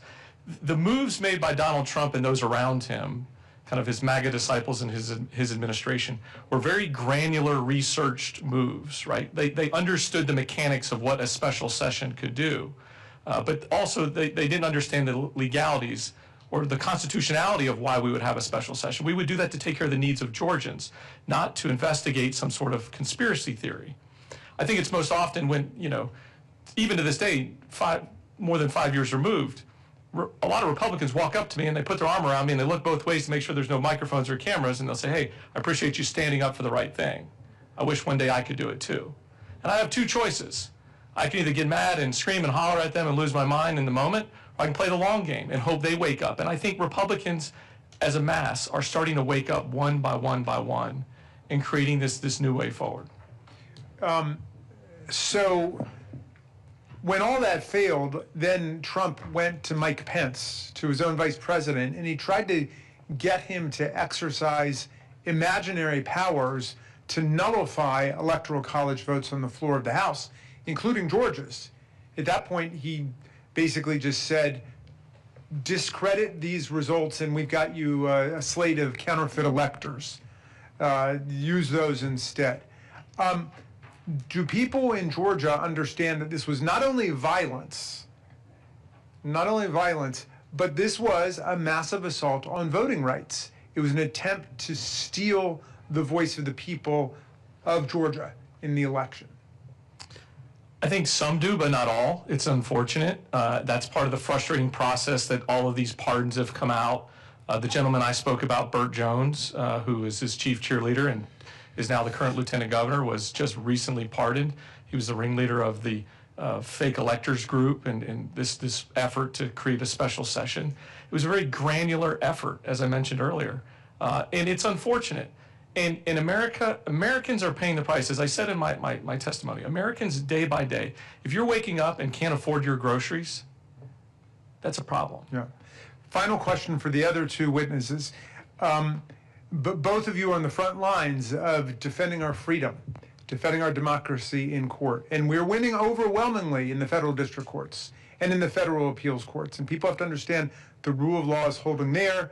The big problem is we get up to the Roberts Court's emergency docket, the shadow docket, and it's like the twilight zone for justice there. Tell us how you are maintaining hope and faith through this process, and what you're telling people about still the persisting fundamental importance of defending rights in court and treating our federal judiciary with the respect that it's traditionally deserved. Well, Congressman, I draw some hope from Illinois v. Trump in the Supreme Court case that I've been referring to for a couple of reasons. Although the court did not address the issue of reviewability, which I thought it should, because this notion that the president has this authority to deploy the military and the courts don't have authority to review it is a very extreme notion. But one of the things that I think that many missed is footnote 4 in the case, which is Justice Kavanaugh taking a step backwards from his prior position that, in essence, race can be used as a notion for immigration stops, and that he took the time in that footnote to explicitly take a step back gives me a sense of hope. The ability of the American people to initiate litigation against their government, as you know, Ranking Member Raskin, is an incredible right and power that people have. And what we see in court after court is it's not just the court decisions, and we are winning in the vast majority of these cases because the president's policies are so extreme. But it's not just the court decisions. It's individual Americans stepping up to the plate and saying, I'm going to require a public accounting of what my government is doing to me because I have rights. And what we have seen is that this administration in many instances has backed off of a number of the cases that we are bringing in court once we win, or even sometimes before we win, because the people are using their voices. It helps when you all use your voices too here in Congress. We are seeing that the vast majority of these cases are not going to the Supreme Court. And then, of course, when they do go to the Supreme Court, it has not been a complete, it hasn't been sort of a complete losing record on behalf of people and communities, but it is concerning. But I will say that this is a place on the shadow docket where Congress really does have a role, and you've been a champion of asking these questions. Congress has a role and can have a role in the future in asking questions and in checking the way the Supreme Court is managing its dockets. It is not American, it is not consistent with the way the judicial process is supposed to work to have a Supreme Court that is issuing orders unexplained to the American people, overriding explained decisions from judges. And by the way, judges that all presidents have appointed, Democratic presidents, Republican presidents, and President Trump himself. That is a practice that needs oversight by this Congress, and it is a place where I would implore this Congress to pay attention and do more in the future. All of that said, is the people are winning in courts. The ability to initiate this litigation is incredibly important. And one of the reasons that Donald Trump is attacking judges and lawyers, and one of the reasons that they hold broad press conferences anytime they get even a morsel of a win from the Supreme Court, is because the legal strategies are working and they want to discourage people and want people to believe that they are not. And so we find hope in that and in the American people's persistence day in and day out. Yield back, thank you. Gentleman yields back. Chair recognizes the gentlelady from Washington, Ms. Jayapal, for 3 minutes. Thank you, Mr. Chairman, and thank you all so much for your testimony. Very, very important. Attorney General Rowell, I want to thank you for your leadership in amidst Trump's assault on Chicago.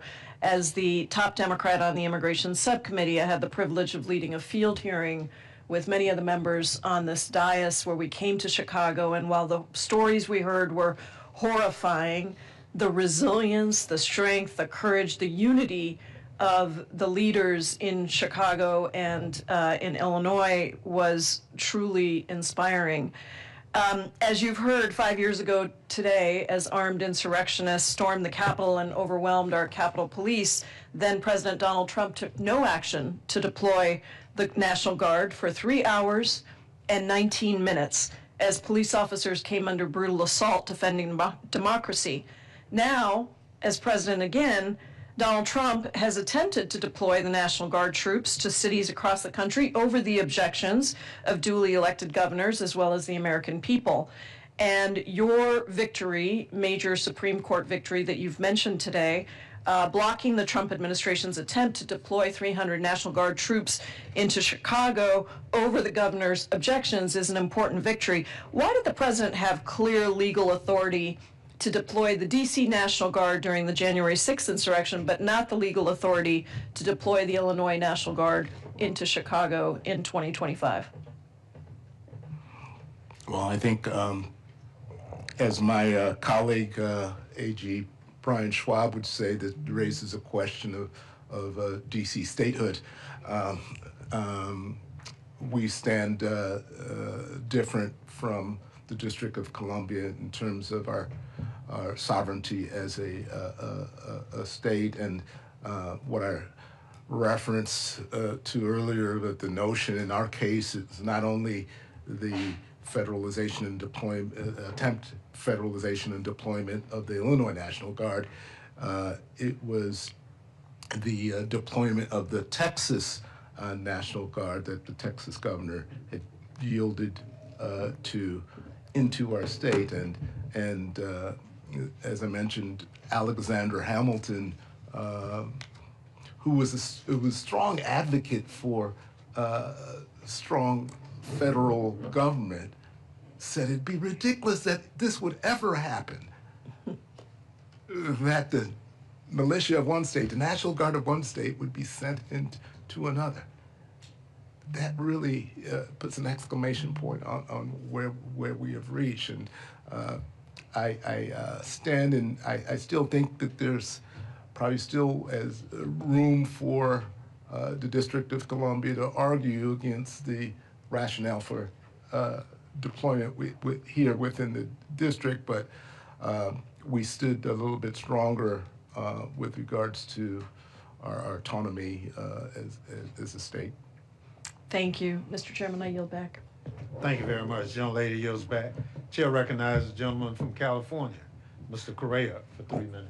Thank you, Mr. Chair. I want to also thank all of you for being here today. And Lieutenant Governor Duncan, first of all, I want to say that thinking of my high school football coach, how he would describe you, I think he'd be saying pure guts, man with guts. And I would say you're a patriot.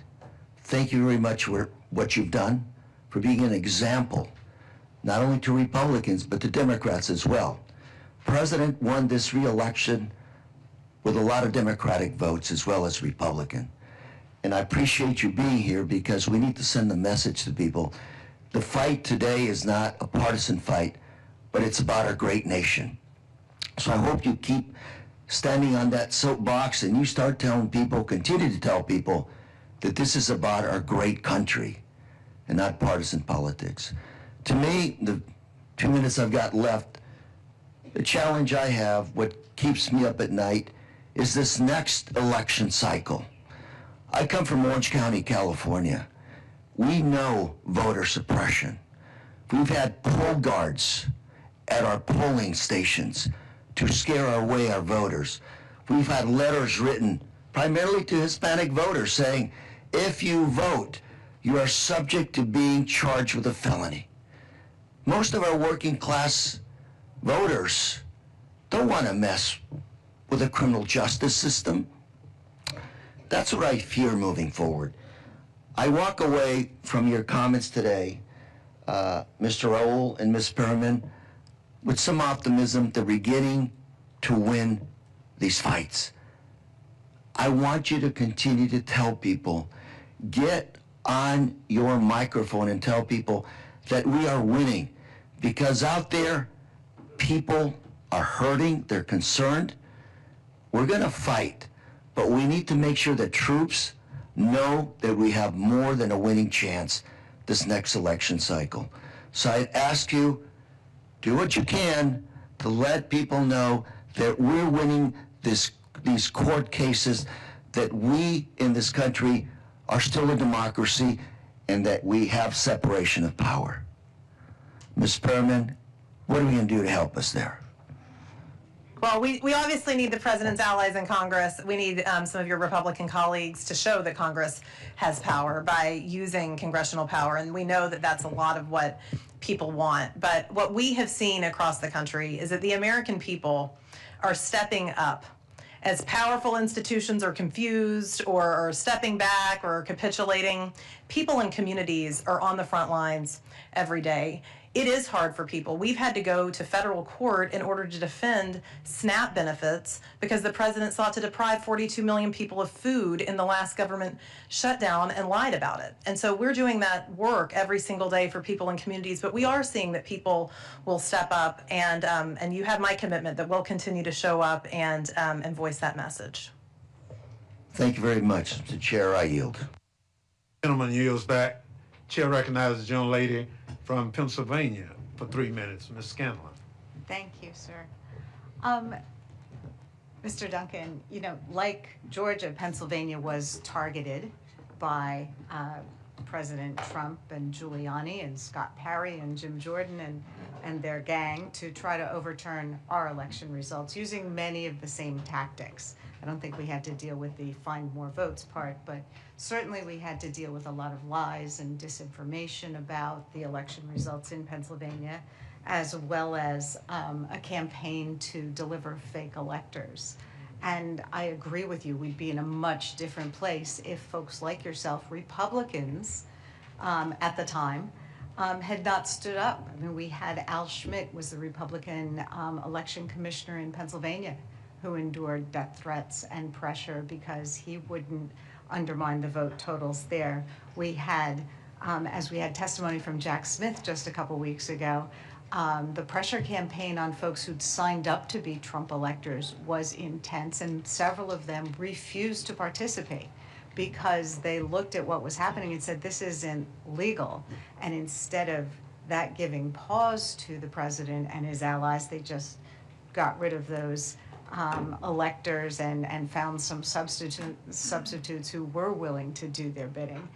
Can you talk a little bit about what that is like? And again, I would invite anyone to read Special Counsel Smith's testimony, but just the kind of pressure campaign that was being instituted just against Republican elected officials, not against Democrats, I guess on the assumption that it's a zero-sum game and Democrats wouldn't care about voter fraud. I keep mentioning this term granular because it just sticks in my mind how granular Donald Trump was in that specific election cycle. It was not uncommon for a state senator or a state representative to be directly called by Donald Trump with some sort of planting a seed of misinformation or doubt. Who knows what else was going on those calls, what guarantees were being made, what promises were being made. But it was a doubt game. And it really felt and continues to feel like a lot like a Ponzi scheme, right? Donald Trump is running one big Ponzi scheme right now. And it's dangerously close to falling apart, and I think even Republicans are feeling it. But in that moment in time, here's the part that scares me. We didn't know what was coming down the pike during this period. There was a meeting in the Capitol, and I was like, why are all these people meeting at the Capitol? What is this all about? And it ended up being a room full of fake electors, right? Now people understand that they can gain momentum. There's tens of millions of MAGA disciples out there that would fall for it again. And so I think we have to be diligent. And that's why meetings like this, continue to answer the question, why am I doing this? Because the truth is the truth. And if we don't pay attention to the truth, then it's all going to be whitewashed and it will repeat itself again and again and again. And who knows when and who knows how, but it will repeat itself again. I think you're right, and one of the big tells that we saw when our colleagues would try to push these lies is if they knew better, they would say, well, people are saying, people are asking the question. They were trying to throw in those seeds of doubt, knowing there was absolutely no proof and no basis for it. So thank you for your testimony. I yield back. Gentlelady yields back. Chair recognizes gentlelady from Pennsylvania for 3 minutes, Ms. Dean.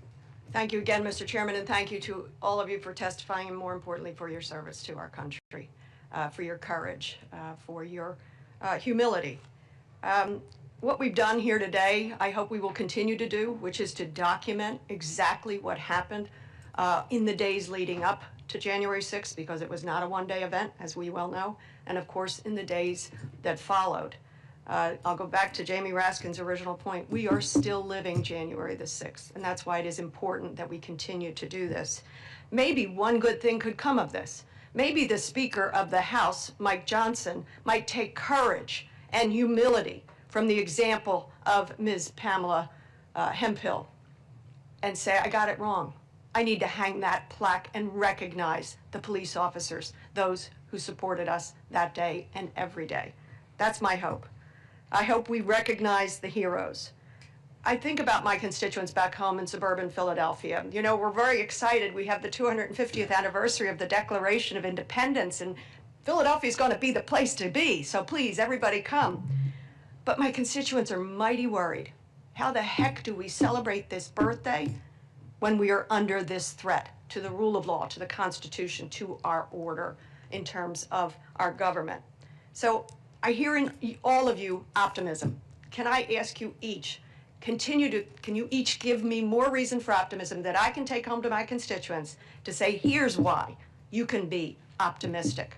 Because we're here now, and our constituents, our kids, our grandkids are going to say, where were you in this crisis moment for our government? Tell us some of your inspiration and hope for the future. My constituents are hungry for ethical government based on the rule of law. You know, I wake up every day believing truly that our best days are in front of us. And I hope every American can wake up with that mindset that our best days are in front of us. But there's a lot of Americans that can't right now. Yeah. There's a lot of Americans that can't afford groceries, can't afford rent, can't afford child care. Those are the issues that we need to focus in on. We have a healthcare crisis of epic proportion, and we have a president who hasn't mentioned it one single time. In weeks, we have millions of Americans millions of Georgians waking up today that have no idea how they're going to pay for their health care for their family. They're going to go uninsured.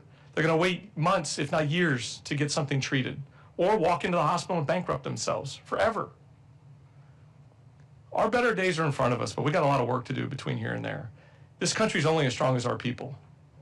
And I continue to pray for our people to be strong and to stand up for what is right. What is right is to push back on authoritarians. What's right is to do the right thing, regardless of what's next to your name, an R or a D or an I. Doesn't matter. We're Americans. We're bonded at the hip. Mr. Howell? I draw hope from the fact that of our collective work. I sit before you as the Attorney General of the state of Illinois, but on every week I am in communication with attorneys general from 22 other states, and we also with certain governors, like my former colleague from Pennsylvania, right. Josh Shapiro, who served as Attorney General.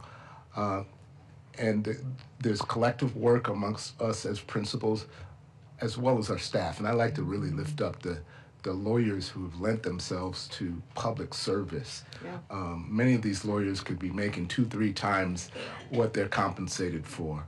Don't tell them I said that, but we'll keep it they've quiet. committed themselves in this time to save our republic as we know it. And it's no small thing. Thank you. Sky? I have a lot of hope in the fights that we've been part of collectively in this nation in the past and what we can do in the future. You talked about Philadelphia. I'm going to be taking my 10-year-old son to Philadelphia this year, but we spent New Year's in Williamsburg because we're visiting all of the sites. And what impressed us as a family when we were there was how much people have done in the past with less than we have now. We have defeated a king.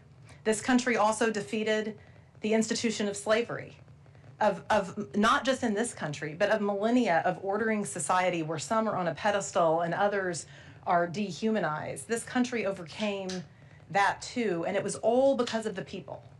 It was all because of the will of people in their everyday lives, making a decision that they were going to rise above whatever barrier is out in front of them. And we see that in our work at Democracy Forward every day, where we see people across this country figuring out how they can engage in this matter. When large law firms and big corporate institutions won't go to court to challenge a president that's taking away, by the way, their very rights too, people in this country have shown up to do that work. So I get a lot of inspiration and hope from that. And we're seeing that it is something that really transcends people's backgrounds and ideologies. And I think there's this moment in this crisis to create a catalyst for real change. But all of us are going to have to do our part. Every single person, not just the lawyers, not just members of Congress, not just the people running for office, everyone. And I think that we'll see people step up to the plate. We the people. Thank you very much. Thank you, Chairman. Thank you very much. To gentlelady yields back. Let me say for our final panel, that hope and inspiration we heard very clearly from your testimony here today. I thank you for that testimony. I'd like to thank everyone else who participated. Ms. Hamilton, you're a rock star. I promise you, your participation here gives us that hope that these witnesses have said today. Your testimony is essential to setting the record straight for the Capitol insurrection of January 6, 2021. Because even the White House official website has turned into propaganda, we have to keep fighting against lies, and it's a tall order for all of us to push back. As we close today, let us be clear about a few things.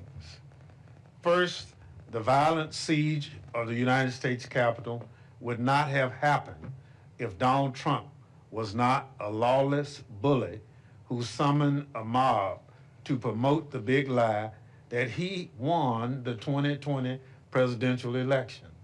January 6, 2021 would have just been as quiet as January 6, 2025, if Donald Trump had honored his oath to the Constitution or even had just an ounce of dignity. Second, Donald Trump's lying and lawlessness continues till this very day, and our democracy is in peril because of it. After his plot to overturn the 2020 election failed because of civil servants with integrity stood up to him, Trump learned that he needed to install blind loyalists to important government positions.